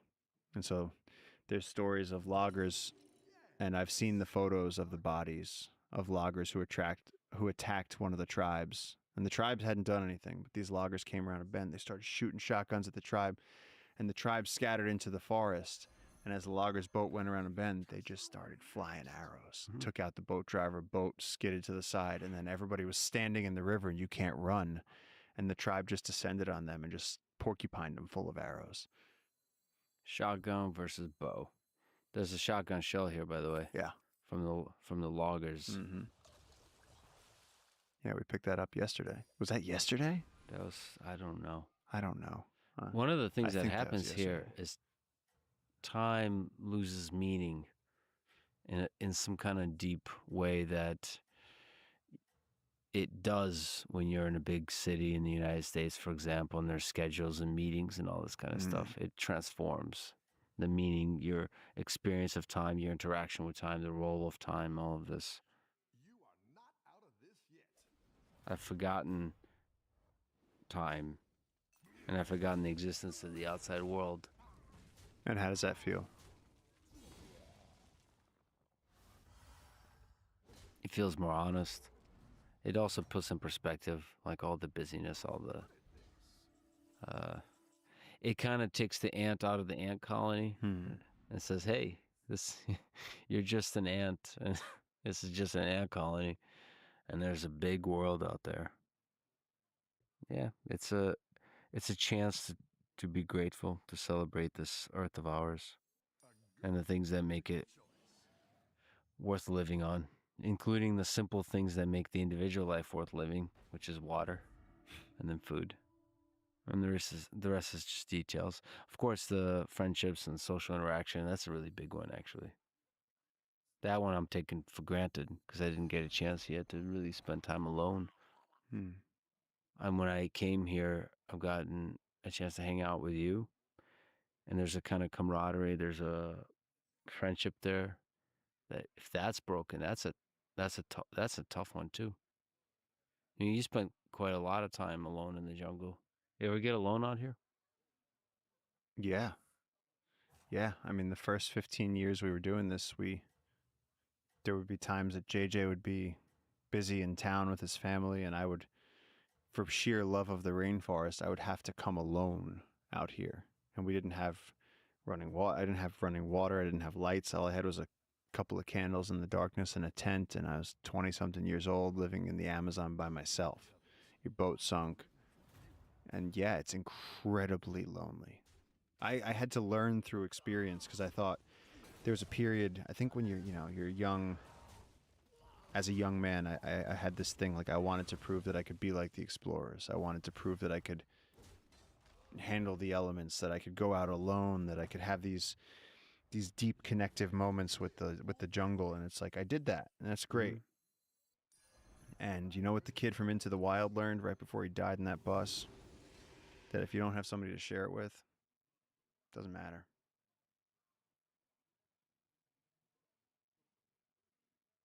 But on some kind of like even just deep human level, like even if you have somebody to share it with, you ever just get alone out here? Just like this sense of like existential dread of like what the jungle has a way of uh not caring about any individual organism because it just kind of churns. It's like it makes you realize that life is finite quite intensely. Hmm. Yeah, for me, it's comforting being out here because I find the rat race, the national narrative, the the the need to make money, to worry about war, to be outraged about the newest thing that politician said and what that actor did, and it just there's always just this just unending sort of media storm, and everyone's worried, and everyone's trying to optimize their sunlight exposure and find the solution and buy the right new thing. And to me, coming out here, first of all, I mean something out here because I can help someone. I can help people. I can help these animals. And so I find my meaning out here. But also, there's the losing the madness over the mountains. It's nature has always, and for many people, been where things make sense.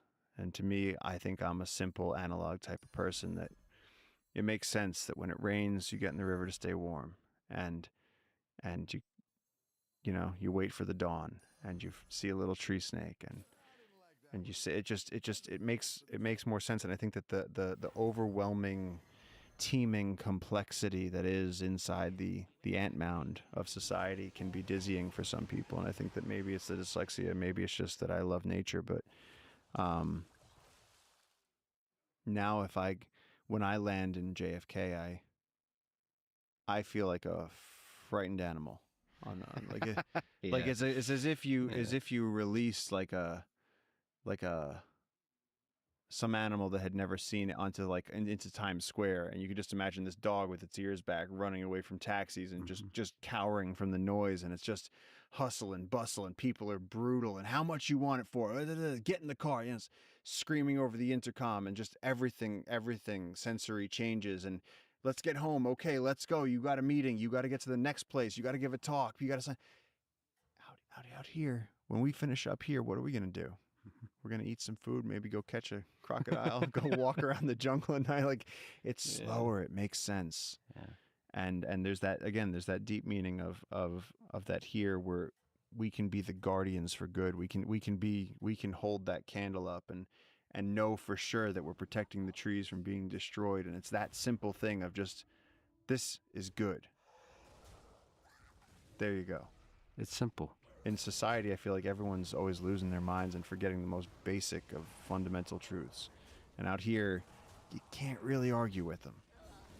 You know, when we needed water, it was like, shit, if we don't get water, we're fucked. Mm-hmm. And that's, to me, that's where the camaraderie comes from, because Mm-hmm. no matter what, we could go to the most fancy ass restaurant through the biggest, most famous people in the world. Doesn't matter. We still remember what it was like standing around in the jungle going, fuck, we're scared. We don't have water. Mm-hmm. We got reduced to the simplest form of humans. And Mm-hmm. that's something, and we survived, and that's cool. And you take all those people in their nice dresses in those fancy restaurants, and you put them in those conditions, they're all gonna want the same thing, this water, and Yes. it's all the same thing. All the beautiful people. How has your view of your own mortality evolved over your interaction with the jungle? How often do you think about your death? Well, I don't anymore, because I've come to believe that there is a benevolent God, spirit, creator taking care of us, and I don't think about my own death. We have a little bit of time here, and we clearly know nothing about what we're doing here. Mm-hmm. And it seems like we just have to do the best we can. And so it doesn't scare me. I've come close to dying a lot of times, and I just don't think you don't want to have a bad death. First of all, you don't want to be a statistic. You don't want to find out. You don't want to like be the first to try out a new product and oops, it crushed you. Mm-hmm. You know, that's a terrible way to go. Or the people that used to, in the gold rush, they were using mercury and they were all getting or lead. It was lead poisoning, and it's like, a few million people died that way, and it's like you want a good death. You know, you want to staring down the eyes of a tiger or hanging off the edge of a cliff, saving somebody's life. Something worthy, warrior's death. Mm-hmm. But Riding a 16-foot black caiman, just boots on, screaming, yeah. That would be fun. That'd be a good one. a lot of people say that you carry the spirit of Steve Irwin in your heart, in the way you carry yourself in this world. I mean, that guy was full of joy. If I have a percentage of Steve Irwin, I would be honored. But that guy, I think there's only one Steve. I think that he occupied his own strata of just shining light. Everything was positive, enthusiasm, love, and happiness, and save the animals and do better and let's make it fun, and that was so infectious that it sort of transcended his TV show. It transcended his conservation work. It transcended business and entrepreneurship. It just, through sheer magnetism and enthusiasm, everyone knew who Steve was. Everyone loved Steve. We still all love Steve. And so it's just amazing what one spirit can do. So if anybody, makes that comparison, I get really uncomfortable, because to me, Steve Irwin is like just the GOAT. And so I'm okay with that. Well, I at least agree with that comparison. Having spent time with you, there's just an eternal flame of joy and adventure too, just pulling you.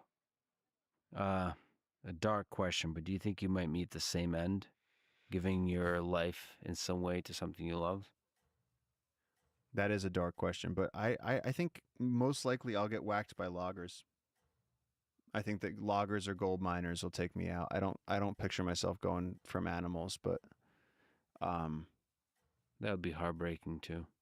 yeah, it would. But yeah, at the same time though, like the Kurt Cobain value of that, if I died doing what I love to protect the river, I'd be worth so much more a lot. Like we'd get the 30 million if I died tomorrow for sure.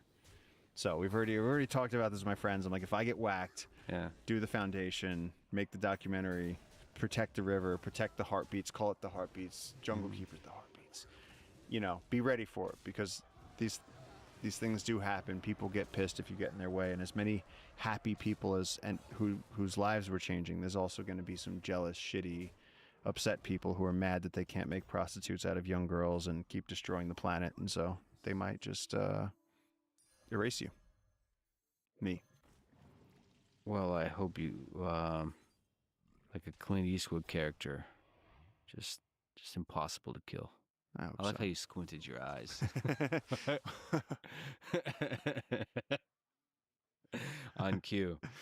Who do you think will play you in a movie? God, somebody Of all with the your right life. nose. Yeah. Somebody who can live up to this schnozzle. Yeah, all right. Italian. Yeah. It's funny. Do you think of yourself as Italian or human, American? That's the thing. Ape? My life has been the United Nations of whatever. Like to me, I don't. That's the other thing. You go back to society and everyone's obsessed with race. To me, I'm like, look, leopards have black babies and yellow babies, one mother. Like they're all leopards, and and I'm so colorblind and race blind and everything else. I've lived in India. My friends are Peruvian. My family, we got Italian, Filipino, just everything.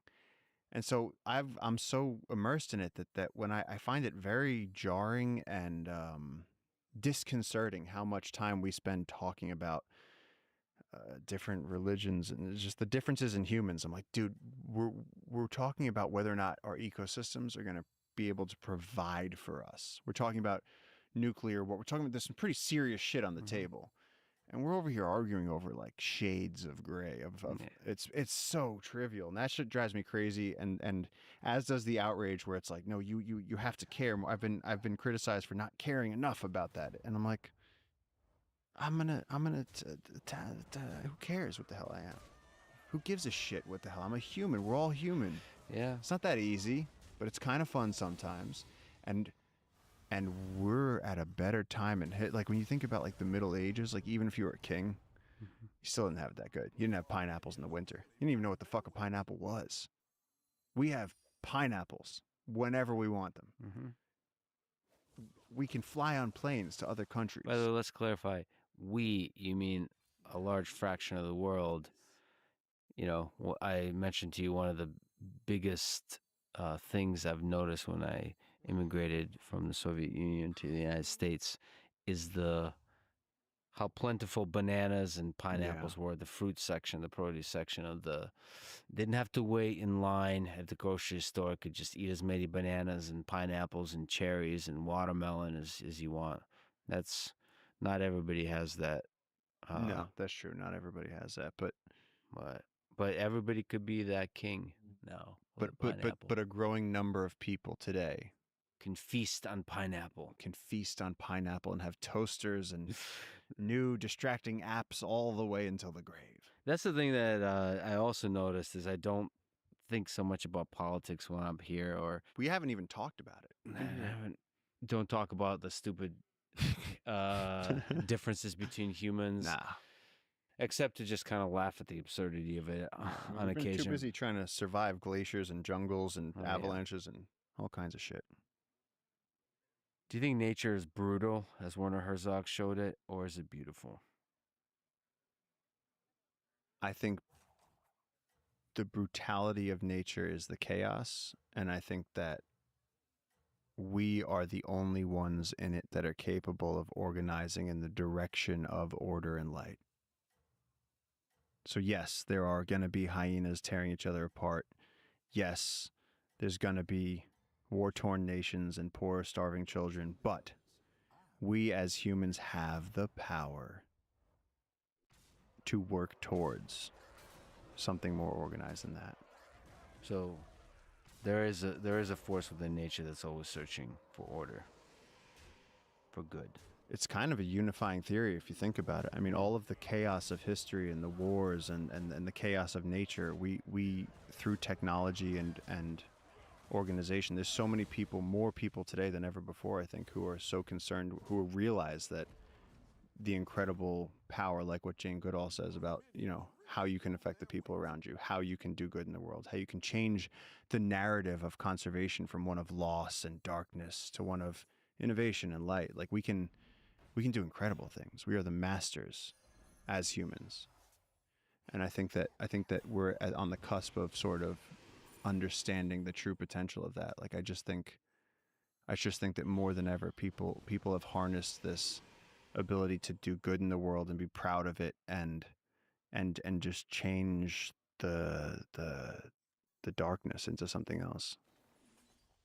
When you have lived here and taken in the ways of the Amazon jungle, how have your views of God, you mentioned, how have your views of God changed? Who is God? I've come to believe that, again, back to that Christ wasn't a Christian, Muhammad wasn't a Mhm. Muslim, and Buddha wasn't a Buddhist. That, like, the game is love and compassion. And the universe is chaotic and dangerous, and nature is chaotic and dangerous. But if this is some sort of a biological video game, our reality, that the test is, can we be good? And we go through it every day. Can you be good to your parent? Can you be good to your partner? Can you be good to your coworkers? It's so difficult. And we see how people can cheat and steal and hurt and destroy, and the incredible impact that it has on the world, the returning exponential impact that one act of kindness, one act of good can do. And so I see nature as God. I see the religions as different cultural manifestations of the same truth, the same creative force. Maybe me and you have the same beliefs, and your aliens are my angels. Well, thank you for being one of the humans trying to do good in this world. And thank you for bringing me along for some adventure. And I believe more adventure awaits. Thank you for being enough of a psychopath to actually just sign on to come into the Amazon rainforest in a suit. And a year ago, when you told me that you were going to do this, I truly didn't believe you. So for being a man of your word, and for the incredible work you do to connect humans and to create dialogue and to do good in the world, and for all the adventures that we've had, thank you so much. Thank you, brother. Lex, thanks, man. Thanks for listening to this conversation with Paul Rosalie. To support this podcast, please check out our sponsors in the description. And now, let me leave you with some words from Joseph Campbell. The big question is whether you are going to be able to say a hearty yes to your adventure. Thank you for listening, and hope to see you next time.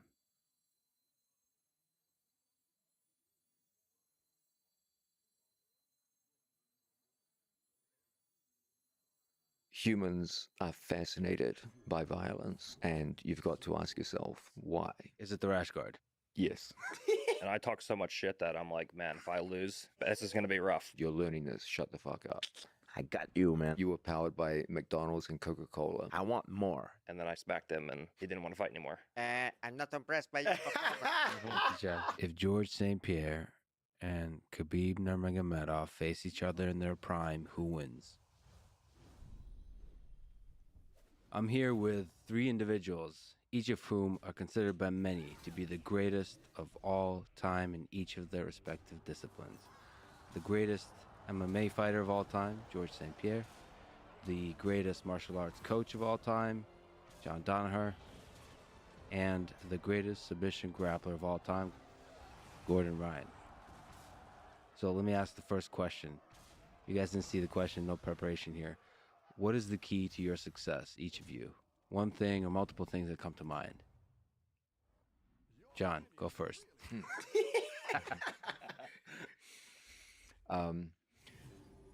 Is it the rash guard? Yes. I like that you choose John right off the bat. You seem the most nervous. He's inspired us to give the right answer. For me, it's about finding a way to work in a world where most of the answers are already known. Okay, in any developed sport, by the time you enter that sport, most of the basic precepts, the major techniques, the major mechanical understandings of the sport are long since worked out. And so, in a highly developed world,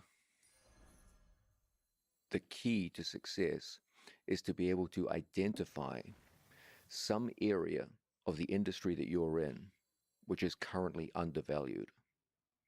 To do what the other people are not doing. Deeper than that, everyone has a view of, okay, these are the main skills of the industry I work in. At any given time, some set of skills, attributes, will always be somewhat undervalued. They're underappreciated by the people in the game. You see that in any given industry, there are always trends which change the nature of the industry over time. So fashion trends in the clothing industry, you'll see at any given time there's a general wave of fashion which pushes most of the people in the industry in a given direction at a given time. What makes people stand out is the ability to look at the various possibilities out there and say, here is something which is genuinely useful, but which is currently being underused, underutilized. And I want to bring that back in and develop it. And because it's an inherently useful product, it will be very, very successful in its initial applications against people who aren't currently using it. If you can do this in whatever industry you're in, I believe you'll be highly successful. So this applies both for actual specific like techniques and also tactics as well in the case of jiu-jitsu. So, for example, in my sport, leg locks have always been around. Okay, there's no shortage of people you can look back in history who are applying leg locks. Nonetheless, as in across the industry, leg locks were undervalued and underappreciated. There was a general sense in which most of the leading figures of the sport, for most of the history of the sport of jiu-jitsu, tended to de-emphasize leg locks. And when I looked at them, I said there was immense potential, but it wasn't being realized and needed to be changed. Since then, that has more or less occurred. Now, most people coming into the sport understand that leg locks are an important aspect, and they're no longer undervalued. If anything, it's gone too far the other way, and now perhaps they're a little overvalued. And this kind of fashion trend exists in every industry. And the job of anyone who wants to excel in a given industry is to be able to identify, okay, what are the things that are currently out of fashion and undervalued? And then look at what is their actual objective value, and then work to bring them back to the forefront. So John brought up fashion. George is wearing a really sexy shirt. So assuming that's not the reason, is there something that comes to mind as the key to the success of your incredible career? Well, of course, everybody knows the famous answer that every athletes are saying, oh, it could be genetic. I was maybe gifted, I had certain predisposition, I worked really hard. But I think something that people don't talk enough is when everybody sometimes go right, I was never afraid to try to go left. And I felt many times trying to do things that were not known to be things that would brought me success, but I tried it. You know, I was very often I was the first of trying new things, and I felt many times, but certain times it gives me a certain advantage. And for example, I was sometimes fighting guys that had much better wrestling background than me on paper, and nobody before that fought those guys, nobody had dare to try to take them down because their wrestling pedigree were so good. And I didn't have on paper the wrestling pedigree to take these guys down in a fight. But when everybody tried to go right, I was going left. I fought them in a different way, and that was the blueprint to beat some of these guys. You know what I mean? You know what I mean? So yeah. So we'll actually talk about a few fights where you did just that. It's fascinating. But let's stay at the high level. So Gordon, again, sticking on fashion. May I compliment your incredible badass hat? I'm trying to fit in here. We should say we're in Texas now, so he's become a Texan overnight. So what is there something you can speak to that you would attribute to as the key to your success? Yeah, so first of all, it has to be a rule where you don't ask us all the same questions, because how am I supposed to compete with the answer John just gave? That was like, there's nothing I can do that's going to top that. Yeah. But I think it's there's many things, but I think the number one thing is John. When I came in, I was a blue belt, and I was beating brown and black belts in competition already. But he really changed my way of thinking about the sport. I would just come in, and if something wasn't working, I would just do it harder and faster and more aggressively, and that just degenerated into me spastically knee sliding into cross hashigurami against Eddie Cummings for 6 months, and then just getting heel hooked repeatedly. And I'm like, this is not working. And Eddie, like when I met him, was like a chubby librarian looking guy, and I'm like 6'2", like jacked, like 170. And I'm like, there's no way I'm losing to a guy who looks like this. But he just kept heel hooking me. So I would just go harder and harder, and it wouldn't work. And then John's like, well, if you learned leg locks, you might have some more success. And then I was like, yeah, that probably makes sense. And from then on, I kind of just changed the way I thought about the sport. Instead of doing things harder, I would actually try to get better at jiu-jitsu. Do you remember like a turning point where you became, as opposed to being mediocre, not just in technique but in approach to great? I